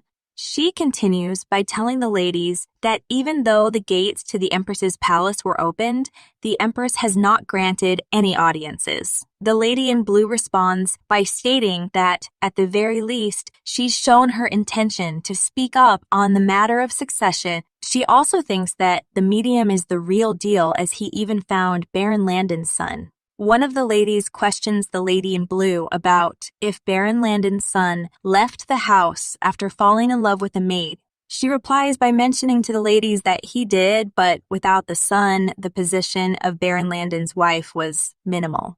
She continues by stating that Baron Landon was bedridden with no signs of recovering, and her relationship with the ex-wife's daughter was quite hostile. She further tells the ladies that she heard nothing of his whereabouts since he left, but they said the medium told her where he was. The lady in yellow is surprised to hear this and mentions how that's impressive. The lady with a hat replies by stating that this is so troublesome for Landon Barony. She continues by questioning the ladies about if they're possibly thinking of accepting that mate. The lady in yellow responds by asking why not. Meanwhile, at the Keisha residence, two young girls are heading somewhere. One of the girls, named Hazel, mentions to the girl in pink that it's no different from coffee reading, so there's no need to be so serious. The little girl in pink replies by telling Hazel that if her father finds out, she'll be scolded. Hazel responds by asking her if she's curious. She also questions her about what is it that is causing society to be so worried about it. Hazel further tells her that they say he correctly predicted that Noah would propose to the daughter of Count Ardia. She believes that before then, no one knew that Noah favored Ardia. She also states that there's no big deal if this medium is just a bunch of malarkey, as there's nothing to lose. The little girl in pink agrees with her statements. Hazel then tells her that she's going to write an article about it. The little girl in pink asks her if Auntie allowed it. She responds by stating that she didn't, but if the newspaper sells well, thanks to her article, then her mother wouldn't have anything to say. She continues by requesting the little girl in pink to help her as she wants to keep this a secret until she finishes writing her article. She also requests her to provide her with a place. The little girl in pink eventually agrees. It's the next day, and several ladies are standing around a table in the shape of a perfect circle. The medium makes sure that there are 9 candles lit up since there are 9 people around the table. As he's grinning, he mentions that everything is in order. The medium continues by pulling out a sword and cutting one of his fingers slightly to draw blood. He then uses his blood and creates a circle.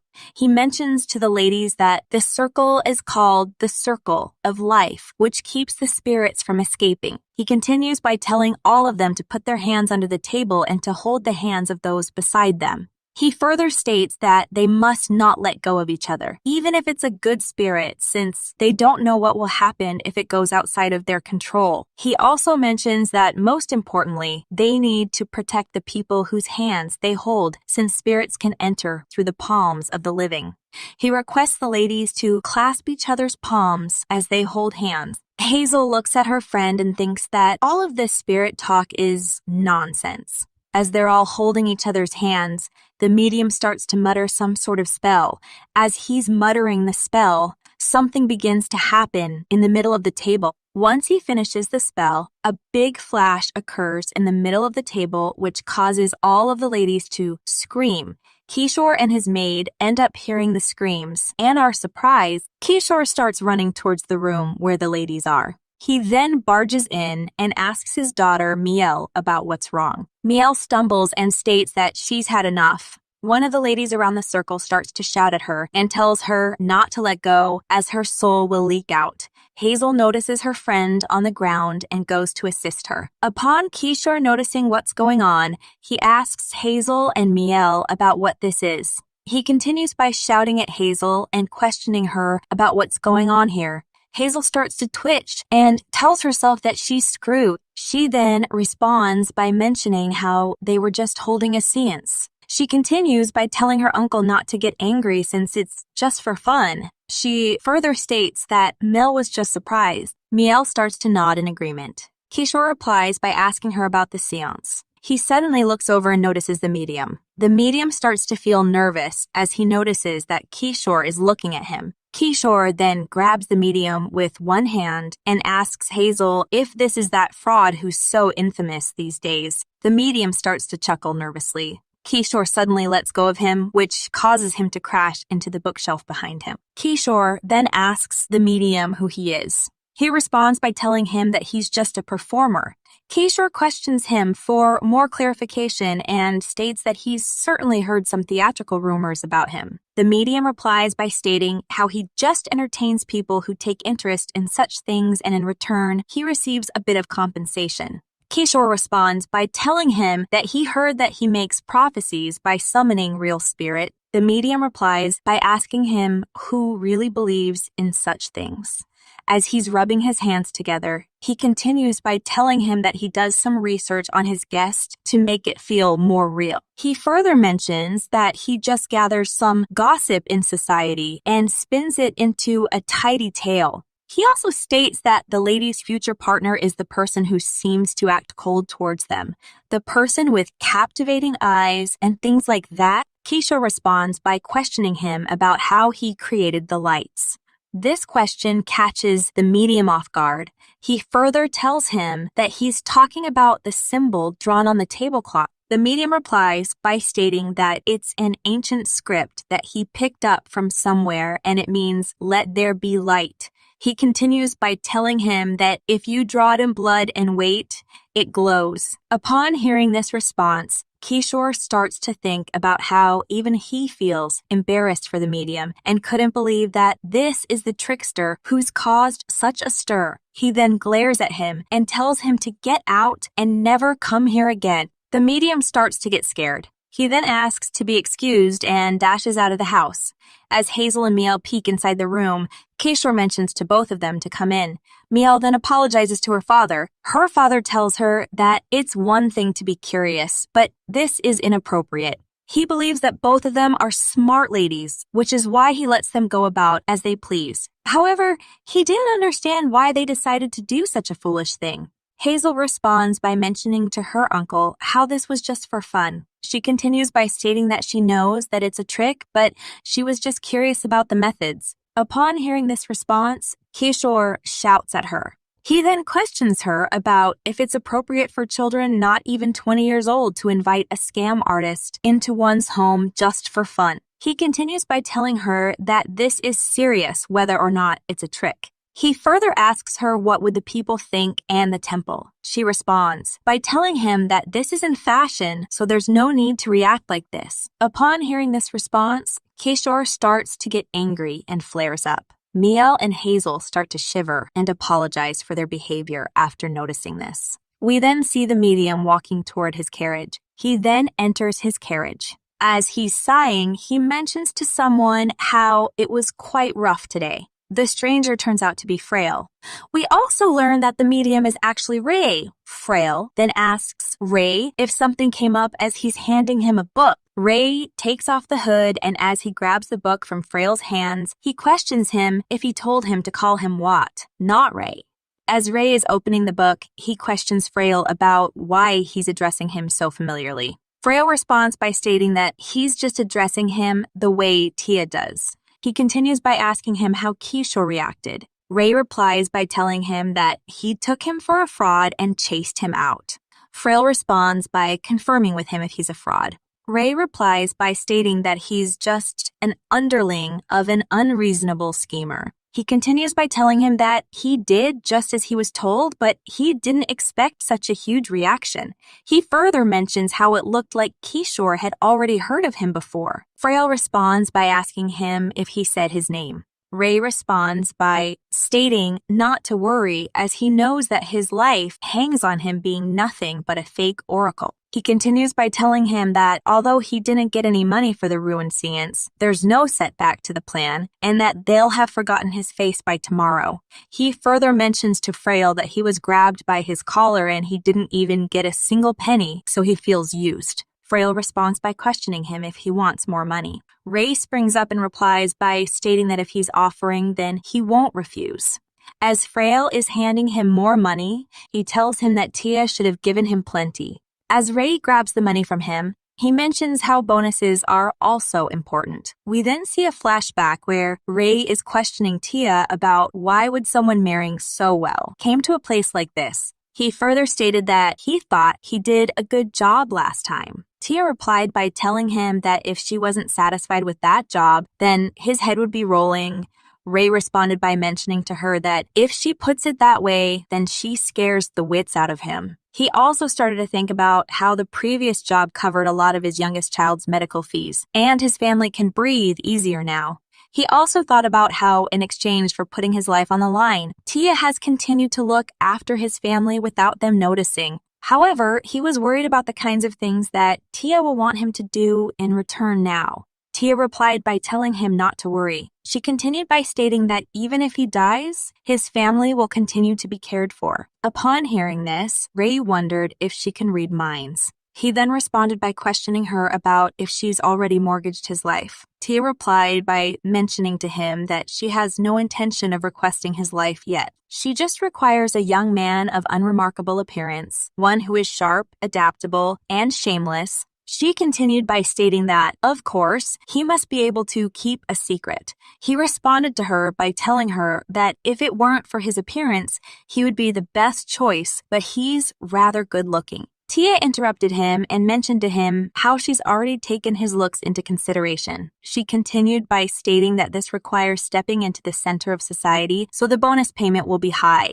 She further mentioned to him how he mustn't be shaken or get complacent. She also told him not to forget that the primary goal is to get close to the target. As Tia flipped through the book, she stated that to pique their interest and build his credibility, they will use a magic circle and how the circle structure is simple. She continued by telling him that after the spell is activated, it will emit a bright light for about 15 seconds before disappearing on its own. She further stated that as this is small magic, there is no need for a human sacrifice, and that some fresh blood would supply sufficient life force. Ray responded by questioning her about if he would be burned at the stake if the temple catches him. Tia replied by mentioning that ancient magic and all the occult are forbidden by the temple, which is why he needs to play the part of a scammer well. She further asked him what would be more embarrassing than the temple being fooled by a fraud and acting like a real sorcerer had shown up. She also mentioned to him that she'll bail him out if he gets caught, so there's no need to worry. Ray was silent upon hearing this response. He then agreed and questioned her about why she was going to such lengths. As she turned around, she stated that once the target approaches, he'll understand. We then learned that at first Ray disliked cutting himself, but before he knew it, his mouth moved on its own and he milked the magic for all it was worth to build the mystery. As a result, he became popular enough to be invited to places such as the Kishore estate. He starts to think about how, thanks to that, his hands and arms are covered in cuts. He then asks Frail if he has to memorize all these pages. Frail responds by telling him that he's correct, as this is the information he'll need for the next occult session. Upon hearing this response, Ray takes a moment to memorize the information. He then hands Frail the book back and mentions that he finished memorizing the pages.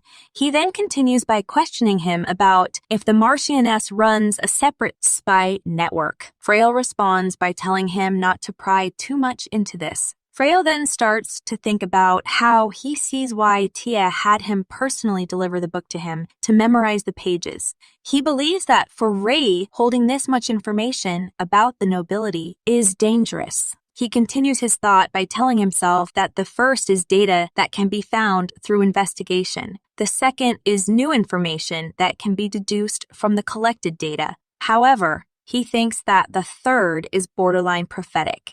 He's aware that it should be around the time when Tia met Cedric, which is when she started to truly establish her information network. He believes that a network of this size shouldn't be able to gather such a large amount of information. He then realizes that he's also starting to pry things that he shouldn't. Suddenly, the carriage begins to stop. Ray mentions how they've arrived at his lodgings. As he stands up, he tells Frail that he'll return shortly, to which Frail replies by stating that he understands.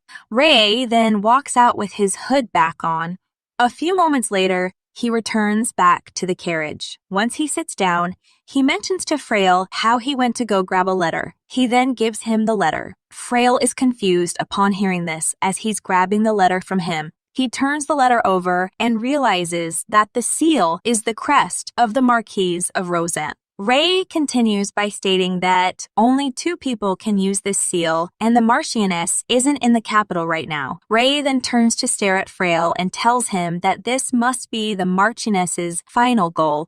We see a flashback where Tia is speaking to Frail. She told him that her mother is constantly anxious. She continued by stating that her mother can't rely on the temple. Her whole way of life goes against the temple's doctrine, but it's not like she can simply escape it. Thus, she can only put her hopes in the occult. She further mentioned to him that if an oracle rumored to be very talented appears, she would certainly be interested. Tia also stated to Frail that most likely she will not be at the capital, so she wants him to tell Ray in her stead. Frail agrees to her request. As she turned around, she told him that he doesn't have to be friendly with him.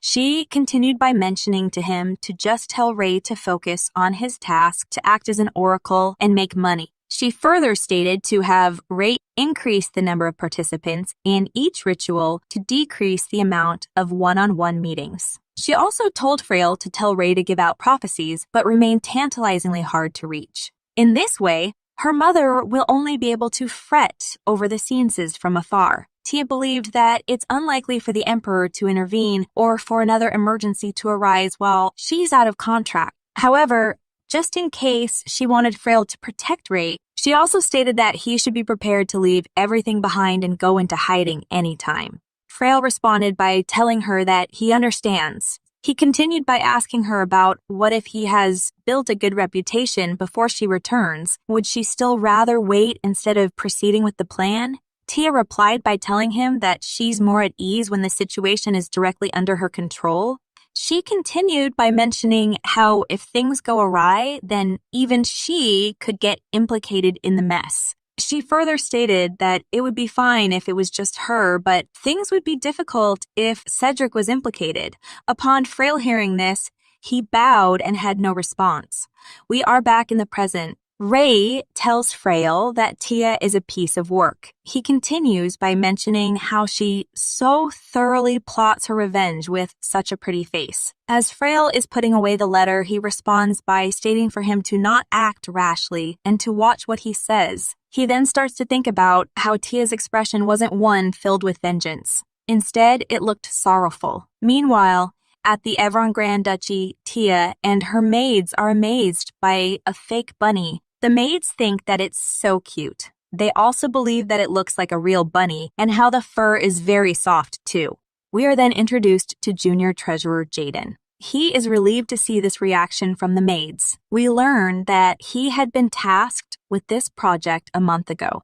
After Tia finished examining all of the financial ledgers, she was forced to admit that there wasn't a surefire way to overcome the issue with poverty in Evron Duchy. She knew that, like Cedric stated, the issue lies with the lack of manpower. The resources are also bountiful. There are multiple mines with the potential of becoming profitable.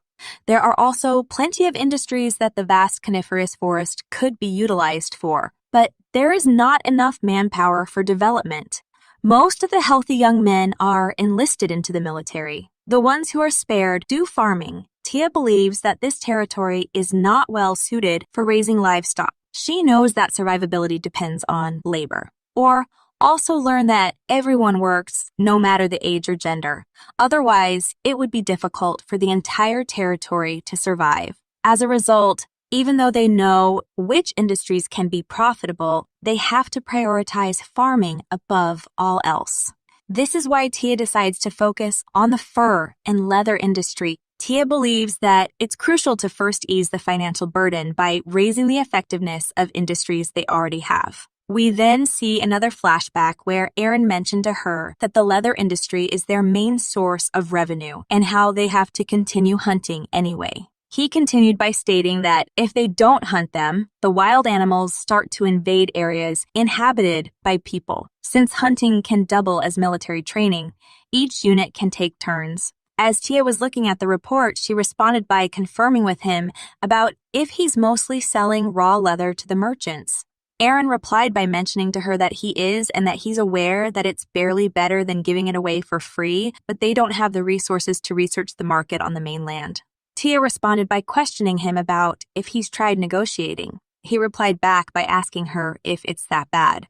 Upon Tia being asked this question, she started to think about how she's also not very familiar with the market price of leather, but by just looking at the records, she's certain that they're being ripped off. As she was making notes, she was thinking about how even though Aaron's a warrior, he's handing these businesses since he's the one looking after this territory. She believed that it's unreasonable to expect top-tier business acumen, especially since the Evron Grand Duchy lags behind when it comes to commerce and industry. Once Tia finished making more notes, she handed Aaron the report and mentioned to him to not sell under the price she wrote down. She continued by stating that they will almost certainly complain about market prices and transportation costs, but don't give in.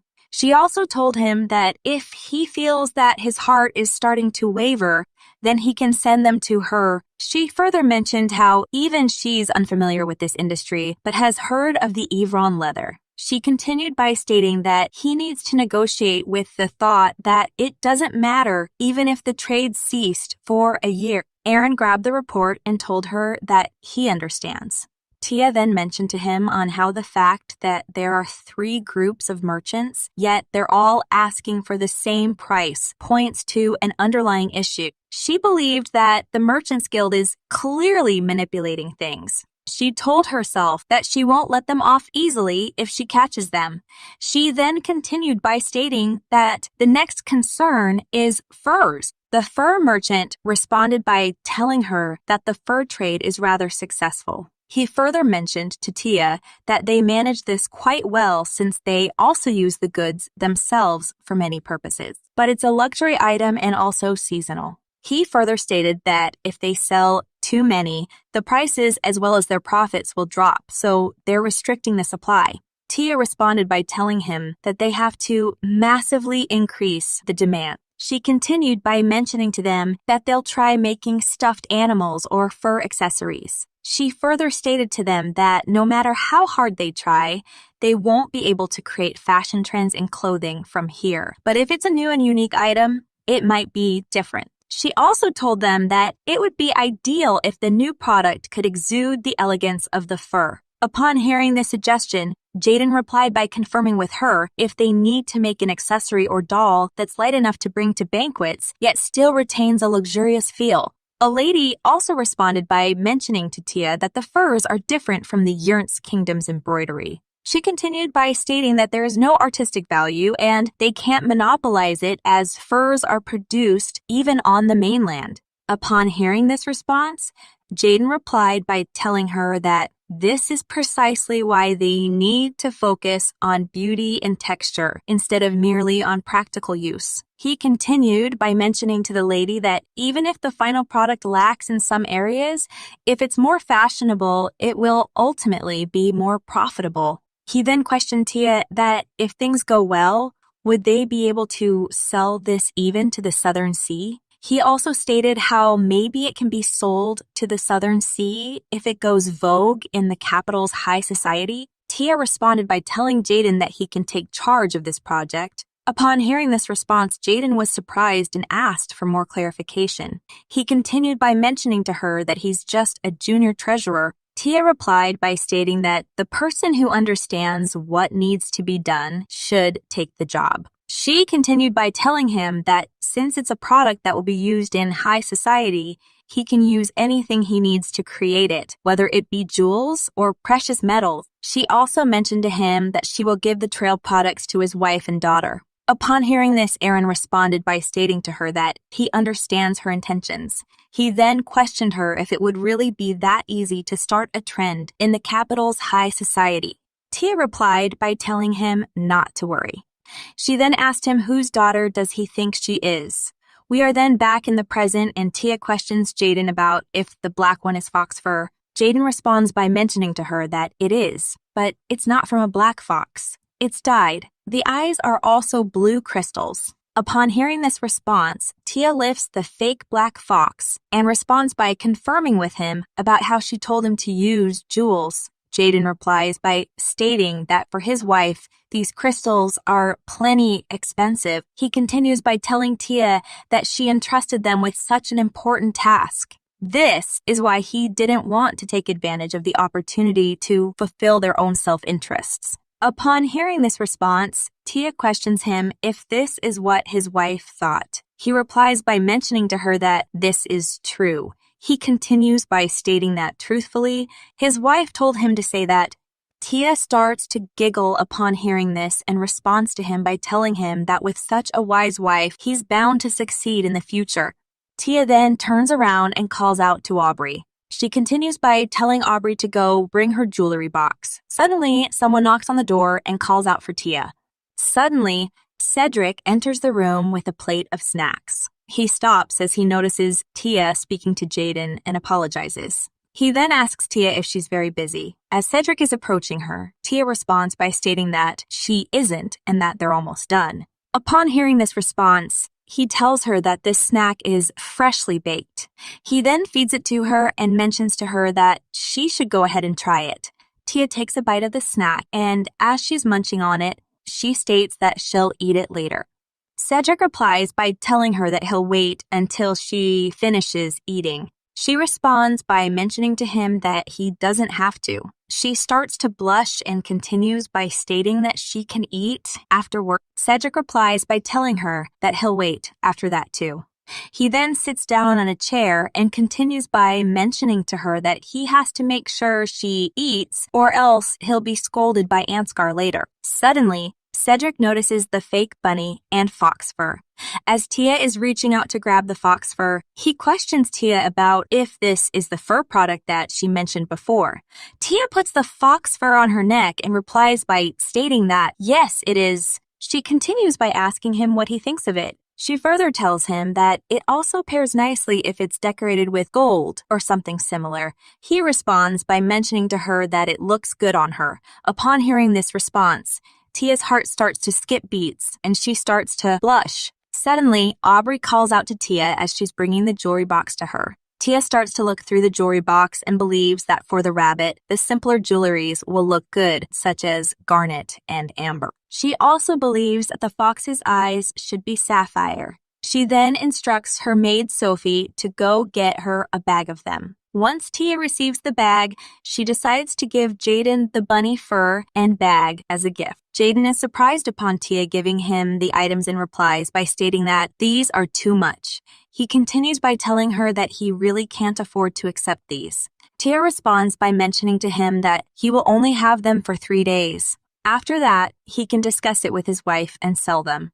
She continues by stating that it would be a burden for her if he keeps them at home just because they're a gift.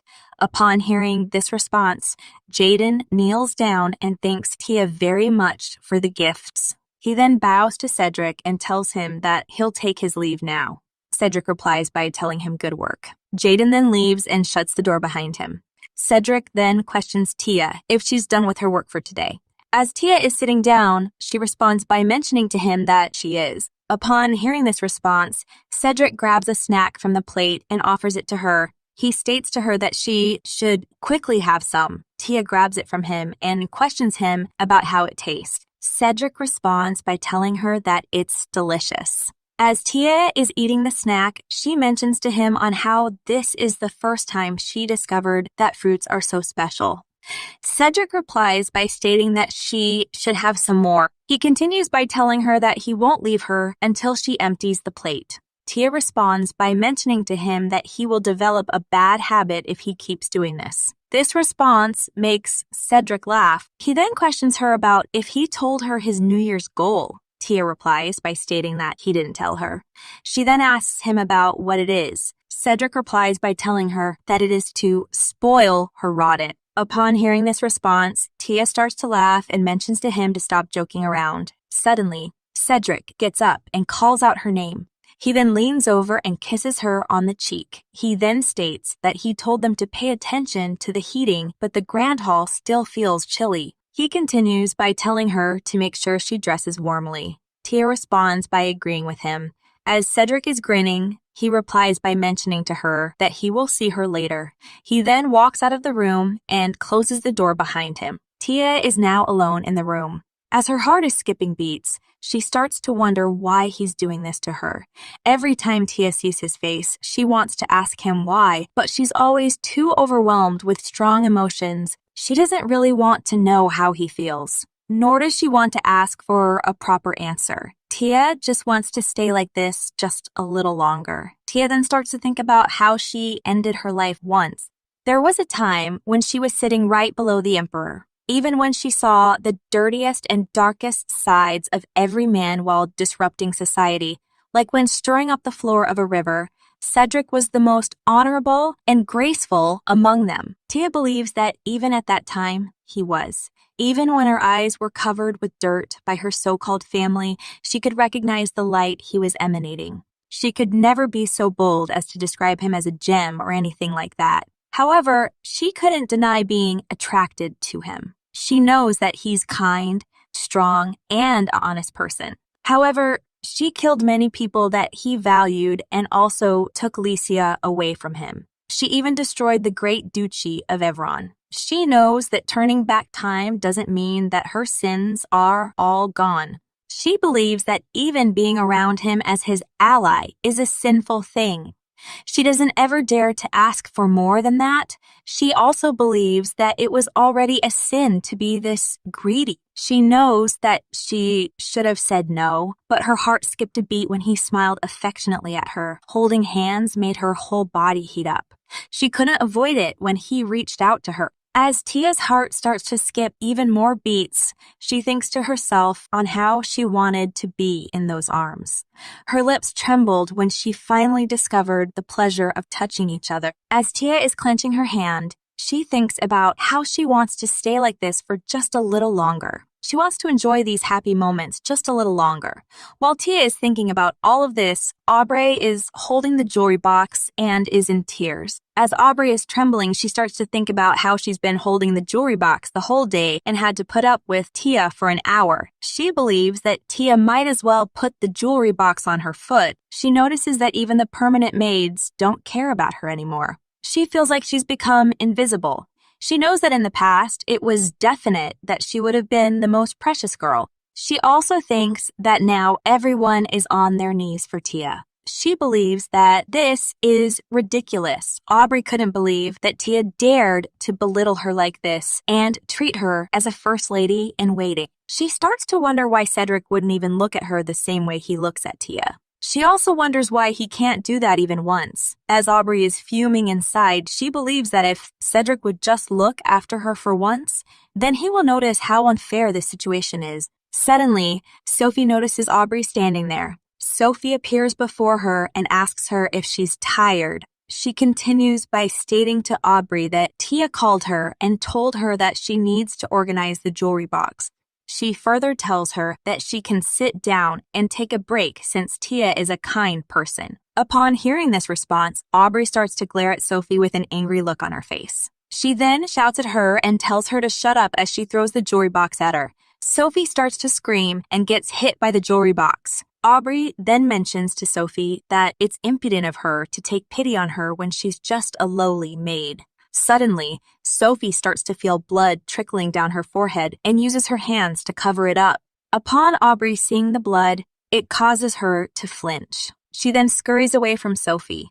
As she's running away from the situation, she tells herself that she will see who will give in first. She also believes that she doesn't deserve to be treated like this at all. After that incident, Sophie is getting patched up by another one of the maids, while Tia is watching her get patched up. After Sophie is all patched up, she requests Tia to change her clothes as she has to prepare for the banquet. Tia responds by stating to her that she should show the doctor her wound. She then tells her maid Paula to take Sophie to the doctor. The maid understands and agrees to take her. Paula and Sophie then leave the room to head to the doctor. Tia then tells her other maid Liz to get her the jewelry box. Liz brings the jewelry box and hands it over to Tia. As Tia is looking at the jewelry box, she couldn't believe what happened. She then mentions to the maids that even if Aubrey doesn't show her the respect she deserves, she still threw her jewelry box on the floor, destroyed it, and hit the maids she brought from her home. She continues by telling the maids to go find Aubrey. One of the maids responds by stating to Tia that she needs to get ready though. As Tia is putting the jewelry box down, she replies by questioning the maid about how could she be dressing up after being insulted by a lady-in-waiting. Upon hearing this question, the maids bow and agree to her request to find Aubrey. The maids then head outside the room. One of the maids then tells another maid to go tell Margaret about what just happened. She also instructs the rest of the maids to go find Aubrey. She further mentions to the maids that if any of them find Aubrey, then they have to go to Margaret first before they bring her to Tia. One of the maids responds by confirming if they should bring Aubrey to Tia first to ask for forgiveness. The other maid replies by stating that she knows Aubrey's temper. She continues by telling her that if something really happens, then they will be the only ones getting the blame. She further questions her about how worried she thinks Margaret will be. The maid responds by agreeing with the other maid. The maids then run off to find Aubrey. Meanwhile, Margaret is putting up a curtain. She is pleased by putting up the curtain and thinks that it should be enough to keep the cold wind out so that it stays warm inside. She believes that the heating is more important than anything else. We then see a flashback where Margaret and Aaron are sitting beside a fireplace. Margaret stated to Aaron that when Cedric said he was going to marry Tia, she was worried in many ways that now she has realized that Tia is more elegant and calmer than she thought. She continued by telling him that Tia is generous to her subordinates, but she knows when to act like a superior. Aaron responded by asking her if that's really true. She replied by mentioning to him that it is and believed that Tia is the perfect match for Cedric as she completes what he lacks. She continued by stating to him that Cedric's predecessor, the former Grand Duchess, was a kind and admirable person, but she was too young and was always sick from missing home, so she made the people around her feel sorry for her. She further told Aaron that, in comparison, even though they are similar in age, Tia doesn't feel young at all. She's not a young madam to take care of, but a superior whom they can trust and rely on. As Margaret smiled, she also mentioned that Tia is maybe more than what Cedric had hoped for, except for the flaw that she doesn't eat well. Aaron responded by stating that it's not hard to care that much for her. As he raised his hand, he told Margaret that they both have good chemistry, so they could get some good news next spring about a child. Suddenly, Margaret interrupted him and mentioned to him that he's already talking nonsense. She continued by stating that Tia is not that healthy. She further told Aaron that before that, Tia needs to get a lot of nutrition, gain some weight, and exercise to stay strong. She also mentioned to him that she's still young, so it's better for her to stay in a warm place. She believed that it would be perfect in summer, 3 years from now, for them to have a child. We are then back in the present, and as Margaret is walking, she is troubled by something. As she sighs, she wonders if Aubrey is doing well. Suddenly, someone calls out to Margaret, which causes her to halt. She turns around to see who called her, and she finds out that it's Lycia. She then questions Lycia if she came here by horse. Margaret and Lycia are walking together. Lycia states to her aunt to not worry as her banquet dress should be here soon. She continues by telling her that she just came a little early because she was frustrated. Margaret responds by asking her about what does she mean early as she hesitated at the last minute. She continues by mentioning to her that everyone arrived a few days ago. She's the only one who's late as she only arrived at the day of the banquet. As Lacey is laughing, she replies by stating that she was a little worried. She continues by telling her aunt that she knows about the things in her town which made her hesitate until the end. Suddenly, the atmosphere becomes gloomy. This causes Margaret to sigh and agree with Lycia. We then learn that the village of the rebels has no official name because it was a village that was not displayed on the map. When the Grand Dukes were killed for treason, vassals, knights, and employees in the capital were all killed as well. The village of the rebels is where their families hid. Even after discovering what happened, the village continued to exist. If it was discovered that the Duke had hidden the descendants of the traitors, then it would have been a terrible blow to the great duchy of Evron. The time they passed mourning and comforting each other was not short, and the survivors started to form a proper community. Lycia lived there as if she were dead. One by one, the younger generation carefully started stepping outside. Some people reclaimed their family names and began to find new homes. Margaret then starts to wonder about how maybe that's why Lycia was thinking about whether to come greet Cedric or not. She then mentions to Lycia that she's fine and that the Duchess already knows about the North. Lycia responds by stating that she understands. She continues by telling her aunt that she read her last letter. She guesses that Cedric really trusts her aunt. Margaret replies by agreeing with her. She continues by mentioning to her that at first she had a lot of worries too, but now it's a really great opportunity for her to serve Cedric. She further states that it's even more than that. She also tells Lycia that Tia is a perfect match in the absence of Cedric. Lycia replies by mentioning to her that she's glad to hear that. Margaret responds by stating that the thing she likes the most is that Cedric loves Tia more than anything else. Lycia is slightly surprised upon hearing this and questions her if it's really that much. Margaret replies by telling her that she will be surprised to see it too, as he rarely makes a bright face. Upon hearing this response, Lysia mentions to her aunt that she remembers Cedric being serious, blunt, and kind. Margaret responds by stating that she didn't know that Cedric could make such a face either, as she saw it for the first time. She continues by telling her that for that alone, she, Aaron, and everyone else are grateful to Tia. She then starts to think about her daughter Aubrey and how, by comparison, is still too immature. We then learn that in the past, Cedric spoiled Aubrey. Margaret is aware that it was acceptable due to their age. She then starts to wonder how many months her daughter is younger or older than Lysia, since she doesn't know. She then mentions to Lysia that she's relieved that she's here. Lysia responds by asking her aunt if there's something wrong. Margaret replies by stating that it turns out that it had something to do with her too. She continues by confirming with her that Tia said she'd pick a maid among them. Lysia responds by telling her aunt that she confirms as she remembers reading that in the letter that she sent her. Margaret replies by mentioning to her that Aubrey became Tia's first maid. As she's about to tell who the second maid is, one of the maids comes running towards the two of them and calls out to Margaret. The maid continues by stating to Margaret that there's a big problem. Margaret responds by questioning the maid about what's going on. Upon hearing this question, the maid starts to whisper into Margaret's ear about Aubrey. Margaret is shocked upon hearing about what Aubrey did. She then tells the maid that she's going to go see Tia. She continues by confirming with Lysia about if she knows where her room is.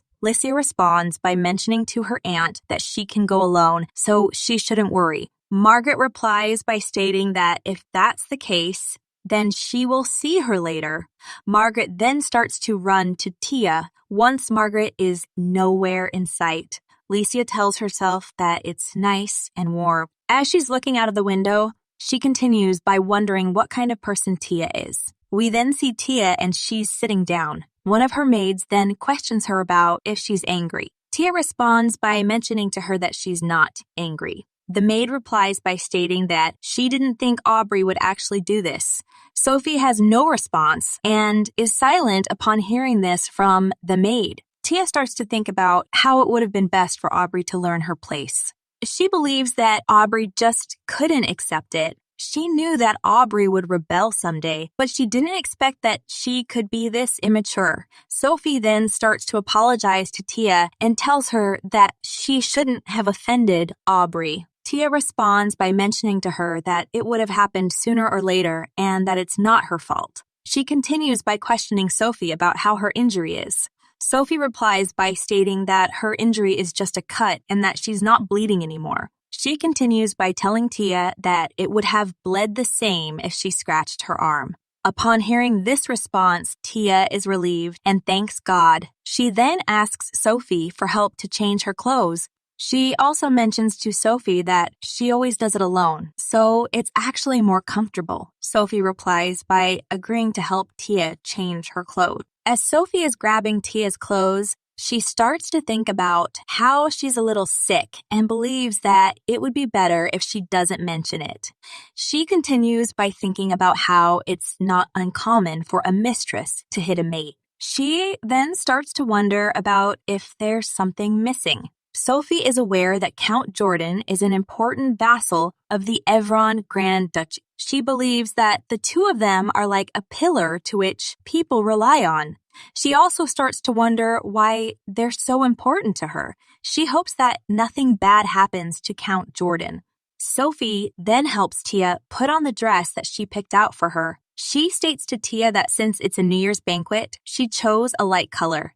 She continues by telling Tia that her hair color is beautiful, so all colors suit her well. She further mentions to her on how Emily is certainly great. She also states that no one knew how cold it was going to be in the north, so Emily got help from people from the north so that they could wear warm clothes inside. Sophie thought that the dress might be a little big, but she realizes that it actually fits perfectly with the fur beside the chest. As Tia is grabbing the robe, she calls out to Sophie. She then puts the robe on Sophie and tells her that she likes the clothes today, so she will give her a gift. Sophie is a little confused upon seeing what Tia is doing. She then mentions to Tia that she's really okay, so she can take the robe back. Tia responds by confirming with Sophie about if she told her that she liked the clothes. Upon hearing this question, Sophie starts to sniffle and confirms. She then thanks Tia for the robe. Suddenly, they start to hear knocks on the door. Upon hearing the knocks on the door, one of the maids mentions to Tia that it's Margaret. Margaret enters the room and is very nervous. She then kneels down in front of Tia and states that she heard Aubrey committed a crime. She continues by telling her that she doesn't think she can be excused for raising her daughter wrong. Tia responds by asking Margaret if she found where Aubrey is. Margaret replies by mentioning to her that she's sorry about that and that she's looking for her right now. Tia responds by stating that she's sure that she knows that Aubrey has been rude to her. Tia continues by telling Margaret that it's not up to her how to raise her children. She further mentions to her that she doesn't mean to scold her, nor does she doubt Count Jordan's faithfulness. Tia then calls out to her maid Alice and tells her to bring the jewelry box to give to Margaret. Upon hearing this response, Alice brings the jewelry box. She then hands it over to Margaret. As Margaret is holding the jewelry box, Tia states that she wants her to fix it as if the crack never happened. She continues by mentioning to her that if she does that, then she will forget what happened. Upon hearing this request, Margaret knows that Tia is talking about the box, but it's obvious to her that it isn't just about it. She believes that this means to punish herself so that there's no crack between the Grand Duke and Count Jordan. After her thought, she bows and thanks Tia for her generous disposition. She then leaves the room and slams the door behind her. Outside the room, she demands one of the maids to ask all the people who are working to find Aubrey. She continues by stating to the maid to tell them that she made this order and to try to tie her up with a rope. The maid responds by asking for more clarification. Margaret replies by telling the maid that just in case she enters the banquet hall, she must stop Aubrey from standing out. She further mentions to her to let everyone know, even the guards. Upon hearing this response, the maid replies by stating that this might spread rumors. Margaret responds by questioning the maid that she's sinned against Tia. So what's the problem with rumor? She continues by mentioning to her to go home just in case, as she will be here for a while. She further states that if anything happens at the banquet preparation, send someone. As Margaret is walking away, she starts to think about how her daughter wasted an opportunity and proved herself as irreverent. She believes that now Aubrey will never rise to high society again with the Grand Duchy of Yvron. As she lets out a breath, she tells herself that her daughter is a foolish thing. The banquet has started and everyone is laughing and having fun. We then see Tia and she's drinking while sitting down. Cedric states to Tia that she doesn't have to drink if she can't. Tia responds by telling him that this is no trouble at all. She then starts to think about how the drink is only a little bit. Cedric then gets up and mentions to all the guests that it's a pleasure for him to welcome the new year with everyone after 3 years. He continues by thanking everyone for protecting everyone all this time. He further states that he doesn't know how many times he's going to be saying the same greeting. He also tells all the guests that a lot of things will change in the future, so he hopes that they can all welcome the new year together, as next year is still looking unchanged from now. One of the guests responds by getting up and mentioning to Cedric that he can't, as he's getting married too. Another one of the guests asks the guest who stood up about what he's talking about in front of Cedric. Cedric then replies by stating to the guest who stood up that he doesn't need to worry as he's always welcome to increase his family. He then raises his cup and makes a toast to an honorable life. The guests make a toast with him, which is towards the glory of Yvron. Tia and Cedric then hit each other's cups, which causes a clanging sound. Suddenly, as Aaron is bowing to Tia and Cedric, he wishes them a happy new year. He continues by telling them that he's sure that they will have better news this year. Cedric responds by thanking him and mentioning to him that it's all thanks to him. He continues by asking Aaron about where Margaret is. Aaron replies by stating that something came up with work, so Margaret said she would be away for a while. He continues by telling Cedric that they can greet each other later. Cedric understands upon hearing this response. As he's taking a sip of his drink, he realizes that he doesn't see Aubrey. He believes that Margaret gave her something else to do.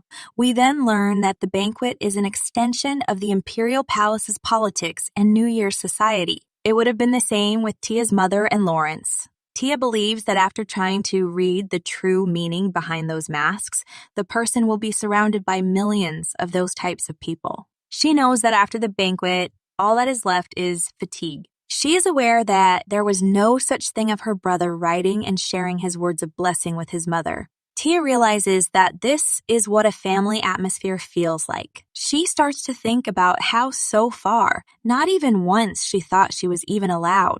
As she's gripping her hands, she knows that it's just not her thing. Suddenly, someone walks into the banquet and all eyes are on her. The person turns out to be Licia. Tia realizes that it's Licia. Licia approaches Cedric and Tia. She then bows and apologizes to Cedric for being late. She continues by mentioning to him that she's relieved to see him always healthy. Cedric responds by stating to her that it's been a long time since he saw her. Cedric continues by telling her that she's grown a lot. He also confirms with her if she's turned 18. Licia replies by mentioning to him that she is as it was her birthday last week. Cedric responds by asking her if she's come alone and wonders where the Duke is. She replies by stating that her father's leg usually gets weaker in the winter, so he won't be able to attend. So she has come instead. Cedric responds by telling her that the age of 18 is a good age. He then mentions to Tia that Licia is the daughter of Baron Morton and that she's from that town she knows of. Upon hearing this from Cedric, Tia glances over at Licia. Licia then introduces herself to Tia as the Baroness of Moruten. She continues by stating that it's her honor to meet her. She further congratulates Tia on her wedding, even though she's aware that she's late. Tia responds by telling her that she's pleased to meet her. Tia starts to remember the past when Licia told her that if there are such things as the next world, then she hopes that they meet again. She continued by mentioning to her that she hopes Tia goes by the name Licia next time. Tia also starts to wonder what kind of person Licia was back then. After remembering the past, Tia states to one of the butlers to bring another chair. The butler agrees and brings the chair. He places it right beside Tia. Licia sits down and thanks Tia. She continues by questioning Tia about how could she dare sit next to her. However, Tia interrupts her and tells her to sit. She continues by mentioning to her that it's all right and that she would love to have a conversation with her. Upon hearing this response, Licia thanks her. We then learn that Tia couldn't protect Licia in her past life. She couldn't even hear her last words. Cedric asked her for a favor the first and last time. Licia forgave Tia, but Tia couldn't forgive herself. Back in time, when Tia opened her eyes, she vowed that in this life, she will protect Licia. She wants to give back everything she's taken from her and the rights she deserves. Tia believes that Licia is the right person to be the Empress. However, she couldn't do that in this life. The village of the rebels is not accessible to outsiders. Tia would have visited earlier and apologized for her mistake, but her heart is perfectly legitimate that she couldn't. She had a lot of chances to call Licia. Truthfully, she hoped that she could spend more time with Cedric. However, she believes that neither this position nor the kindness that Cedric showed is something she deserves. She also believes that it's only a position for a couple of years, which is a short time. Suddenly, music starts to play at the banquet. This causes Cedric to get up from his seat. He then raises his hand out to Tia. Tia is silent upon seeing Cedric's hand. Cedric is confused. He then asks her what's wrong. All the guests also stop and start to stare at the two of them. As Tia is grabbing Cedric's hand, she mentions to him that it's nothing. As the couple is walking to the dance floor, all the guests start to clap for them. Once they arrive on the dance floor, Cedric pulls Tia towards him, which catches her off guard. Tia also starts to feel a little awkward as she's looking over at Licia. She notices that Licia is enjoying herself and is clapping as well. As they are dancing, Cedric states to Tia to not worry. He continues by telling her that even if she makes a mistake, he can help her fix it. He further confirms with her if she knows that he's a great dancer. Tia responds by mentioning to him that this isn't what she's worried about. Upon hearing this response, Cedric pulls her even closer and states to Tia to just look at him. He continues by telling her that he will let her dance the most beautifully in the world. Upon hearing this statement, Tia starts to blush and her heart skips a beat. We then see Aubrey walking toward the banquet entrance. As she's walking towards the entrance, she thinks to herself how, no matter how many times she thinks of it, today is perfect. She believes that she looks too gorgeous.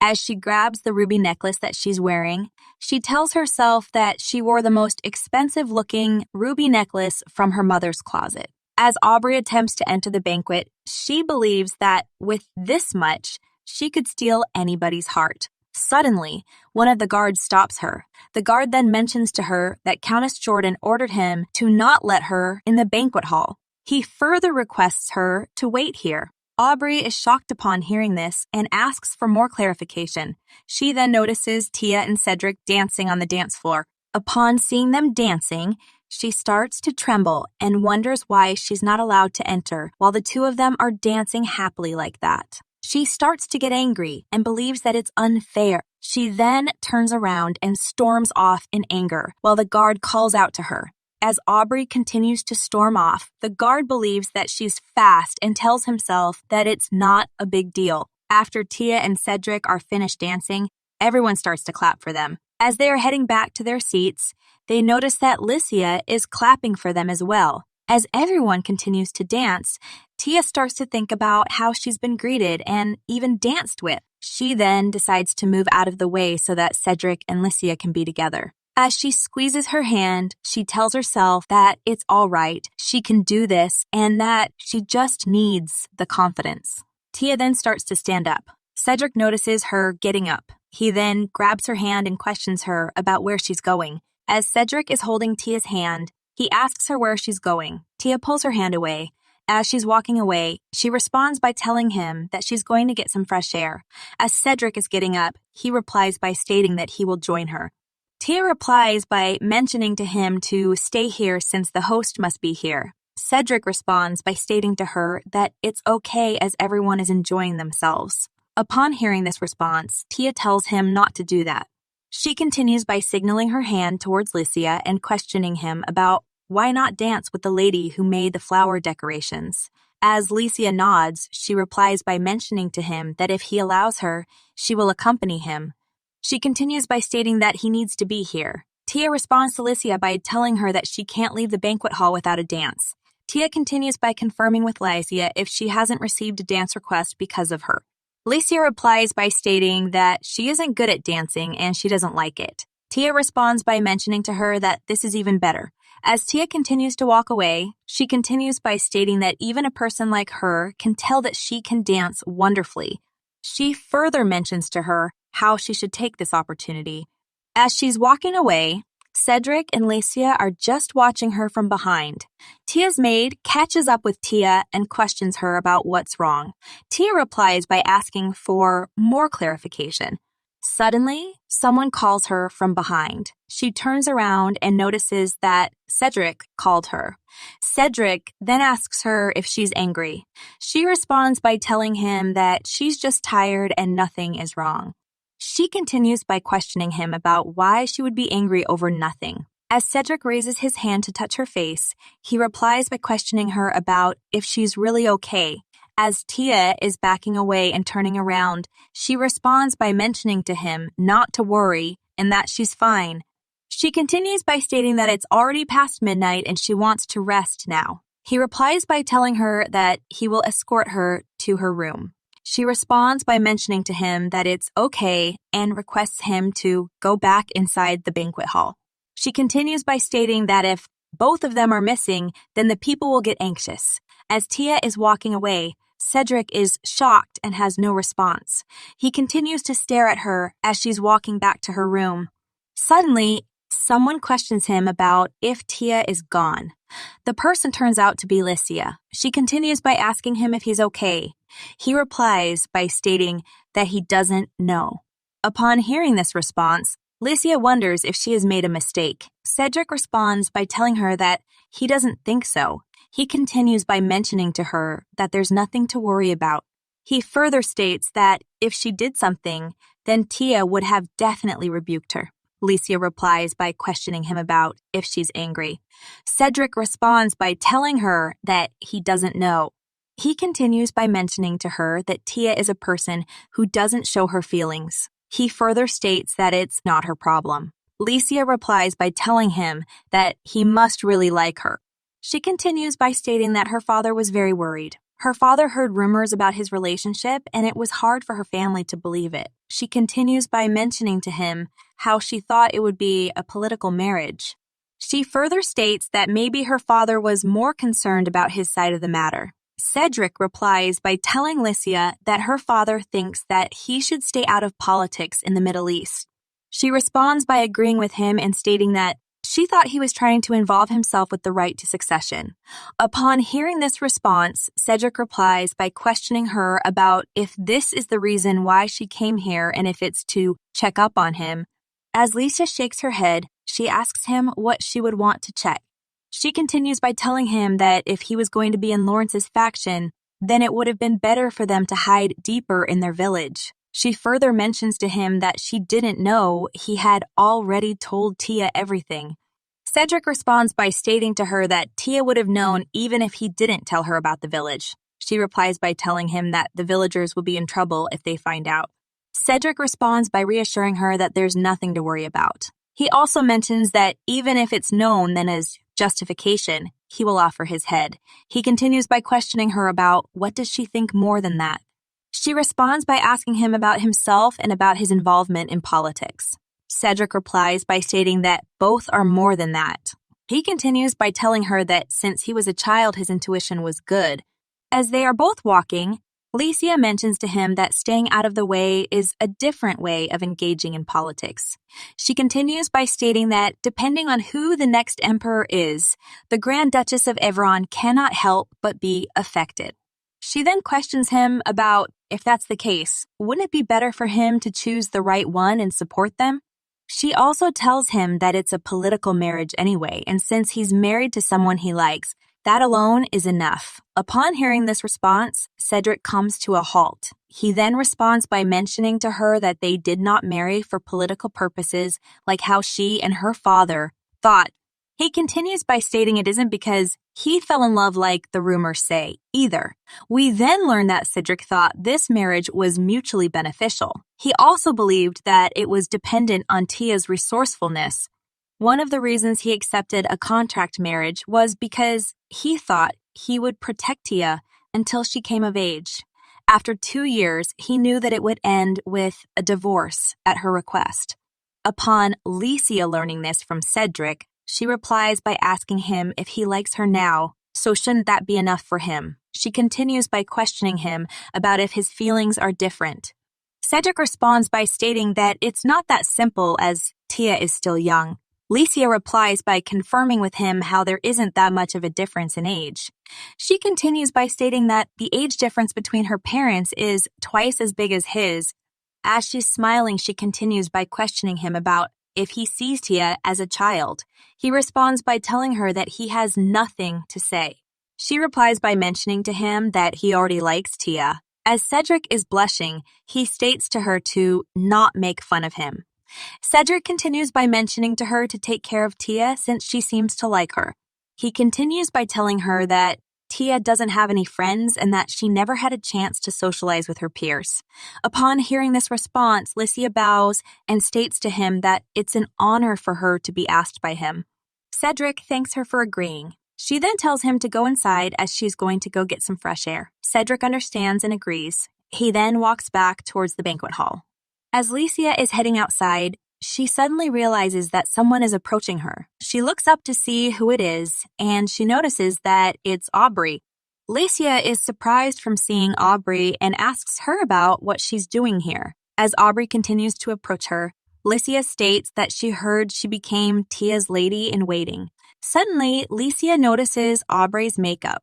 She then tells her that her mother was looking for her. Aubrey stops and replies by asking Licia about what did she talk about with Cedric. Licia responds by mentioning to her that they didn't talk about anything. She continues by stating that Cedric seems to have a problem, so she just listened to his problem. Aubrey replies by questioning her about why was he telling her. Licia responds by telling her that it's probably because she was close during that time when Cedric needed someone to talk to. Aubrey replies by asking if it's because of Tia. Licia is surprised upon hearing this and asks for more clarification. Aubrey starts to grit her teeth and realizes that she's correct. She continues by mentioning to her that she knew this would happen. We then learn that Aubrey believes that Cedric is a wise man. She also believes that even if he was fooled for a while, she was sure that soon enough he will have figured out what Tia was like. She then continues by questioning Licia about what Cedric said and if he mentioned her at all. Licia responds by asking about when she said that women. Did that refer to Tia? As Aubrey turns, she asks her why does she want to know and if she said anything wrong. She suddenly turns around and starts to shout at Licia and questions her about if she expects her to praise such a vulgar woman. Licia replies by asking her how could she dare to say something like that. Aubrey responds by questioning her about if she said something she shouldn't have. She continues by stating that Tia is merely the daughter of Marquise Rosen. She also asks her if there is anyone who doesn't know that her mother is the Emperor's mistress. As Aubrey is snickering, she continues telling Licia that Tia claims to be the daughter of the former Marquise Rosen, but no one actually knows who her biological father is. Upon hearing this response, Licia starts to get angry and mentions to Aubrey to watch her mouth. Aubrey replies by stating to her that Tia is no ordinary woman. She has that tramp as her mother. She wonders what could Tia have possibly learned from her. Licia responds by telling Aubrey that she has just insulted both the Grand Duchess and the Grand Duke. Upon hearing this response, Aubrey mentions to her that she should stop pretending to be nice, as she finds it disgusting. She continues by questioning Licia about if she's telling her that she's not allowed to say that she doesn't like Tia simply because she's a vassal. She further states to her that she has no idea what kind of person Tia is. We then learn that Aubrey believes that she was treated worse than furniture and had to stand still for hours. She also believes that she was looked down upon by a lowly maid. Aubrey is annoyed of Tia and is aware that Cedric treats her like a member of his own family. She believes that Tia should be respecting her more since Tia is the Grand Duchess. Aubrey starts to quiver and couldn't believe Tia did this to her since she's the precious jewel of House Jordan. She then mentions to Licia that Cedric always said he would pick the most appropriate person for the sake of Evron. She continues by asking her if Tia is even a good fit to be the House of Ron's Grand Duchess. Licia responds by questioning her about why can't she go directly to Cedric and tell him this if she has truly found evidence that proves that Tia isn't suited to being the Grand Duchess. Aubrey asks for more clarification. Licia clarifies by stating that they should head to the banquet right now and give Cedric her sincere advice in front of all of the guests. She continues by mentioning to her that this is a good opportunity. Upon hearing this clarification, Aubrey starts to yell and tells her that Tia has forbidden her from entering the banquet. Licia responds in disagreement and states to her on how that's not true. She continues by telling her that just a while ago, Cedric was standing right in this spot and she didn't approach him. She further mentions to her that if she formally sought him out to tell him her opinion, then Cedric would have never refused her. Aubrey is shocked upon hearing this response. Licia then asks her if the reason why she's insulting Tia and speaking ill about her to a pushover like her instead of telling Cedric is because she's confident in herself. Aubrey gets angry upon hearing this question and swings her hand to slap Licia. However, Licia grabs her hand. As she starts to squeeze Aubrey's hand, she states to her not to even think about doing something stupid.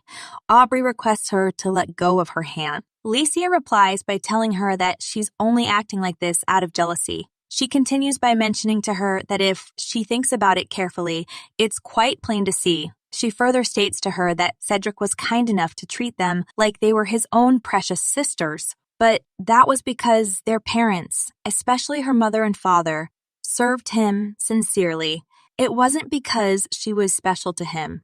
Aubrey starts to get annoyed and yells at Licia to let go of her hand. She also tells Licia that since she's so obedient, she can go serve Tia. She doesn't care. Licia responds by mentioning to her that Tia doesn't need her acknowledgement since Cedric personally chose her as the lady of this land.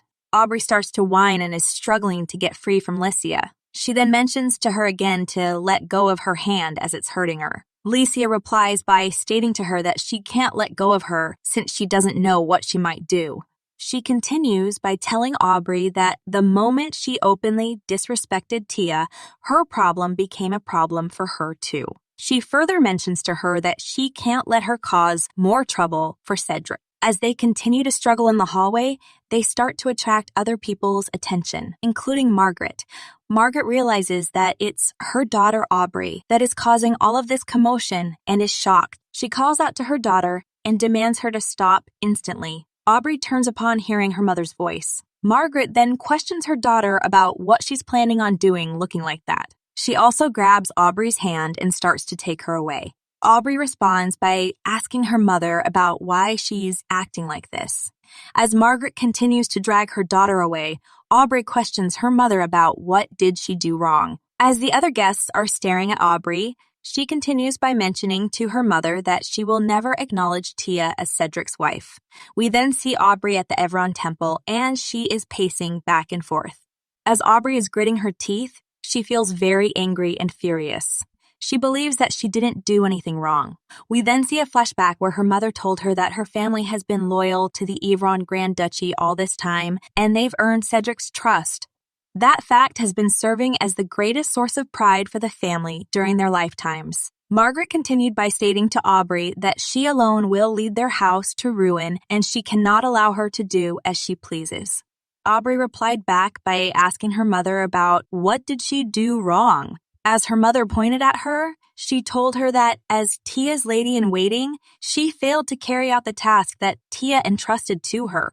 On top of that, she injured the head maid that Tia favors. She continued by mentioning to her that she also said unforgivable things about Tia. She further stated to her that if one of the knights had heard her instead of Licia, then she would have been beheaded right then and there. Margaret couldn't believe that she raised her daughter like this. She had so many regrets. Upon hearing this response, Aubrey turned and told her mother that she didn't do anything wrong and she doesn't think that her words were out of line. Margaret responded to her daughter by mentioning to her that she will stay here, and once it stops snowing, she wants her to go to the nunnery. She continued by stating to her that she will stay there and reflect on her actions for the rest of her life. As Margaret closed and locked the door shut, she told Aubrey that Tia said she will forgive her as long as she stays out of her sight. She also mentioned to her that she should be grateful for that. We are then back in the present, and as Aubrey is sniffling, she starts to wonder what Tia has that she doesn't. She also wonders why Cedric won't say a single word to her. Suddenly, someone bursts into the room. This catches Aubrey off guard. She turns around and questions the stranger about who's there. We then see a bunch of men trying to enter the room, and one man falls to the ground. Aubrey asks the leader of the men about who he is. The mysterious man replies back to Aubrey by stating to her that he's a leather merchant from the Southern Sea. The mysterious man continues by stating to her that he isn't familiar with the northern weather, so they ended up getting stranded after coming here on a whim. He further tells Aubrey that, luckily enough, the temple took pity on them and offered them some accommodations. Aubrey replies by mentioning to him that he's lying. The mysterious man agrees with her that he lied. He then continues by stating that it's true, however, that they ended up getting stranded because they weren't familiar with the northern weather. It's also true that the temple took pity on them. He further tells Aubrey to sit down. As one of his men grabs a chair to sit down, he mentions to her that they didn't come to harm her. Upon hearing this response, Aubrey starts to wonder what horrible things could this man possibly do in a place like this.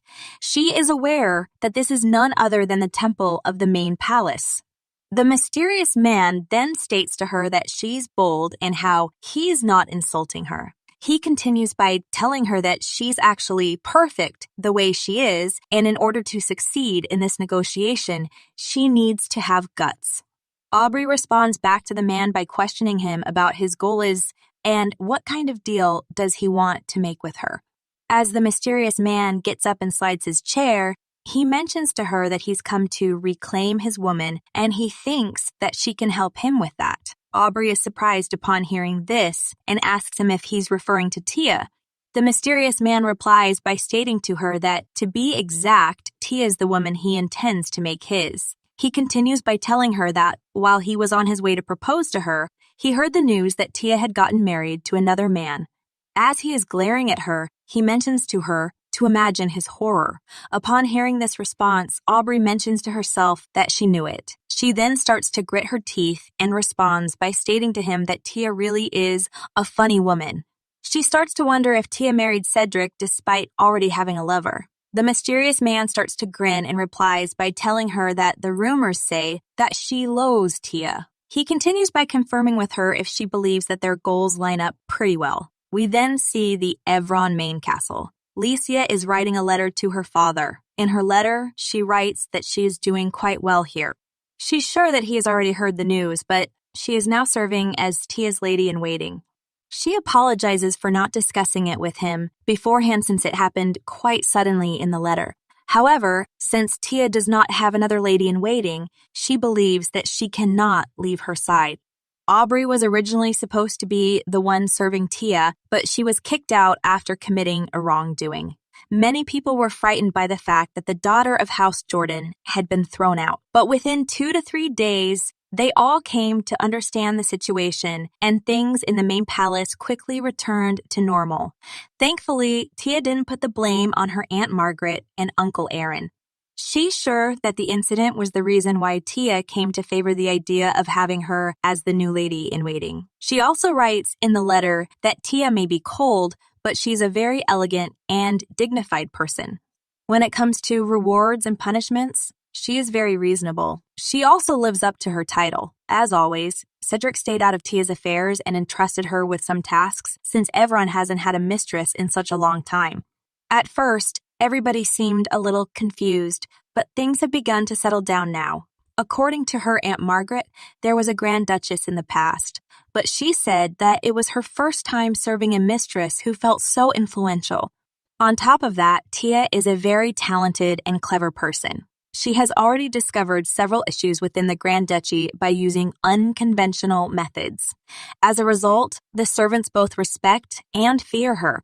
Above all else, Tia and Cedric both trust and love one another. Tia doesn't distance herself from politics, but he doesn't have to worry. Tia doesn't seem like someone who would be swayed by her own family to get Cedric involved in political strife. Cedric doesn't seem to have married her for political purposes either. If there's one thing she's worried about, it's the fact that Tia treats her too well. She's worried that she won't be able to live up to her expectations and that she will not be able to give her enough of her loyalty to repay her. Tia intends to choose 2 more ladies in waiting from House Evron's most loyal subject. Once that happens, she promises to visit him. Licia then signs the letter and encloses it into an envelope. Suddenly, the door creaks open. Tia walks into the room with her maid with some tea. Licia starts to rise up upon seeing Tia, but Tia tells her that she doesn't need to stand up. She continues by questioning her about if she was writing a letter. Licia responds by stating to her that no, she wasn't, as she just finished with it. She then leans over to pour the tea. Tia notices this and confirms with her if she's going to pour the tea. As Licia is smiling at her, she confirms with her that she is, if she will allow it. Tia replies by mentioning to her that she allows it so she can go ahead. As Licia is pouring the tea, she is trembling. She starts to feel embarrassed. Tia notices this and states to her that she will get better with practice. Licia responds by telling her that she agrees and she promises to master it before the end of winter. Tia replies by telling her that she personally thinks that the elegance and refinement that high society expects from them doesn't truly represent a person's character. However, they can reduce the chance of criticism. As Tia takes a sip of her tea, she continues by stating that this doesn't only apply to themselves, since it also has to do with the judgment of the person who selected them. We then learn that in the future, when Lycia becomes the empress, all the citizens will love and support her as both a saintess and an empress. However, Lycia must reside within high society. Being the daughter of Baron Morden was one of the factors that made her seem like an easy target. The devoutly religious ladies sided with her, but a considerable number of women scoffed at Lycia for her lack of manners and for the fact that she had grown up in the countryside. However, Tia knows that Lycia wasn't sad or bothered by it. Even so, she believes that it wouldn't hurt to work on reducing her weaknesses in advance. Lycia then tells her that she will practice hard so that she can become a lady that she won't be ashamed of.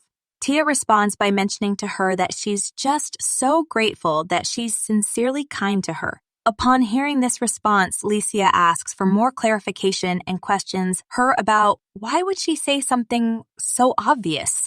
Tia clarifies by stating that, to be honest, she thought that even if she was a little disagreeable, that would be nothing she could do about it. She continues by telling her that Aubrey was rude towards her and she was disloyal to the Grand Duchy. However, she thought her behavior was perfectly warranted. She further mentions to her that it was foolish of Aubrey to not hide her true colors, but she understands why she would have felt that way. That's why she didn't put the blame on House Jordan. As Lycia puts her cup down, she states to Tia that she's completely mistaken. She continues by telling her that just the fact that Cedric chose her is proof enough that she is worthy of receiving their loyalty and love. Even if she hadn't turned out to be the mistress that everyone had been hoping for, Lycia still would have been very happy, and that's not because it was Cedric's responsibility, but because he chose Tia for his own happiness. Tia replies by mentioning to her that she hopes she won't misunderstand. She continues by stating that Cedric and her don't have any kind of special relationship. As she turns to the side, she further tells her that Cedric is the perfect person to serve. That is why she decided to entrust him with House Rosen. That is all. Suddenly, the two of them hear a knock on the door. The maid opens the door and realizes that it's Cedric. Cedric smiles back to the maid and has some cookies on a plate in one of his hands. Tia then requests him to come in. As Cedric is walking towards the ladies, he states to them that it seems like he came at just the right time. Lycia replies by telling him that Tia was the one who was punctual in getting ready. As Cedric places the plate down, he responds by mentioning to Tia that he's brought some snacks for her. He continues by requesting her to help herself. Tia is silent upon hearing this request. She then reaches her hand out to grab a cookie. She also states to her maid to bring her a tray as she will be moving her teacup in some of the cookies. All of a sudden, Cedric rises and questions Tia. He tells her that if he's intruding, he will leave. Tia replies by mentioning to him not to. As she brushes her hair, she continues by stating to him that he doesn't have to do that. She further tells him that she just has some business to attend to. She also questions Lycia if she wouldn't mind serving Cedric tea in her stead. Lycia starts to blush upon hearing her statement. She then rises up and mentions to Tia that she's not sure what's going on, but she will leave the room instead.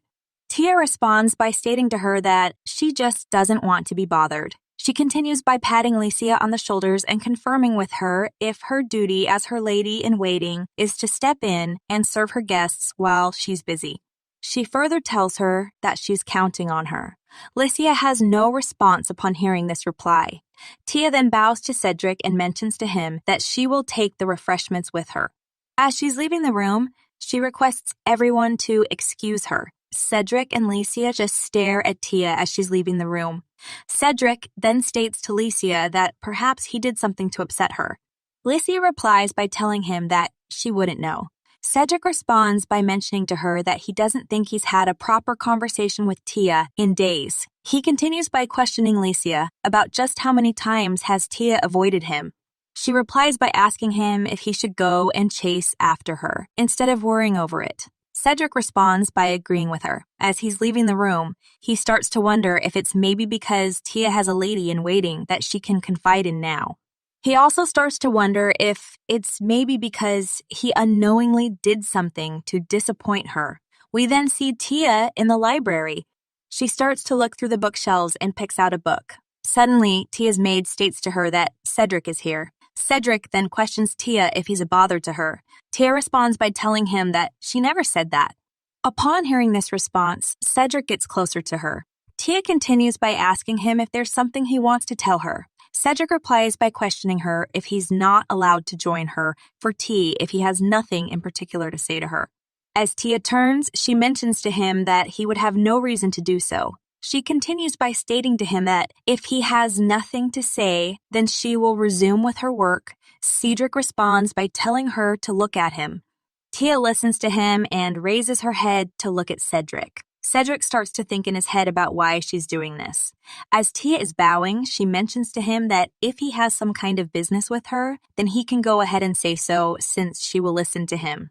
Cedric replies by stating to her that he simply wants to have a conversation with her. He continues by telling her that this is what he also wanted earlier as well. Tia responds by mentioning to him that they can chat some other time and how he doesn't have to pamper her. She continues by stating to him that her maid has been bringing her plenty of snacks lately. Cedric replies by telling her that he understands and that he won't disturb her anymore. Upon hearing this response, Tia apologizes to him. Cedric then mentions to her that he's going hunting early tomorrow morning. She responds by stating to him that she knows and that she's aware. She continues by telling him that she heard that it's a special event for the new year. She further mentions to him that the hunting expedition will set out right after it has freshly snowed and requests him to be careful. As Cedric reaches out to grab Tia's hand, he questions her if there's anything else that she wishes to say to him. However, Tia pulls her hand back to avoid him from grabbing her hand.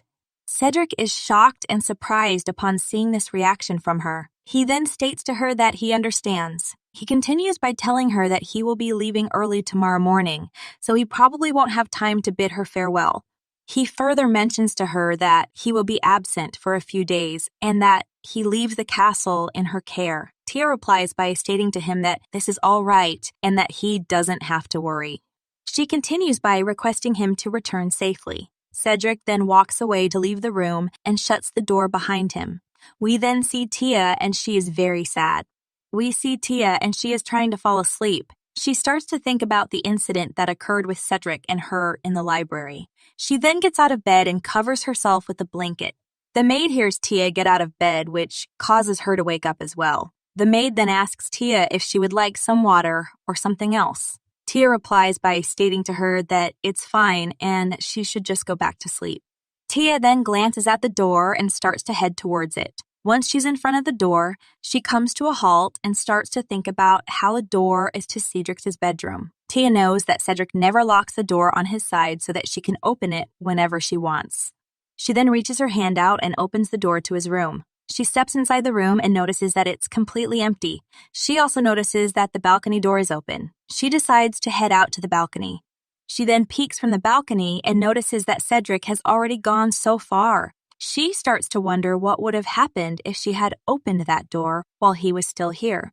Tia then quickly tells herself that there's no use thinking about that now because she believes that she was a vicious and heartless woman in the past. She was like that towards everyone, especially to House Evron.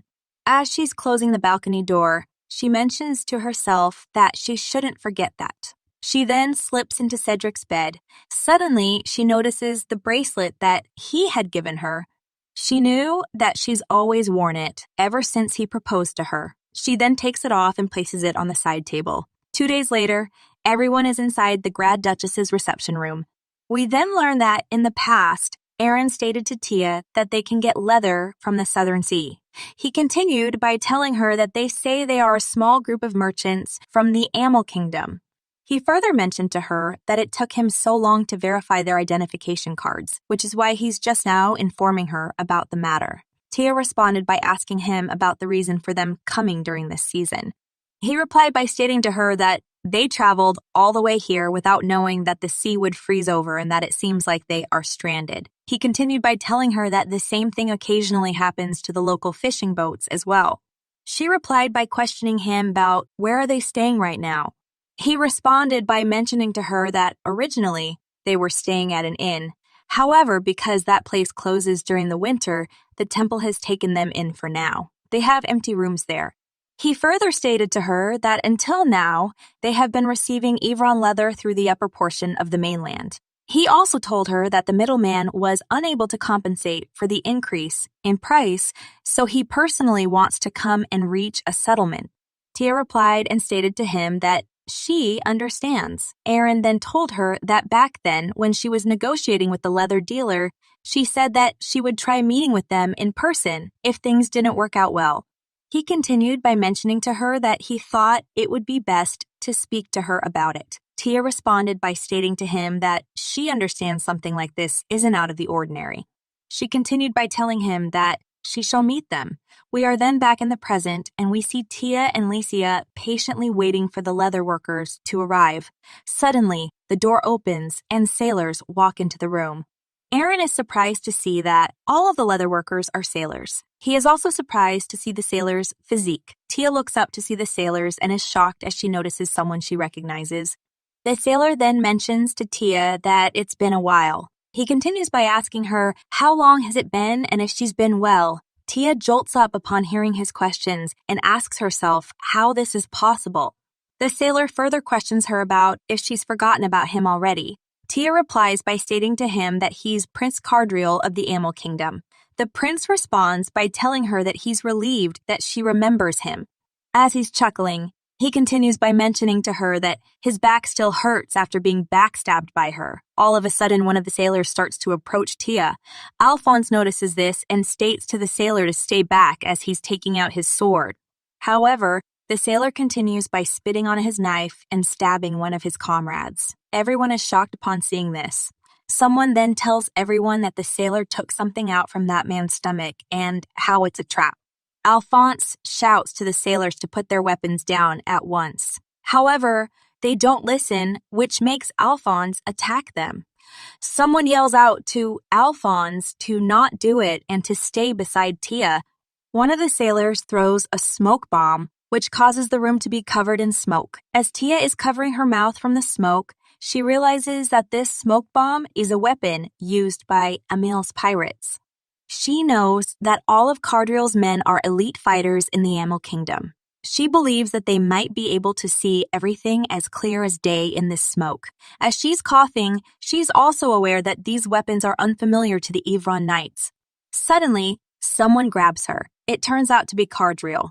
As he's holding Tia in his hands, he mentions to her that he's found her. He continues by stating to her that at last he has her in his arms.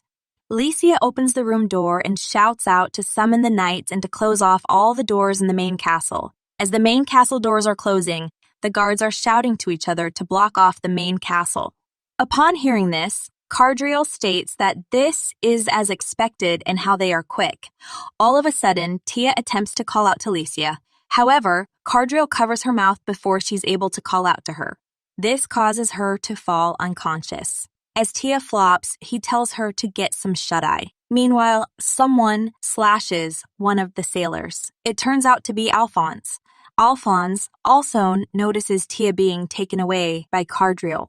As he starts running towards Tia, he calls out to her. He also calls Cardriel a bastard and shouts at him to put Tia down at once. However, the sailors block his way and mention to him that there's no chance for that to happen. They also state to him that he will have to get through them first. Alphonse starts to get annoyed and wishes that he could see clearly. We then see that Cardriel is running out of the castle with Tia in his hands. As he's running with one of the sailors, he asks him how many of their men are left. The sailor replies by telling him that there are only 3 left. Upon hearing this response, Cardriel starts to think about how if he includes those who died bringing in the smoke bombs, then he's lost a total of 4 men in the blink of an eye. He believes that Evron's main forces are supposed to be focused on the Karam. He was surprised to see that the main castle would react this quickly. He also believes that if he hadn't gotten familiar with the map of the main castle that was drawn for her by Aubrey, then even the best warrior in the Southern Sea would have been trapped and would have died here. Meanwhile, arrows are shot by someone which take out 2 more sailors. We find out that Licia shot those arrows by using a crossbow. Cardriel and the sailor with him notice her. The sailor then stops to protect his leader and requests him to go ahead. As Cardriel continues to dash away, he mentions to the sailor that he promises to repay him for this. He then puts Tia on his shoulder and stops in front of a statue. He starts to wonder if this is the statue that leads to the secret passage. We then see the past where Aubrey stated to him to turn both wrists of the Saintess statue that's on the wall. She continued by telling him that there's a secret passage that was built to supply water when the main castle goes on a strike. We are then back in the present, and as Cardriel is turning the statue's wrist, he remembers that Aubrey said that the passage doesn't lead all the way to the river. However, he believes that this is still good enough for him. As the secret passage is opening, he also believes that setting sail into the wind on a frozen river should be nothing. All of a sudden, 2 arrows hit the statue. As he's rummaging through this jacket, Cardriel realizes that they've already caught up with them. He then throws a smoke bomb on the ground in order to escape successfully. The smoke bomb covers the whole entrance of the secret passage. We then see Alicia, and she is annoyed as she realizes that at this rate she might end up hitting Tia. She then turns around and tells the guards to send men to circle the exit to the secret passage. She continues by mentioning to the guards that they have to cut him off. The guards understand and agree with her. All of a sudden, someone calls out to Alicia. It turns out to be Margaret. As she's dashing over to Alicia, she questions her about what's going on here. Alicia responds by requesting her to send a messenger to Cedric immediately. She continues by stating to her that they have to find out who leaked the information about the secret passage. Alicia then starts to think about how there are a total of 3 secret passages in Yveron's main castle, and she knows that among them, the passage behind the Saintess statue is the least important. She's also aware that since it's an emergency supply route, it doesn't lead to the river. She believes that it's impossible for mainlanders to use it as an escape route. However, she also believes that if the man who is proficient in navigation is from the Southern Sea, then it might be possible to escape. Alicia continues by requesting Margaret to seize Aubrey. Margaret is shocked upon hearing this and asks her about how can she be so sure that Aubrey is the culprit. As Alicia places her hand on her aunt's shoulder, she requests her to think about it objectively. She continues by questioning her about if Aubrey despises Tia. She further tells her aunt that Aubrey is currently at the temple and those men were also staying at the table. She also mentions to her that the only ones who know how to open the secret passages are the retainers of the main castle and the children who will inherit their positions. Margaret flinches upon hearing this response. Alicia tries to snap her aunt out of it and states to her that they need to find out any information they can about those men. She continues by asking her that if something were to happen to Tia, how does she intend to face Cedric? We then see Tia and she is sleeping on a bed. She suddenly wakes up. She rises out of bed and wonders where she is. Tia starts to feel very cold. She wraps the blanket around her and is trembling. She notices fur boots in front of her. As she's hearing the boat creaking, she wonders if she's in a cabin on a boat. She then goes out a door after wearing her fur boots. Cardriel notices her and tells her that she's awake. He continues by mentioning to her that he doesn't have any luxuries for her here and requests her to bear with it. He further states to her that he knows that she doesn't have robust constitution, but it's not like he can load a fireplace onto this ship. He also tells her that this weather sure is hellish. As the wind is blowing in the snow, he asks Tia about if Evron is out of his mind for building a castle in a village so he can live in a place like this. Tia tries to say something to Cardriel. However, he continues and questions her if the fur boots are to her liking and if they are warm. He further mentions to her that he wouldn't like to cut off his bride's frostbitten toes. Tia replies by asking him how he did this. Cardriel chuckles upon hearing this question. He then questions her about where should he start. He continues by asking her if he should start by telling her how he escaped or how he knew the structure of the main castle. As he gets close to Tia, he also questions her if he should mention on her how he ended up coming all the way here, or should he start stating to her about the moment his head got cut off. He further tells her that she probably didn't see it. He clarifies by mentioning to her that she didn't see how that heavy and sharp axe sliced through his neck. Cardriel states to Tia that the executioner told him that the viceroy deliberately told the executioner to use a blunt axe, but then she used her money to have it changed to a sharper one. He continues by asking Tia if he should thank her for her superficial mercy. As Tia is replying to Cardriel, he cuts her off and tells her that, to be honest, he was actually grateful. He continues by mentioning to her that his head came off in one clean blow. He further states to her that if the executioner had swung the axe 5 or 6 different times, then he would have lost his mind as soon as he regained his memories. All of a sudden, the boat starts to wobble, which causes Tia to lose her balance.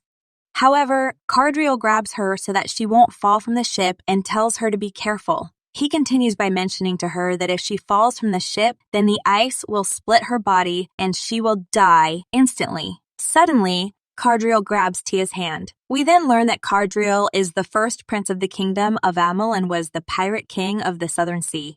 Amel Kingdom was a small island country located in the Southern Sea. The population was small, but the land was even smaller.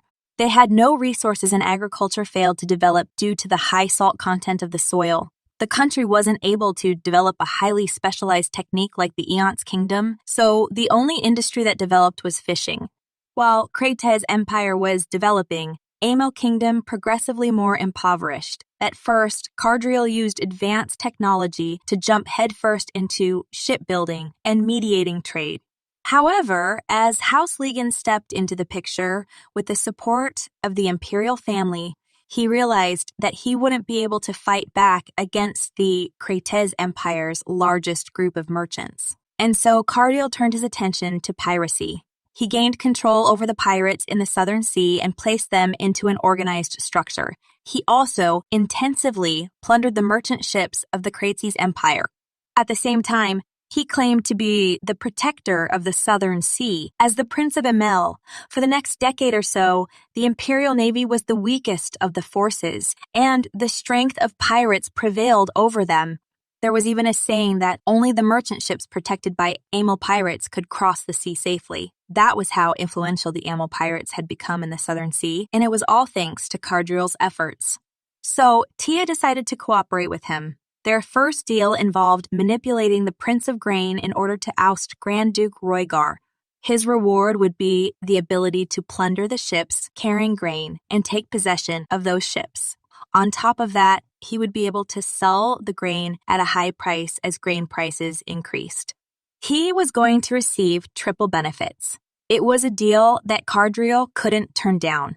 The alliance lasted for a while. It was all because Lawrence wanted to pacify House Legan. However, in the end, Lawrence betrayed him. That was because Cardriel had evidence of conspiracy that implicated Lawrence as the mastermind behind the scheme. In return for trusting himself, Cardriel was arrested by the king, who had him decapitated for treason. It was the Krates Empire that loaned soldiers to the king of Amel that day. Tia then starts to think about how to be precise. It was Lawrence. She continues by asking Cardriel how it's possible that he's still alive. Cardriel responds by stating to her that it was about 4 months ago. We then learn from him that when he woke up, he was so shocked that his head was still attached to his neck, but he was also very grateful. He vividly remembered his neck being pressed against the wooden scaffold. At first, he thought it had just been a terrifying nightmare, but from that day on, everything was extremely strange for him.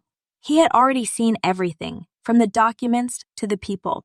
He even knew the days that the storms would come. His memories grew so vivid that he wasn't even able to tell if he was dreaming or not. He then asks Tia if she knows what the first thing that come to his mind was. Tia replies by telling him that she doesn't know. He responds by mentioning to her that it was the thought that he had to get his hands on her. He continues by stating to her that she has no idea how much he's missed her. As he leans towards Tia, he further tells her that he's thought about it countless times. He also mentions to her that he thought about if he should strangle her when he finally gets to see her again or if he should kiss her. Suddenly, Cardriel forcefully kisses Tia on the lips. Meanwhile, we see that the Evron soldiers are stomping into the city and are trying to find Tia. The citizens are inside their houses and are watching the soldiers from their windows. We also see that the soldiers that had died from the pirates are covered by a blanket with the Evron crest on it. We then see that Cedric is sitting on his throne and has a very straight face. Alphonse is kneeling in front of him. He then states to Cedric that for the crime of failing to protect Tia, he will pay with his life. Cedric replies by telling him not to speak of death so easily. He continues by mentioning to him that there's something he must do before he can bargain with his life. Alphonse apologizes upon hearing this response from Cedric. He continues by stating to Cedric that just before the harbor froze over, a group of men from the Southern Sea arrived and stayed at the temple for close to a month. He further tells him that Aubrey, who met them at the temple, drew them a detailed map of the main castle. He also mentions to him that the people from the Southern Sea who fled to the river through the passage behind the Saintess statue boarded a small boat they had prepared beforehand and sailed down to the mouth of the river. Alphonse has heard that they remodeled that boat so that it could slide on ice like a sled. The person who remodeled the boat was also from the Southern Sea. We then learn that the person who remodeled the boat stated that the men claimed that the boat was damaged and that they would come to the warehouse to fix it themselves. However, the man who lent them his warehouse did not suspect them at all. The maid who was watching Aubrey, as well as her family, were all found dead. Alphonse believes that the men held her family hostage in order to silence the servant until they decided to kill her before leaving. Upon Cedric hearing all of this from Alphonse, he responds by stating to him to close off the temple and arrest and investigate all residents who have interacted with those men. He continues by telling him to make sure to destroy the secret passage. He further mentions to him that now that the passage is known to outsiders, they must ensure that no one ever uses it again. Alphonse understands and agrees with Cedric. Cedric then questions Alphonse about the harbor. Alphonse replies by stating to him that for now, they've ordered them to close the harbor by lighting a beacon fire. Cedric responds by telling him that if they were capable of putting the blades of a sled on a boat and sliding down the river, then it will also work on the sea. He continues by mentioning to him not to let his guard down just because it's frozen and to crack down on the supply warehouse. He further states to him that no matter how good the ships of the Southern Sea are, they can't sail on a large sea without any supplies. As Alphonse bows to Cedric, he agrees and understands his orders. Cedric then clenches his chair and demands Alphonse to call Aubrey here. Aubrey is now in front of Cedric. Margaret and Aaron are trembling as well. We are also introduced to House Jordan's daughters, which are named Fiona, Mel, and Haley. Cedric then calls out to Aubrey with a serious look on his face. He continues by asking her if she was the one who revealed the structure of the main castle to the people from the Southern Sea. Aubrey replies by telling him that she was. She continues by mentioning to him that, as expected, Tia fled. She further states to him that the man said he had to meet her no matter what. She also questions him if he was aware that she abandoned the man she was originally supposed to marry and married him instead. She continues by telling him that she had already suspected as much from the very beginning and how cheap tromps like her are all the same. Upon hearing this response, Cedric starts to get really angry. As Aubrey is reaching out to touch Cedric, she continues by requesting him not to be too upset over it. She further mentions to him that Tia is not worthy of his love. She also states to him that considering what the man said before he ran away, there's no doubt that Tia's committed some unspeakable crime. The Jordan family start to become shocked and surprised upon hearing what Aubrey is saying. As Aubrey is saying all of this to Cedric, she couldn't imagine how sad and betrayed he must be feeling right now. She knows that he's always treated Tia, who doesn't even know who her biological father is, with such kindness. She's aware that Cedric even gave her the title of Grand Duchess, and yet Tia still betrayed him and ran away with another man. She also thinks how that's detestable. As Margaret grabs her daughter, Aubrey tells Cedric to forget about Tia. Suddenly, Her mother flops Aubrey to the ground so that she is kneeling and requests Cedric to just spare her daughter's life. Upon Aubrey hearing this request, she asks her mother about what's wrong with her. She continues by mentioning to her mother that everything's fine now since Tia is gone. She further states that Tia's not worth all of this commotion. Upon hearing this response, Aaron also falls to the ground. House Jordan's daughters also kneel to the ground as well. All of the other Jordan family members kneel before Cedric except for Aubrey, as she's confused about what's going on. Finally, Cedric responds by telling the family that this is unbelievable. He continues by mentioning to them that he can't believe such a thing would happen within his castle. Upon hearing this response, Margaret starts to cry and is trembling. As she's crying and trembling, Cedric states to the family that just a few days after Tia arrived at this place, she gave him some advice. He continues by telling them that she told him to be more careful because people might betray him for unexpected reasons. He further questions the family about if they know what his response was. He then starts to shout and mentions to them that he laughed it off and he said that his territory was safe and that there was nothing to worry about because he trusted them all because he never thought someone in his own castle would ever betray him. Cedric told her that she would be perfectly safe here. Upon hearing this response, Aubrey becomes startled. Cedric continues shouting and states to the family that he's only been concerning himself with the foreign attacks. He was worried about the ambush of the Karam and the conspiracy of the imperial family. He further tells them that he was wary of the upcoming winter, and although he knew that deaths and battles were inevitable, this was the only place. He also mentions to them that this castle was the only place where he could relax and feel safe enough to sleep soundly because he trusted them all. He then yells and calls out to Aubrey, which causes her to be shocked. He continues by stating to her that out of consideration for her parents' honor, he will give her one last chance to explain herself. He further asks her, why did she do such a thing? Aubrey replies by telling him that it's because he wouldn't stop gazing at Tia. She continues by mentioning to him that she's in love with him. Upon hearing Aubrey's confession, Cedric becomes even more mad. He then takes out his sword and throws it right in front of Aaron. Cedric continues by stating to Aaron all of the crimes that have been committed, which are the crime of rebelling against Tia, the crime of leaking classified information about the main castle as part of a liaison with the enemy, and the crime of high treason toward Evron. He further tells Aaron that it is difficult for him to forgive all the crimes that have been committed. He also mentions to him that under ordinary circumstances, the entire family would be exterminated. However, considering House Jordan's long-term history of loyalty and service, he will give him the chance to personally dispose of his family's disgrace. Upon hearing this punishment from Cedric, Margaret starts to hug her daughter, and Aubrey is even more confused upon hearing this punishment. Aaron starts to cry and requests Cedric for his daughter to be forgiven. All of a sudden, someone grabs the sword from the ground. It turns out to be Mel who grabs it. The other Jordan daughters grab and hold on to Margaret as she's shouting to die in place of Aubrey. She continues to request to take her daughter's place. However, Cedric doesn't listen to her. Mel then raises the sword to sacrifice Aubrey. As Aubrey is staring at her sister, Mel slashes her with the sword. After the punishment is complete, Cedric states to everyone to revoke the titles of Aaron and Margaret. He continues by telling everyone that they will work among the common ranks at the Thold Gate. He further mentions to everyone that after confirming their loyalty after 3 years of probation, he will decide on their future punishment. Cedric then calls for Viscount Agatha. Agatha replies by questioning him about why he was called.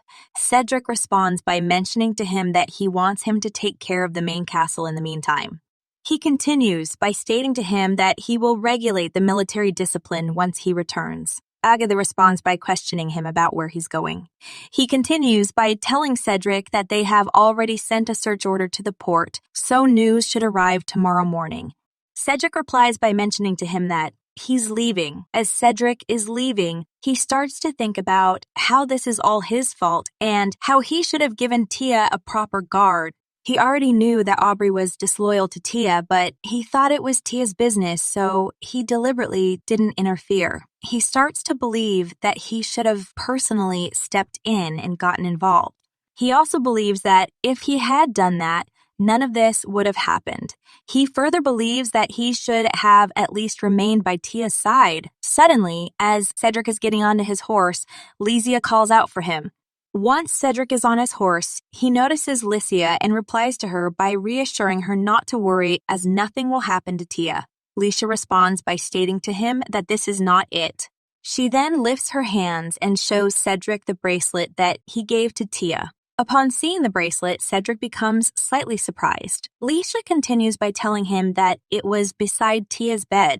She further mentions to him that she's never seen Tia without it and requests him to give it back to her. Cedric grabs the bracelet from Lysia and starts to clench it in his hands as he's thinking about Tia. He also replies to Lysia by agreeing with her. Cedric then puts away the bracelet in one of his pockets and gallops away on his horse. Meanwhile, as Cardriel is carrying Tia on his shoulders, we see that him and the pirates are off the boat and are walking towards a house. They enter the house and flop Tia on the ground. Cardriel then notices two people tied up and asks the pirates if they are the owners of this house. He continues by stating to them to drag them out of here. Upon the pirates hearing this command, they grab the homeowners and leave the house. Cardriel then lifts the fur off of Tia. As he's hanging it on the coat rack, he sighs and tells her that he can't believe she thought to marry a northerner despite having such a frail body. As Tia is trembling, she responds by mentioning to him that this is none of his business. As Cardriel is pouring some hot water for Tia, he states to her that how could he possibly not care when she's shivering like that? He continues by giving Tia the hot cup of water and tells her to take it. Tia grabs the cup, but it starts to slip from her hands. Cardriel notices this and grabs the cup while her hands are still on it. He then mentions to her to be careful as it's hot and how she will get hurt if she isn't. Tia has no response upon hearing this. She then questions him about what he's planning to do with her. As Cardriel leans against the wall, he replies by asking her who knows what he should do. He continues by stating to her that he originally intended to make her his wife. We then learn that no matter how much Cardriel thought about it, he just couldn't figure out how he had gone back in time. What he found out over the course of a month was that he was the only one who remembered everything. That was why he thought it was highly likely that Tia wouldn't remember anything. If that was the case, then he was planning to formally propose to her. Considering the fact that Lawrence is the Emperor's son, he believed that it was the best course of action. He also believed that Lawrence wouldn't decline an alliance with Emil, and once he got married to Tia and finally held her in his hands, he would have nothing to worry about. He further believed that once Tia developed her talents as a master manipulator and schemer, he was going to have her devote her talent to him as an advisor, and as a wife. He was also confident that he could make her fall in love with him. He believed that all he had to do was to treat her like the most precious person in the world and give her plenty of love. He knew that after all, Tia is just an 18-year-old girl who starved for affection. However, he was also aware that it was already too late for him for when he went looking for Tia at the capital. As Cardriel is approaching Tia, he questions her about if she has any idea how baffled he was when he found out that she had already married Cedric and departed to the Yvron Grand Duchy. He continues by telling her that this is how he figured it out, that she still had her old memories. He then halts in front of Tia and asks her how much does she remember. Tia responds by mentioning to him that she remembers everything from the moment she died. Cardriel replies by asking her if she was betrayed by Lawrence. He continues by stating to her that it was a predictable ending. He further tells her that this is true unless if she was planning on making Lawrence her pawn and seizing the power for herself. He also mentions to her that it's a pity and how, if he could have seen it, he would have laughed to his heart's content. He continues by stating to her that this is why she should have listened to him. He continues by telling her that he told her to give up on Lawrence and to come to him. Cardriel further mentions to Tia that it must have been rather painful to have been backstabbed by the person she trusted. Tia responds by stating to him not really, since she never trusted him. Cardriel replies by questioning Tia if the person she chose to trust this time was Cedric or the Saintess. Upon hearing this reply, Tia requests Cardriel to just tell her what he wants from her. She continues by telling him that he came all the way here, so she's sure that he must have a significant reason. As Tia is waiting for a response, she starts to think about how, whether for revenge or for the purpose of intimidation, it would have been much better if Cardriel had waited for her to arrive at the capital and then sent an assassin to get rid of her rather than going through the trouble of coming here. She believes that instead of dragging her here and telling her everything, Cardriel could have just killed her when he came to kidnap her at the main castle. She starts to wonder why he took this approach. Cardriel then responds by mentioning to her that there's only one thing that he wants. He continues by grasping Tia's hand and states to her to be his. Cardriel then states to Tia that it's such a waste for her to work for Cedric. He continues by telling her that Cedric won't even be able to make use of half of her ability. Tia replies by questioning him about if he's implying that he's different. He responds by mentioning to her that as someone who remembers what will happen, of course he's different. He continues by stating to her that if they join hands, it would be far from impossible for them to overthrow the Empire. Tia replies by telling him that she has no interest in the Amel Kingdom. He responds by mentioning to her that he will help her get back at Lawrence. Tia is silent upon hearing this response. He then continues by stating to her that he promises not to harm Licia or Cedric. He further tells her that he's not interested in the Northern Empire anyway. He also mentions to her that she can mediate between them. Cardriel then asks her about why don't they collaborate and split the mainland of the Empire in half. He continues by stating to her that he will rule the South while Cedric rules the North. He further tells her that if she joined hands with Cedric for Lycia's sake, then his proposal would produce much better results because rather than becoming the crown princess of the Empire, Licia would be happier being married to Cedric this time around. As he's smirking, he also questions her if it could be that she married Cedric due to her own personal feelings and not because she wants to serve him and Licia. Upon hearing this question, Tia halts. Cardriel then mentions to her that since she's always harbored feelings for Cedric, he wouldn't be surprised to hear her admit as much. As he pulls Tia closer to him, he asks her if she thought he wouldn't know. Tia replies by stating to him that she's never had feelings for him. Cardriel responds by telling her that it's fine and how he will pretend like he doesn't know anything. He continues by mentioning to her that both publicly and privately, he will shower her with enough love to help her forget all about it, so she should come with him. Suddenly, Tia yanks her hand away and declines his offer. She continues by stating to him that it's true that she's a vile woman, but she's not shameless enough to change the lord she serves to different times. Cardriel replies by telling her that before he leaves, he will sacrifice her here and now. He continues by mentioning to her that he will mince her up into pieces in front of Cedric and Licia. Then he will scatter her remains in the sea. Tia responds by questioning him about if he's sure that killing her will benefit him. She continues by stating to him that he isn't certain, which is why he hasn't killed her yet. Upon hearing this response, Cardriel agrees with her and tells her that killing her isn't his objective and how he wants her to come with him. He continues by asking her about if he were to follow her and design a plan for her. Could she be completely confident in it? Tia replies by mentioning to him that it would be difficult as his plans have already gone awry because of the mere fact that she still has her memories. As she steps closer to him, she continues by stating to him that she will never follow him. However, she's willing to design a plan for him. She further tells him that they used to get along well and believes that they will be able to form a good alliance this time as well. As Cardriel is glaring at her, he responds by questioning her about if this is so that she can stab him in the back again. He continues by apologizing to her and mentioning to her that he has no intention of getting himself involved in the Crazed Empire's battle for the succession this time.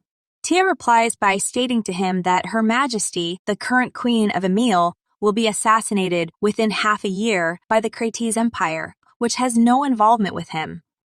We then learn that the royal family of Amel's situation was rather complicated. Cardriel's father, the king of Amel, had a mutually adverse relationship with Cardriel's mother, the former queen.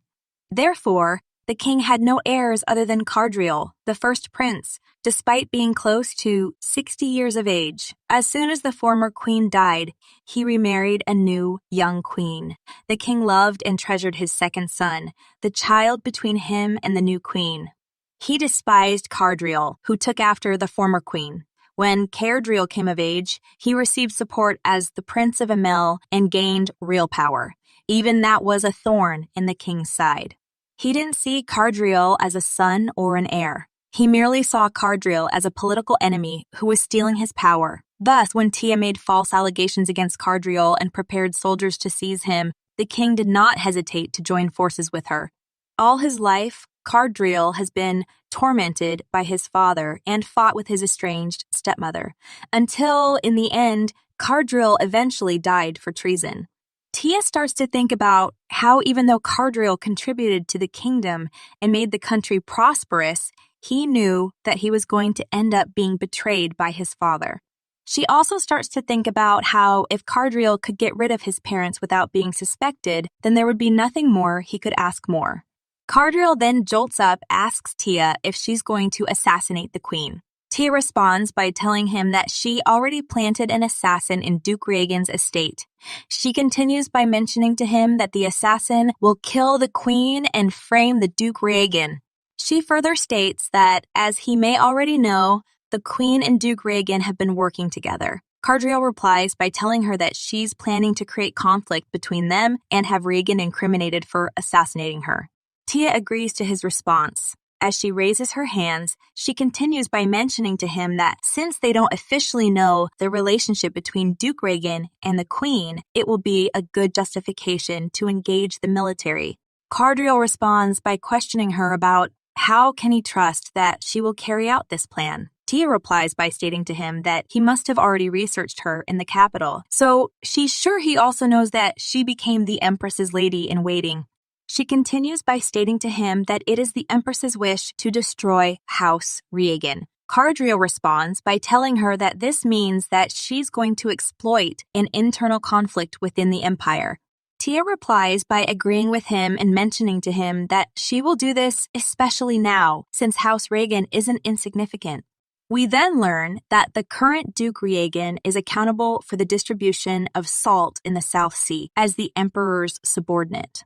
The money from the salt monopoly was also the Emperor's biggest source of income. If he dares to touch that money, it will be easy to falsely accuse him for treason. Cardriel then responds to Tia by stating to her that in the worst-case scenario, the king will get himself involved in the Empire's conspiracy. And even if that doesn't happen, it will soon be revealed that the queen meddled with the Empire's salt monopoly. He continues by telling her that it would be impossible for them to come out unscathed, and there's no way Emperor Gregor will remain still.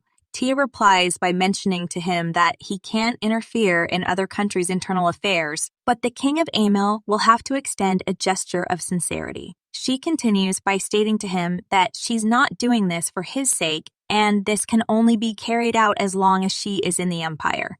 She further tells him that all he has to do is find a justification and strike at an opportune moment. She also mentions to him that if they keep the fact that they met here today a secret, then there won't be anyone who will suspect him. Upon hearing this response, Cardriel responds by stating to her that there's one thing she neglected to realize. Tia replies by asking for more clarification. As Cardriel grabs Tia, he clarifies by telling her that even if he can't have her as his advisor, that doesn't mean that he can't have her as his woman. He then flops her on the ground and continues by mentioning to her that she's smart and the heir she will give birth to will undoubtedly possess admirable qualities. Tia responds by questioning him about if he's accepting her offer or not.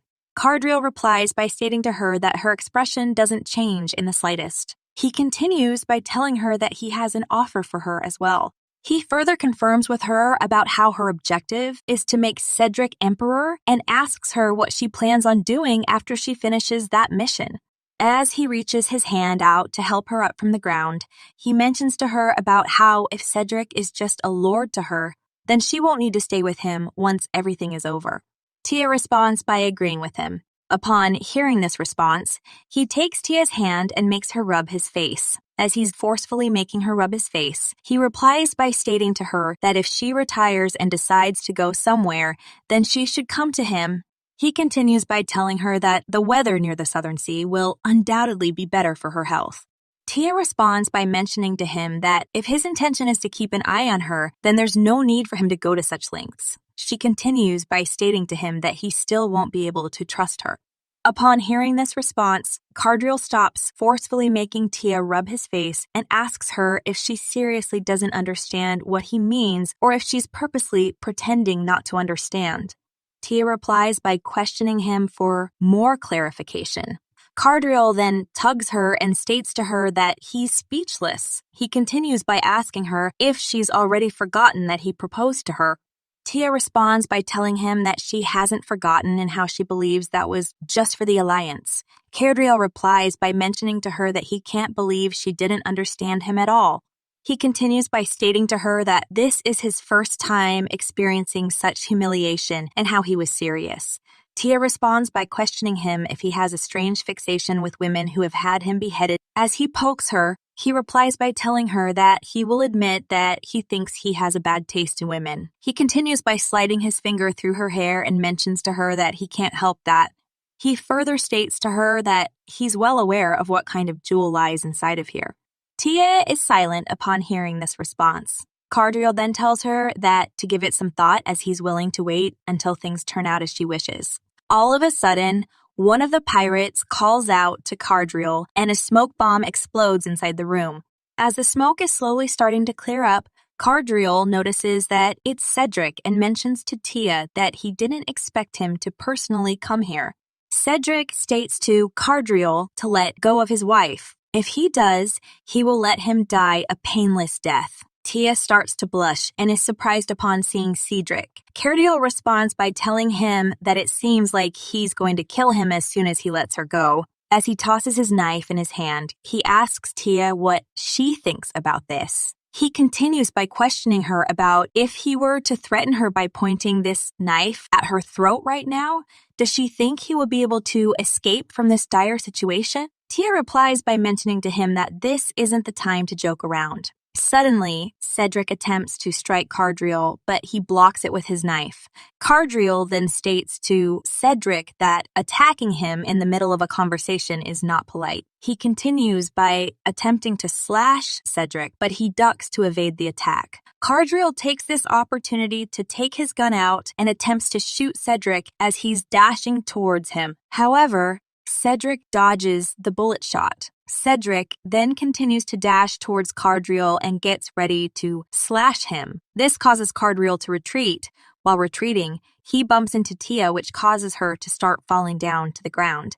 Cedric notices Tia falling. He quickly grabs her hand and pulls her towards him. Cardriel and Cedric are then in a standstill. As Cardriel grits his teeth, he asks Cedric if surely he isn't thinking that he doesn't want to kill him. Cedric responds by stating to him that not even a dog would bark in the middle of a fight. All of a sudden, Tia hugs Cedric from behind and requests him to wait a minute. Cedric turns around upon hearing this request and questions her for clarification. Tia then tells Cardriel to leave. Cardriel replies by asking her if she's telling him to run away from an enemy. She responds by questioning him if he intends to fight Cedric and Evron and if he's gone mad. As she continues to hug Cedric, she mentions to Thim that he clearly knows that the entire territory is his enemy's. Cedric calls out to Tia as he wants her to let him go. However, Tia squeezes him and requests him to let Cardriel go. She continues by stating to him that it's important that he remains alive for now. She further tells him that she's begging him and requests him to trust her. Upon hearing these requests, Cedric stays silent. Tia then mentions to Cardriel that she will keep her promise. She continues by stating to him that he may not trust her, but she will swear in the name of Her Majesty. the Empress. This statement makes Cardriel start to wonder about which Empress. He suddenly realizes that Tia must mean she swears in the name of Lycia. He believes that if that is the case, then he can trust her. As Cardriel is putting his knife away, he agrees with Tia that he can't fight Cedric and Evron. He also starts to think about how it would have been one thing if he were out at sea, but it will be hard for him to destroy the shield of the Empire on dry land. As he is about to leave, he tells Tia that he will come back for her. He then dashes out of the house to escape as Tia and Cedric just watch him run away. Cedric mentions to the other soldiers to lift the blockade on the harbor and let the main castle know that Tia is safe. He continues by stating to the soldiers to light a signal fire and lower their guards. The soldiers reply by agreeing with him. We then see Cedric, and he is carrying Tia in his hands as someone calls out to Cedric. As a man and women dash over to them, the man tells Cedric that he's so glad that he's safe. He continues by questioning Cedric about if Tia is hurt anywhere.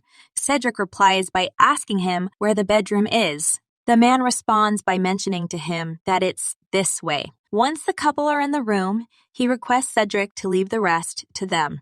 He continues by stating to him that he must be exhausted as well. Cedric replies by telling him that it's fine and to leave. Upon hearing this response, the man and woman both bow and shut the door behind them as they take their leave. Cedric then starts to take off all of his gear as Tia is watching him. As Cedric is sitting down, she questions him about why did he come all the way here. Cedric asks her what she means. He continues by questioning her if she thought he would continue hunting peacefully after hearing the news that she had been kidnapped. Tia responds by mentioning to him that this isn't what she meant.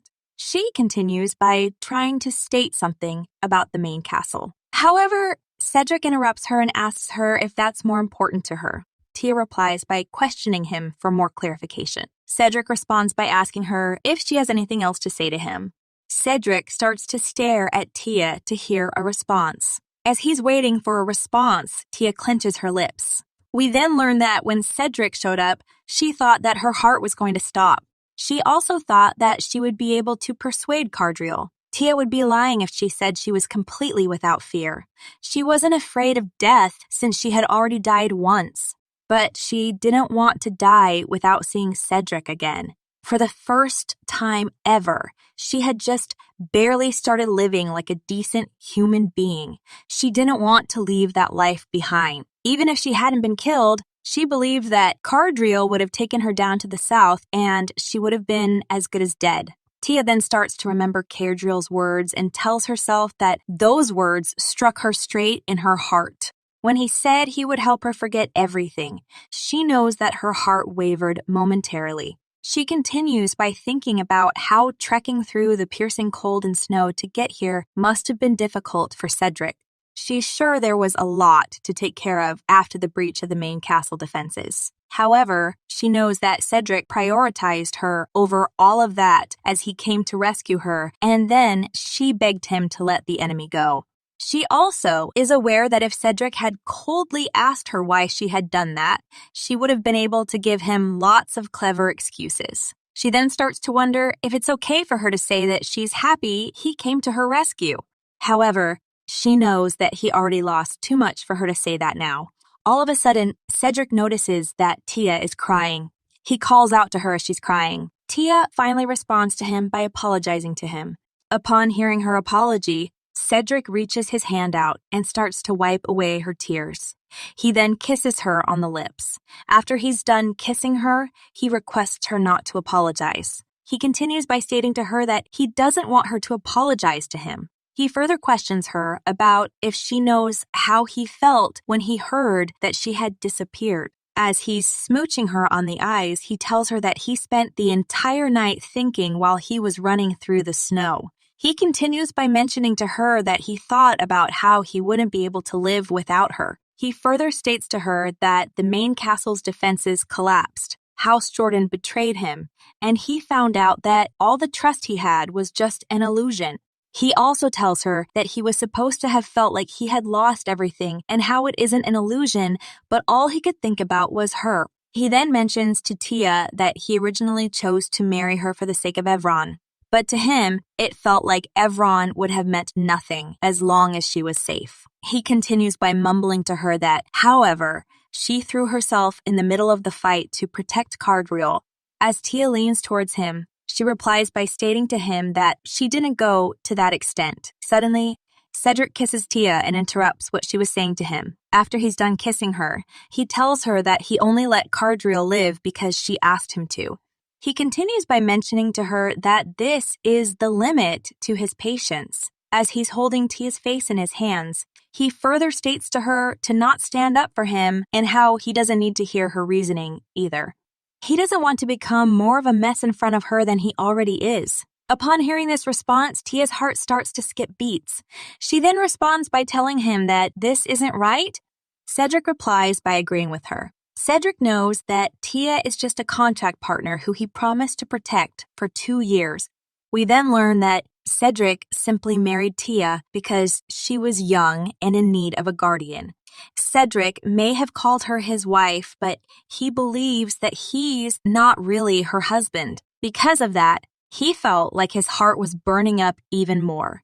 Cedric then tells Tia that he loves her. Upon hearing his confession, Tia's heart starts to skip even more beats, and she starts to blush. As Cedric kisses her, he requests her not to say that she didn't know. He continues by asking her if she was avoiding him because she already knew. Cedric then mentions to her again that he loves her, which causes Tia's heart to continue skipping beats, and she starts to blush even more.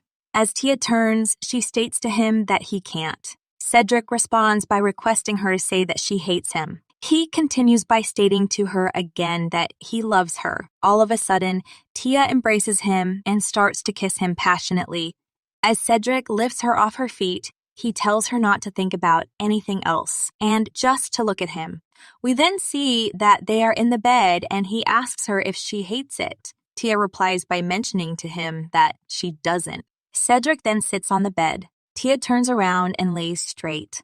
As she's laying straight, she starts to wonder how should she repay Licia for the sin she has committed. She believes that even if it was temporary, it was already a huge sign for her to take her place as his wife. She also believes that the biggest issue here is that Cardreal retained his past memories. At the time, she thought that she had drawn a perfect magic circle, but now she thinks that she may not have been completely sane due to the aftermath of the torture. More than anything, she starts to worry about if someone else exists who remembers the past and what would happen if Cedric finds out about her true self. All of a sudden, Cedric turns around and notices that Tia is awake. He then kisses her on the forehead and states to her that there's still a long time left before sunrise, so she should get some more sleep. Tia responds by agreeing with him. As Cedric is smiling, he questions her about if she regrets it. Tia replies by telling him that she doesn't. Cedric responds by mentioning to her that he thought she would ask him to forget about it because it was a mistake. As Tia is blushing, she replies by stating to him that the same goes for him. Cedric responds by telling her that he never thought such a thing and he also never made a mistake in something like this before. He continues by mentioning to her that, on the contrary, he thought that he should have done this a long time ago. He further states to her that he would like to pretend that they never made that contract. Upon hearing this statement, Tia rises out of bed and asks him for more clarification. Cedric clarifies by requesting her to pretend that his proposal was a real marriage proposal and to disregard the contract. He then covers Tia's eyes and continues by telling her to give him her left hand. After that, he slides the bracelet onto her hand. He further asks her if she will marry him. Upon hearing this question, Tia's heart starts to skip beats and she starts to blush.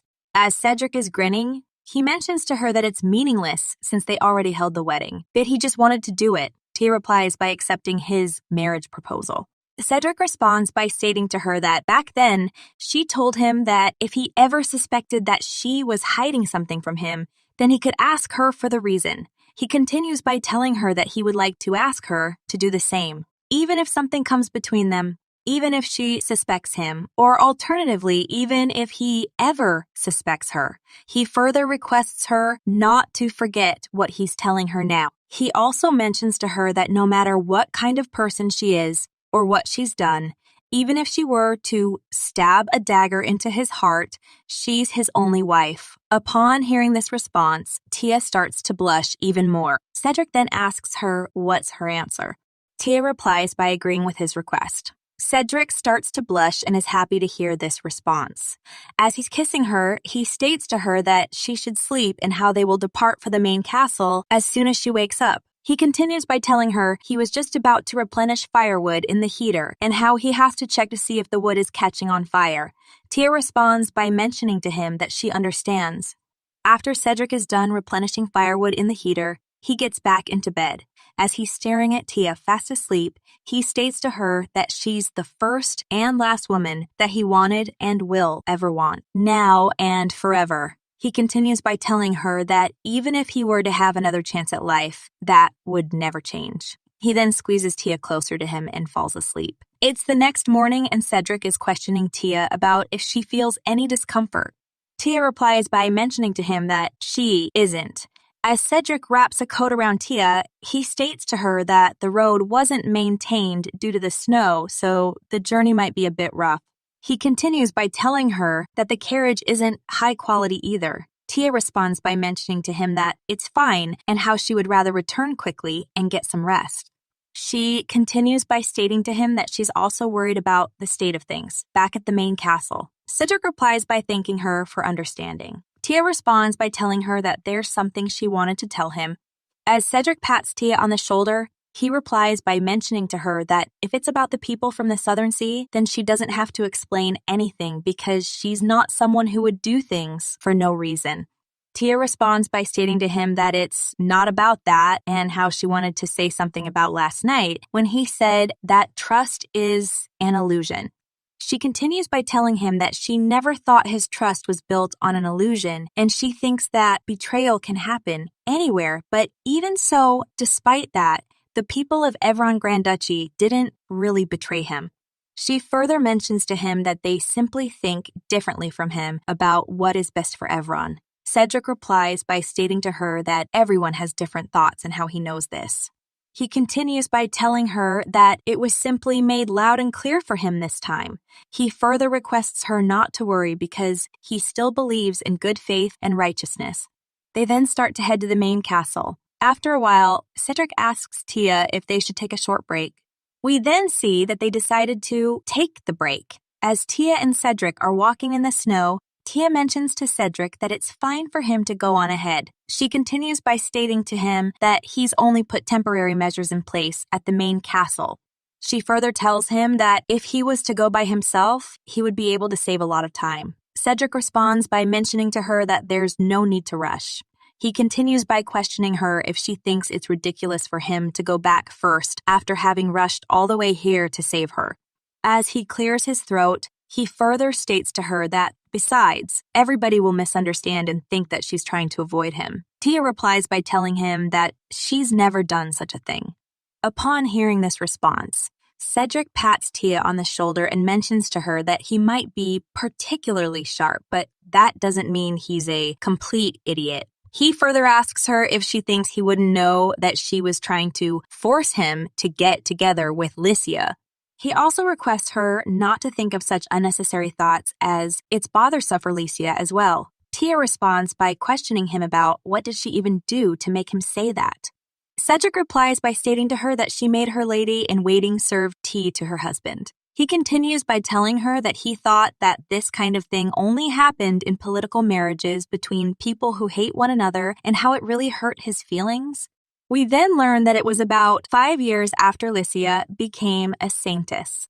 Cedric proposed to Lycia despite knowing that she was from the village of conspirators, and Lycia accepted his proposal. But when she received an oracle that said she was to become the empress, she was worried that Cedric would be harmed, so she eventually broke off the engagement. If Tia didn't forge the oracle, then they would have gotten married and protected the Evron Grand Duchy together. After Lycia married Lawrence, Cedric left the capital and never returned.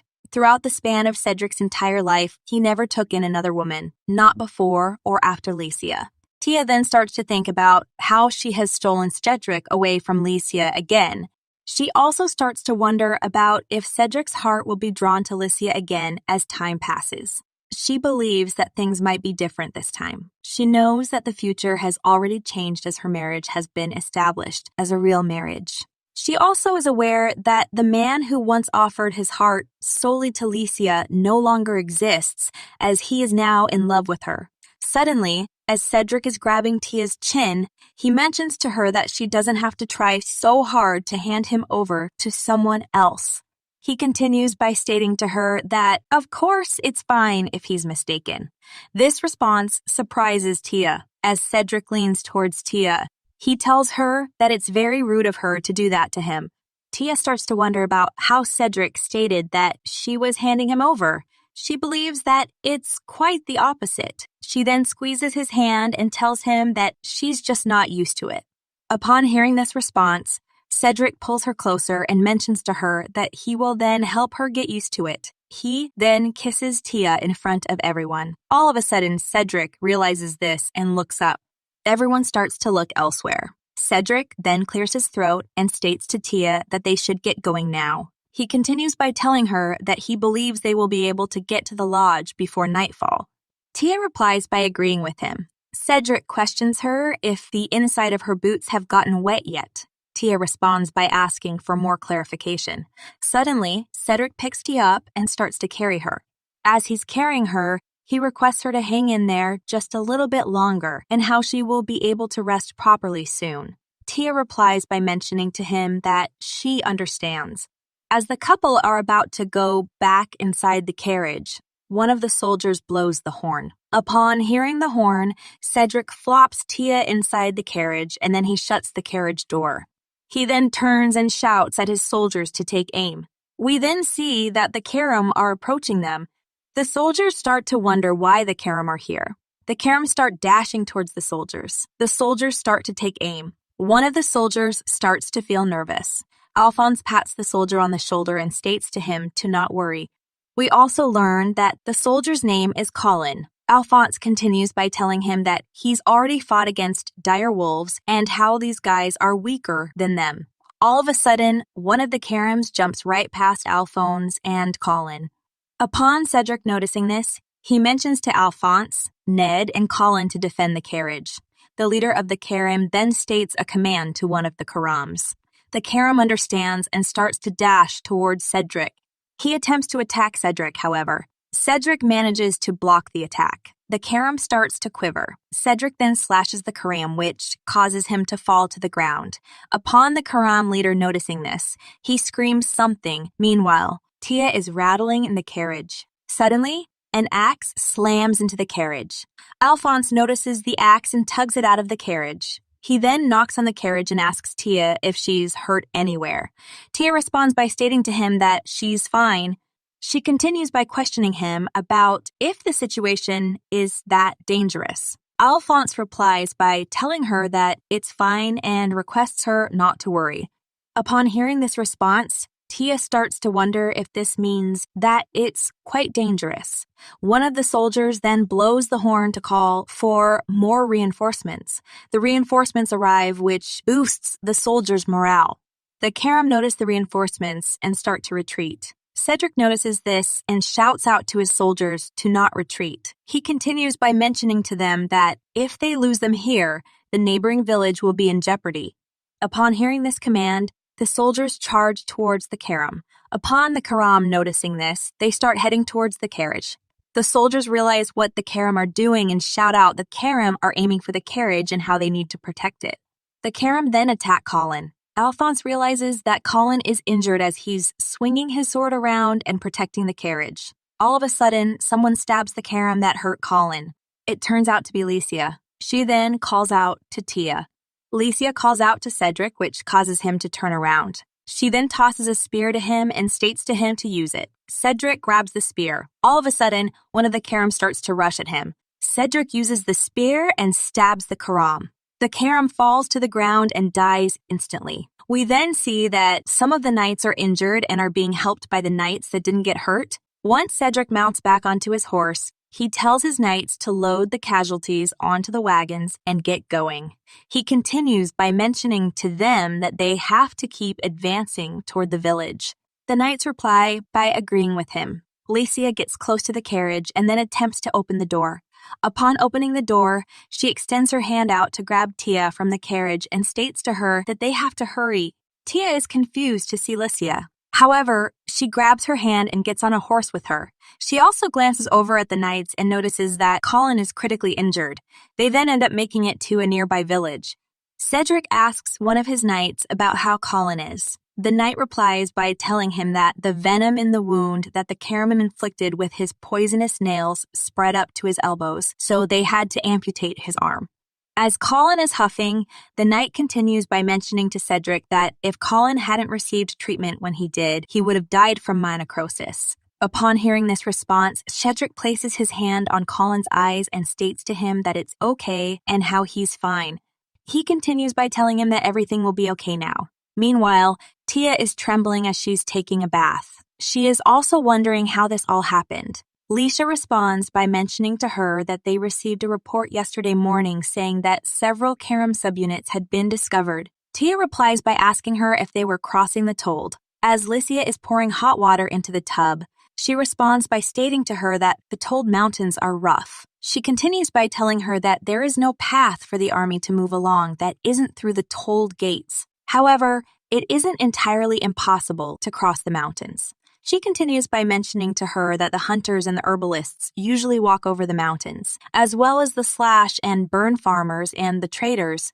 She further states to her that they have been turning a blind eye to individuals who have been crossing through. That's how trade works, too. She also tells her that it's impossible for them to be spies since they look different and they can't understand our language. It is more like an agreement between the Karam and Evron. Licia mentions to Tia that never has a group of nearly 40 Karam crossed the mountain range before. Upon hearing this response, Tia starts to wonder if that's why Cedric fired the first warning shot. We then learn that from the very beginning, the guns that the knights were equipped with were light, short-range secondary weapons. They weren't a threat to the Karam unless the bullets hit their vital points. However, Cedric fired a shot to see how Karam would react when they heard a gunshot. However, rather than scattering in surprise, the Karam lowered their stance and charged towards them. Tia believes that there's no doubt that they were all in the warrior caste. As Licia continues to pour hot water into the tub, she states to Tia that they dispatched reconnaissance units to several places.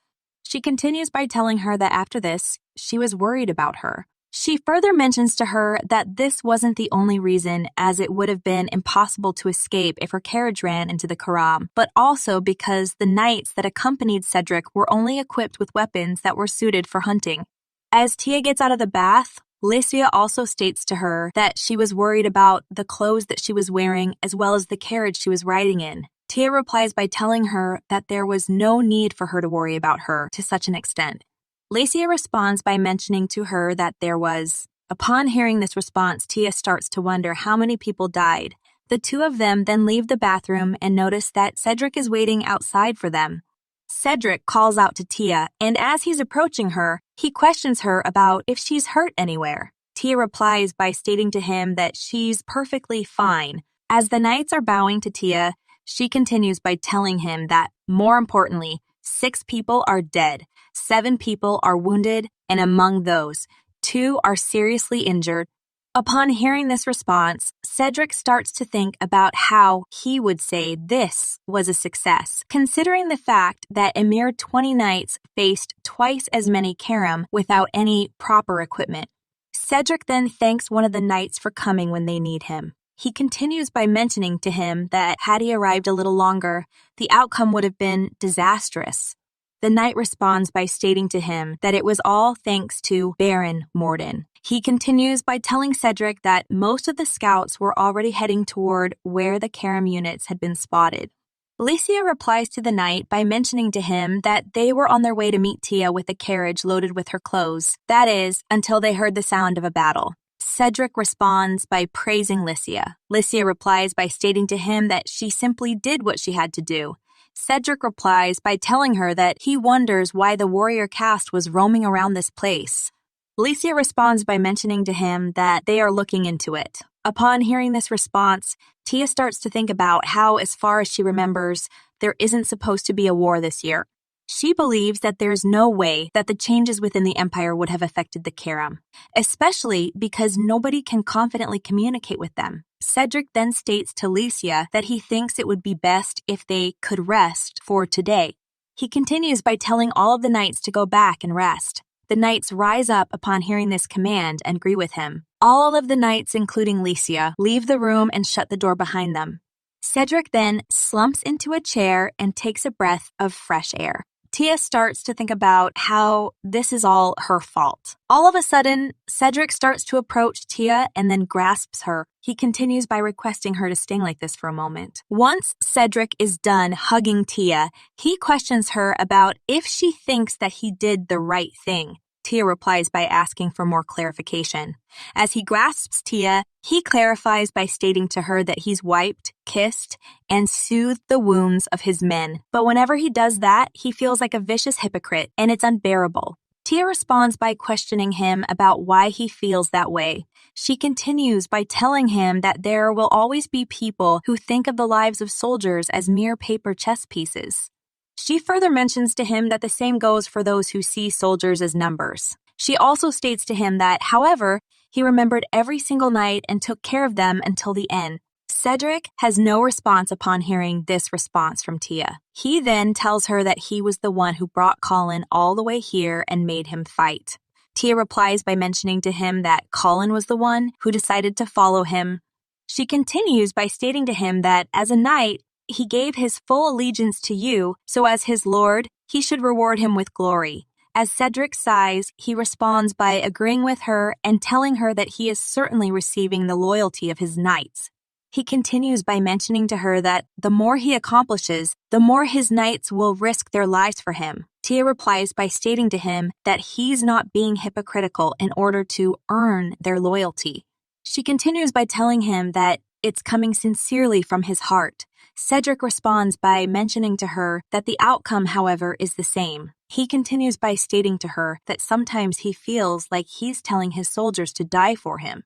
He further asks her if she thinks it's worth it if his good faith leads to tragic consequences. He also questions her about if there is any point in making a righteous choice when it will only lead to sacrifice. As Cedric is turning his head to the side, he asks her if it would be better if he just let go of everything. He continues by questioning her about if he's even worthy of other people's sacrifices. Upon hearing these questions, Tia puts one of her hands on his face and states to him that even if they were to die for him, she's sure those who have no regrets would not be upset with him. Tia also starts to think about how Cedric only thinks this way because he doesn't know what real hypocrites and evil people are like. Cedric then grabs Tia's hand on his face. We then see that it's the dawn of the next day and the couple are in the village chief's yard. Cedric is covering all of his soldiers' dead bodies. He is very sad, along with all of his other soldiers. We are then introduced to the village chief. Cedric tells the village chief that someone from the main castle will come to collect the bodies. The village chief responds by mentioning to him that he understands. Suddenly, one of Cedric's soldiers dashes toward him and calls out to him. He continues by pointing at the beacon and stating to Cedric that the beacon has been lifted and that the signal is coming from the tolled gates. Upon hearing this news, Cedric starts to think about how he knows that one beacon indicates the border and 2 beacons indicate a local conflict. 3 beacons indicate that an army of Karam are on their way, and last but not least, 4 beacons indicate that they need immediate orders from a decision maker. Tia then questions Cedric if this is war. Cedric replies by telling her that they can't be certain. He continues by mentioning to her that he thinks it's more likely that something happened between the Karam. He further states to her that if that's the case, then they won't be able to rush into an all-out war.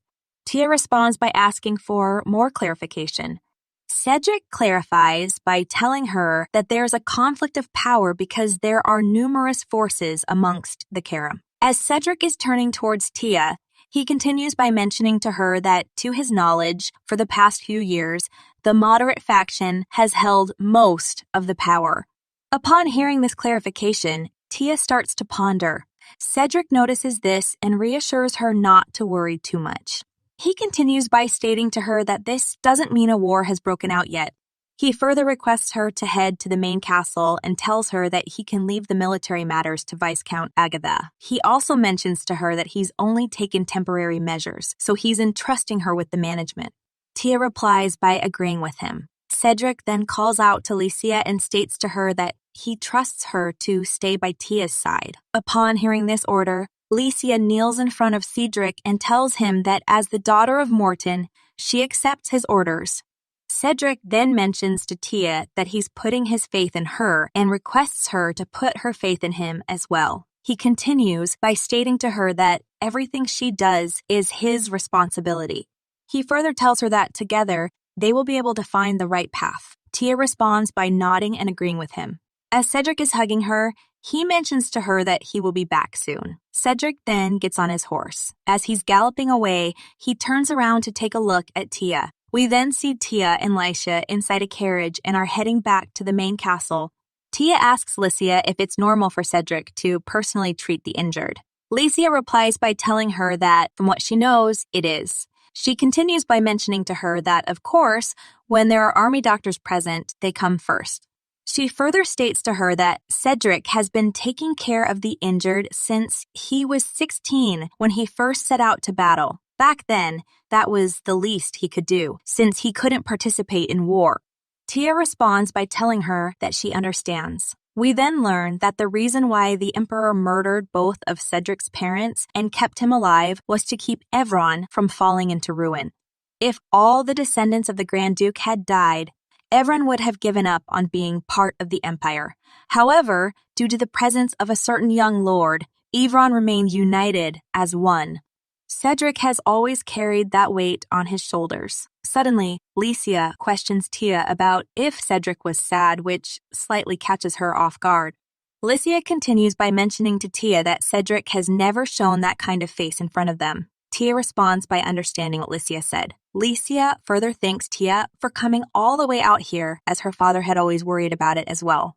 She also states to Tia that even during her father's boyhood, His Highness always said that he was fine, that he could still keep going, and that everything was all right. As a highborn man and as the sole pillar of Evron, he always stood tall and strong. However, seeing that side of him always made the hearts of the leaders ache. As Licia is chuckling, she continues by telling her that although she didn't know anything about that since she was young at that time, she further mentions to Tia that she has no idea how happy it makes her that she accepted both Evron and decided to be here with them. Upon hearing this statement, Tia starts to think about how this is supposed to be Licia's role. After some time, the two ladies arrive at Grand Duke Evron's castle. As they are walking inside the castle, Tia notices that the people are behaving differently. She knew that, at this point, the trust has been broken. We then learn that regardless of her motivations, the sin Aubrey committed is not something that could be forgiven. Even if the guilty party had been a family member of the castle's master, leaking information regarding the structure and the secret passages within the main castle is a serious offense that would result in their head being put on display along the castle walls. Tia then freezes on the spot and states to herself that this is her fault. She believes that if she hadn't come to Evron in the first place, then Prince Cadriel wouldn't have come all the way here.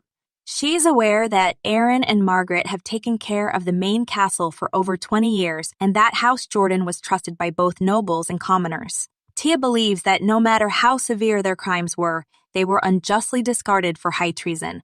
She knows that the castle, which had been impregnable since it was built, was breached, and the cause was her, an outsider who has only been married for less than half a year. Tia also believes that in her past life, creating a fissure was incredibly difficult. Yet not long after coming here, she easily managed to create cracks in the foundation. She continues by telling herself that she shouldn't have done that this time. Suddenly, Licia calls upon Tia and asks her what's the matter.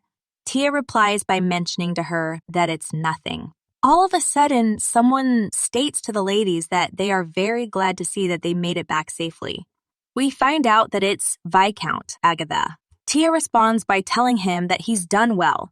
She continues by mentioning to him that she heard that he has been entrusted to take care of the main castle in Cedric's stead. Agatha replies by agreeing with Tia. He continues by stating to her that he was told to be in charge of it until her return.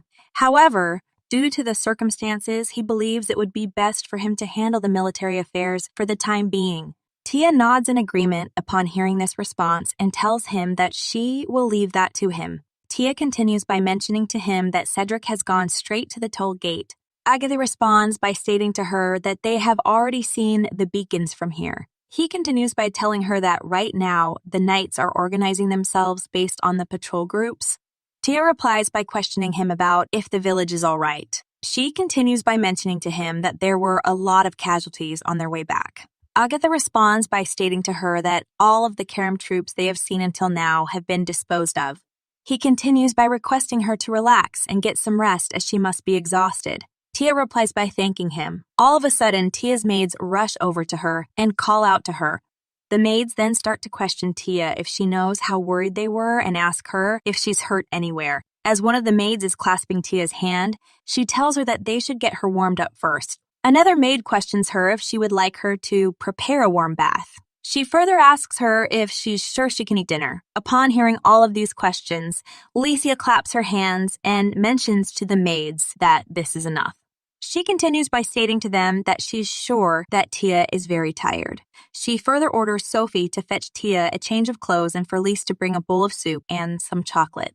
She also orders all of the other maids to prepare water for a bath. The maids reply to Licia by agreeing with her orders and start to rush out of the door. Licia then bows to Tia and questions her if she would mind if she quickly went and changed her clothes. Tia responds by telling her that it's fine and that she must be tired from being outside for a long time, so she should get some rest. Upon hearing this response, Licia thanks Tia and mentions to her that she will be back soon. Licia then takes her leave and shuts the door behind her. Alice then states to Tia that Licia seems like a very kind person. She continues by telling her that she puts you at ease and she intentionally gave them some privacy, knowing that she had something to report to her about. As Tia extends her hand, she replies by asking her if she could come here for a moment. Alice responds by questioning her for more clarification. Suddenly, Tia hugs her. As she's being hugged, Alice asks Tia if something is the matter. Tia replies by mentioning to her that this is just because. Alice responds by asking her for more clarification. Tia clarifies by stating to her again then that this is just because. Upon hearing this clarification, Alice starts to pat Tia and states to her that she must have gone through a lot. She continues by telling her that it's all right and that now that she has returned safe and sound, everything is going to be fine. We then see a flashback before dawn on the day of Cedric's departure.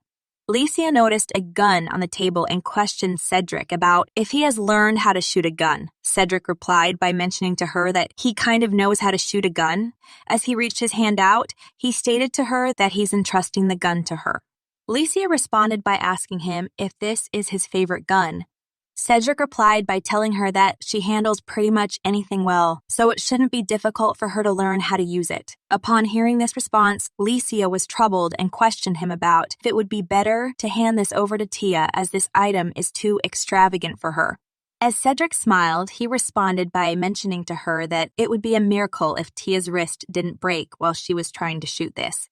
He continued by stating to her that despite this dangerous incident, he's not too concerned because whenever Tia senses danger, she's always prepared and capable of dealing with the issue on her own.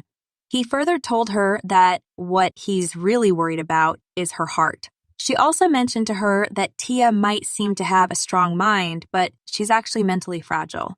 He believes that it might be because she's smart, which causes her to do the most unexpected things. He continued by stating to Licia that as long as she stays by her side, it will be okay since she always manages to find the right path. Upon hearing this response, Licia replied by telling him that she just barely got to know Tia. She continued by mentioning to him that she shall obey him if he asks her to protect Tia with her own life. All of a sudden, Cedric interrupted her, and as he placed the gun in her hands, he stated to her to stay beside Tia as that alone will suffice. We are then back in the present, and Licia is staring at the gun that Cedric gave her. She then puts it away and steps outside of her room. We then see that everyone is at a funeral. Tia starts to think about how the funerals she has attended so far have all been for people who meant nothing to her. The funerals were the deaths of old nobles and the deaths of young successors. They were all just a part of politics. We then learn that the death of a person often had a significant impact on both power relations and societal trends. Sometimes the empire's economy was thrown into disarray. However, Tia knows that this funeral is different. She is aware that in the dark and anxious atmosphere that permeated the entire main castle, there was the familiar and restricting feeling of grief. She believes that the people here have become used to the process rather than the feelings. All of a sudden, Lysia asks Tia if she thinks she can handle seeing the bodies. Tia responds by asking her if she has to see them.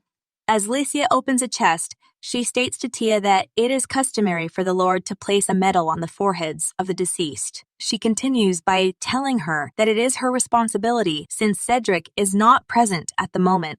She further mentions to her that if she doesn't feel like it, she can do it in her place. Tia replies by stating to her that she will do it. Tia then begins to open up the coffins and starts to place the medals on the foreheads of the deceased. Upon Agatha noticing this, he tells Tia that she has done well. Suddenly, the bell starts to ring and another coffin is being brought into the funeral. This coffin is Aubrey's coffin, which causes the Jordan family to start to grieve. As everyone is heading over to the coffin, Lysia requests Tia to go to her room as she should get some more rest. Tia responds by questioning Lysia about Aubrey. Lysia replies by mentioning to her that Aubrey is in the temple. Alice then asks Tia if she's thinking about going. She continues by stating to her that it isn't her fault and how Cedric punished her. She further tells Tia that Aubrey committed a heinous crime that was punishable by death. As Tia sighs, she responds by mentioning to her that she knows. Tia also thinks to her that today is different since those who are dead today gave their lives for her sake. She believes that they died for a Grand Duchess who is in a 2-year contract marriage that isn't worth their lives. She also believes that she's responsible for everything because she is Cedric's wife and not someone who committed evil deeds without his knowledge. She thinks that the same can be said about Aubrey's death and how her death was unnecessary. She believes that the division of the Evron Grand Duchy over this matter was an unforeseen variable. As Tia clenches her hand, she states to herself that she should put all of this aside just for today. She also tells herself that she will let herself be emotional. As Lysia and Alice are waiting outside, Alphonse and Tia step inside the temple to visit Aubrey's grave. Upon arriving, Tia notices Mel and calls out to her. Mel realizes that Tia called out to her and flops on the ground. As Mel is on the ground, Tia starts to think about how Mel was a commander who was in charge of 100 knights but lost her post and was relegated to commoner status. Tia knows that Mel would have succeeded Aaron in the future as the head of House Jordan, and she would have become a key figure in the Grand Duchy if it hadn't been for this incident. Tia then requests Mel to rise. She continues by mentioning to her that she thought that if she happened to run into someone, it would either be Margaret or Aaron. Mel replies by stating to her that her father went out on patrol and her mother is ill.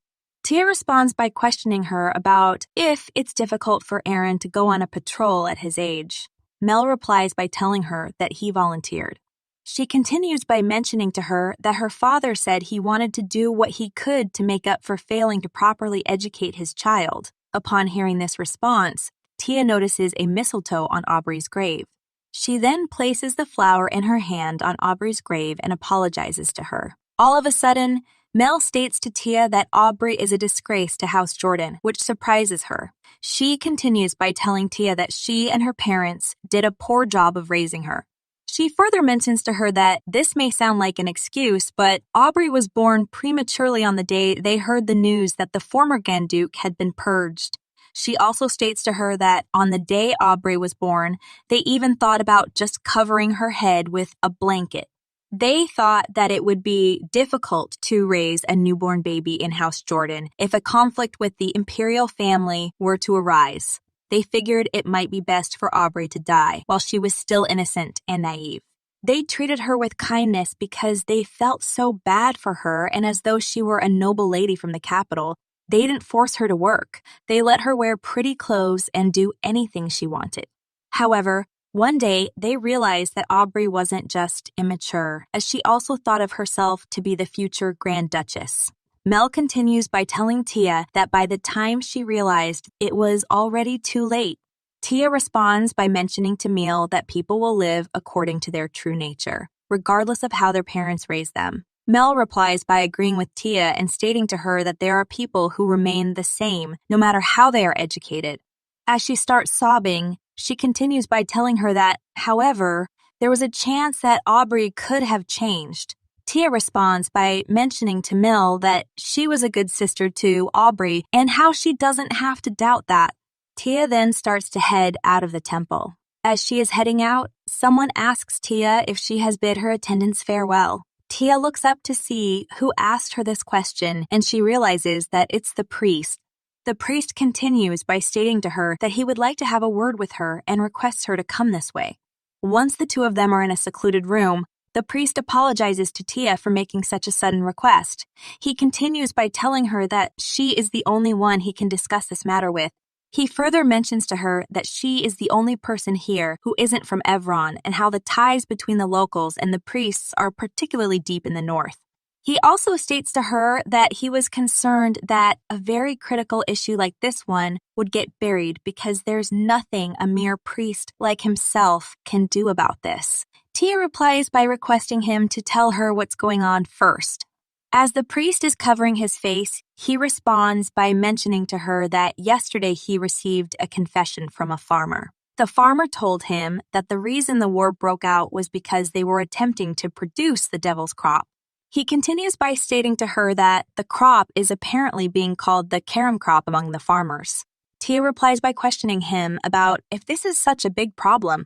The priest responds by telling her that he was aware that poor farmers would sometimes gather fruit or dig up roots when they were hungry. He believes that this is something that can be forgiven with a couple of prayers.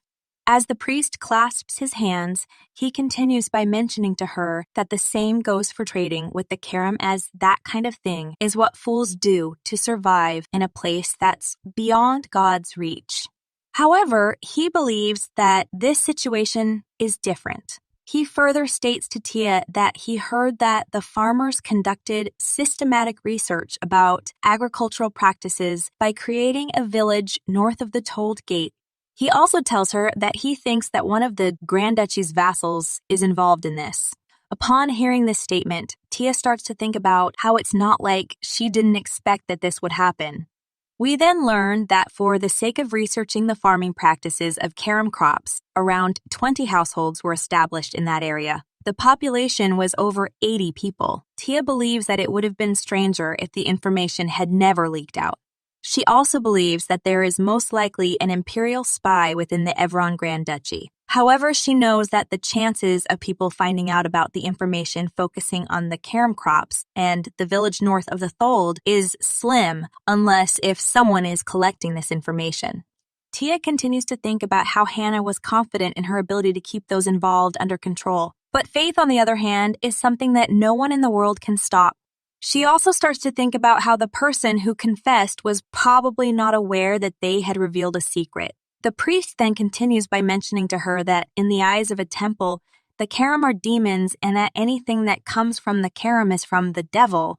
As he jolts up, he further states to Tia that he cannot believe that a vassal of the Evron Grand Duchy is trying to introduce an object of the devil. He also tells her that fraternizing with the devil is a serious sin. The priest continues by mentioning to her that it is being said that this is the cause of the war, and that this is divine retribution. He further states to her that they have coveted the devil's object, so it's only logical that they would attract evil. He believes that this must be why, unlike other times, the carom suddenly appeared from inside Told. Tia replies by asking him if he has spoken to the bishop yet. The priest responds by telling her that the bishop is someone who values the unity of the area more than accepting the will of the temple. He continues by mentioning to her that this is why he's discussing this matter with her. He further states to her that the bishop, the other priests, and perhaps the majority of people would say that they should cover this up for the sake of Evron.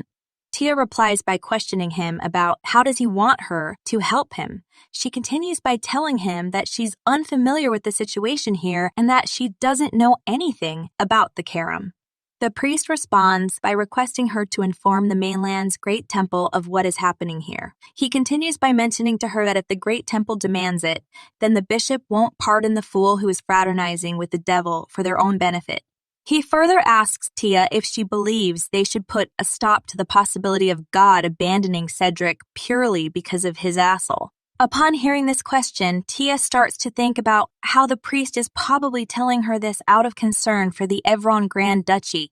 She continues to think about how the priest hasn't considered the possibility that if this were to be known in the mainland, Cedric could be banished for fraternizing with the Karam. As she sighs, she states to herself that she's glad that the priest came to her about it. She then replies to the priest by telling him that it's quite difficult for her to come up with a solution right now. She continues by mentioning to him that if any of the vassals were to have done something behind Cedric's back, then it isn't something they can deal with so hastily. She further states to him that for now, she will look into it and requests him to keep this a secret until she finds out something. The priest responds by agreeing to her request. Tia then leaves the room and takes a breath of relief. As she's heading back with Alphonse, she starts to think about how it's possible to intercept a letter that is on its way to be delivered. However, she is aware that it will arrive at the temple eventually. She knows that if she gave the priest a vague answer, then it would have been obvious for the priest to look for an alternative method to send the news. As she's glancing at the coffins of the fallen soldiers, she wishes that she had known about this a day earlier. She continues by telling herself that she must first find out the cause of the war. Tia finally makes it outside of the temple with Alphonse. Alice and Licia notice them coming out. Alice then questions Tia about what's wrong as she looks pale to her. She continues by asking her if something happened in the temple. Tia replies by mentioning to Alice that once the funeral is over, she wants her to tell Agatha and Hannah to come to her room. She continues by stating to her that it doesn't matter how late it gets. We then see that Tia is back in her room, and it's 3 a.m. We also see that Agatha and Hannah are in her room. Tia then questions them about the situation at the Toehold Gate. Agatha responds by telling her that there haven't been any conflicts yet, according to the messenger.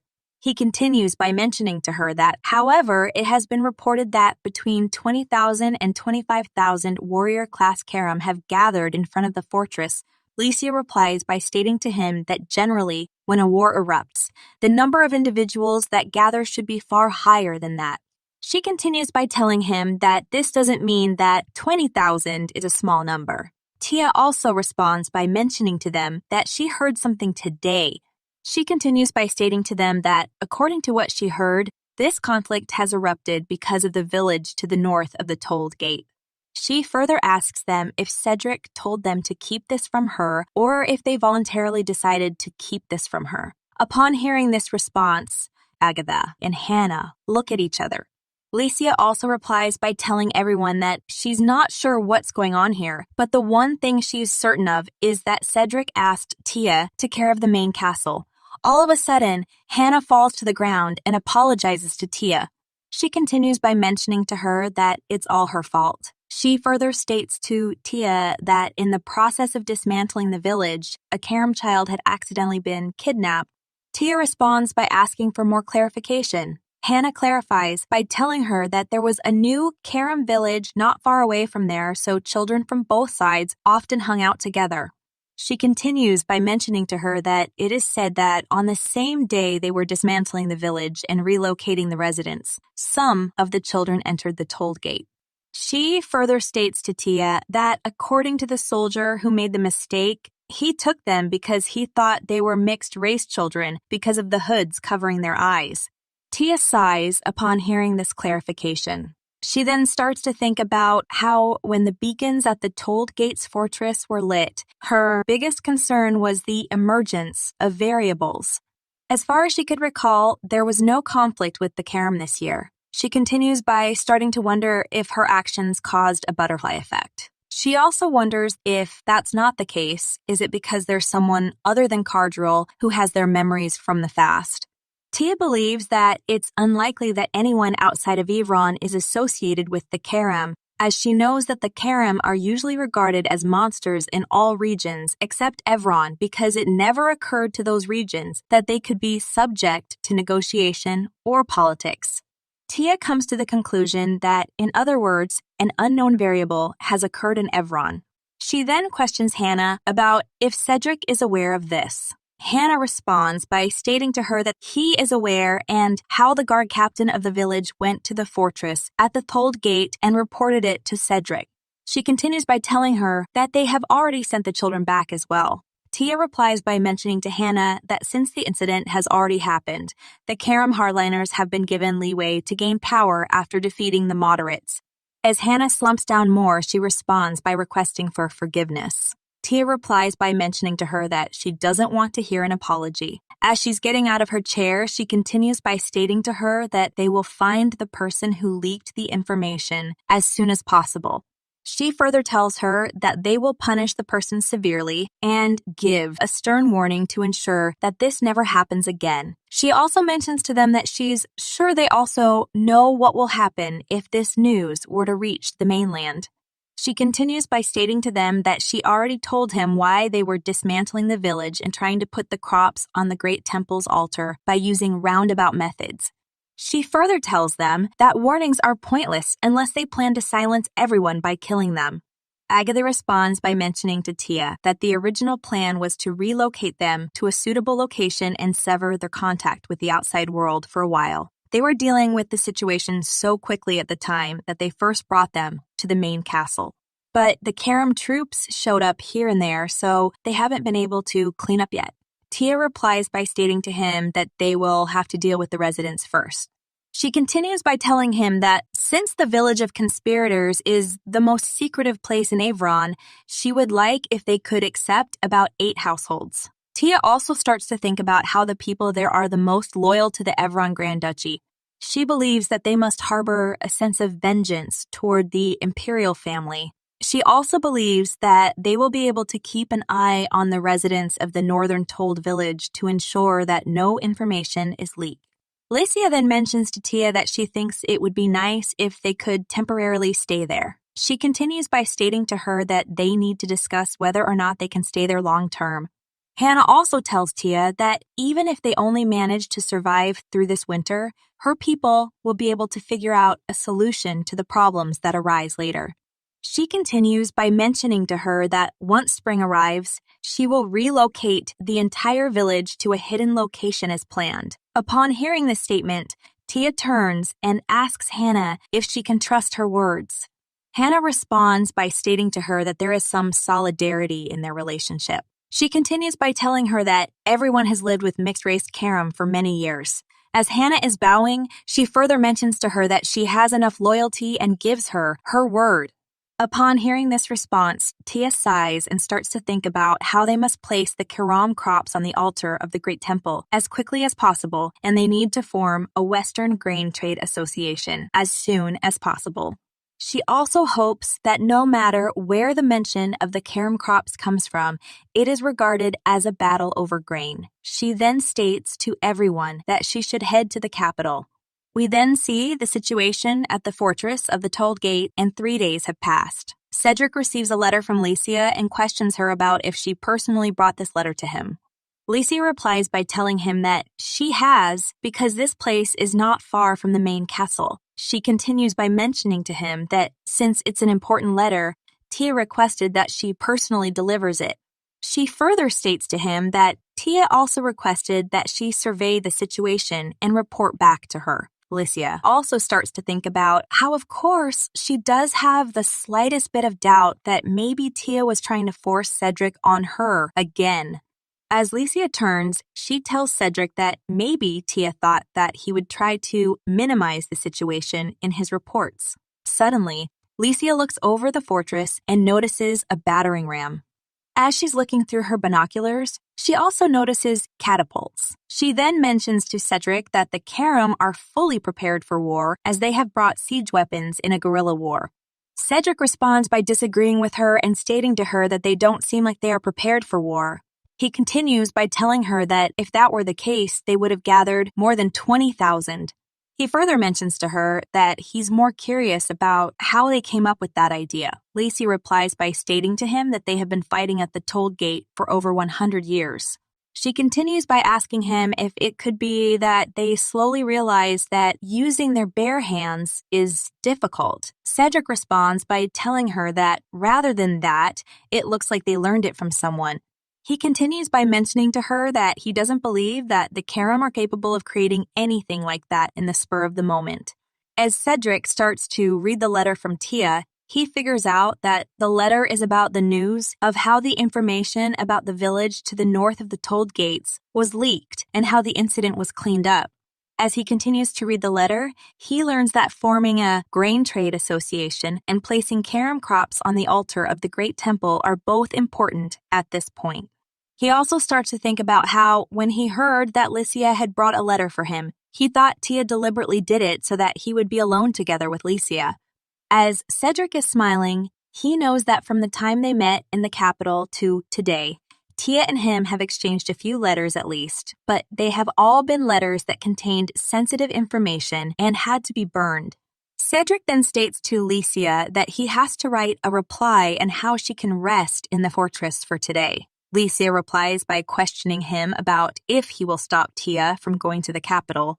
Cedric responds by telling her that although it worries him that she's going to travel in the winter, he's sure that Tia is already aware of this too. He continues by mentioning to her that even so, Tia must have a reason for wanting to go. Cedric believes that in this case, all he has to do right now is support Tia. All of a sudden, the Karam start to bang the drums and make some noise.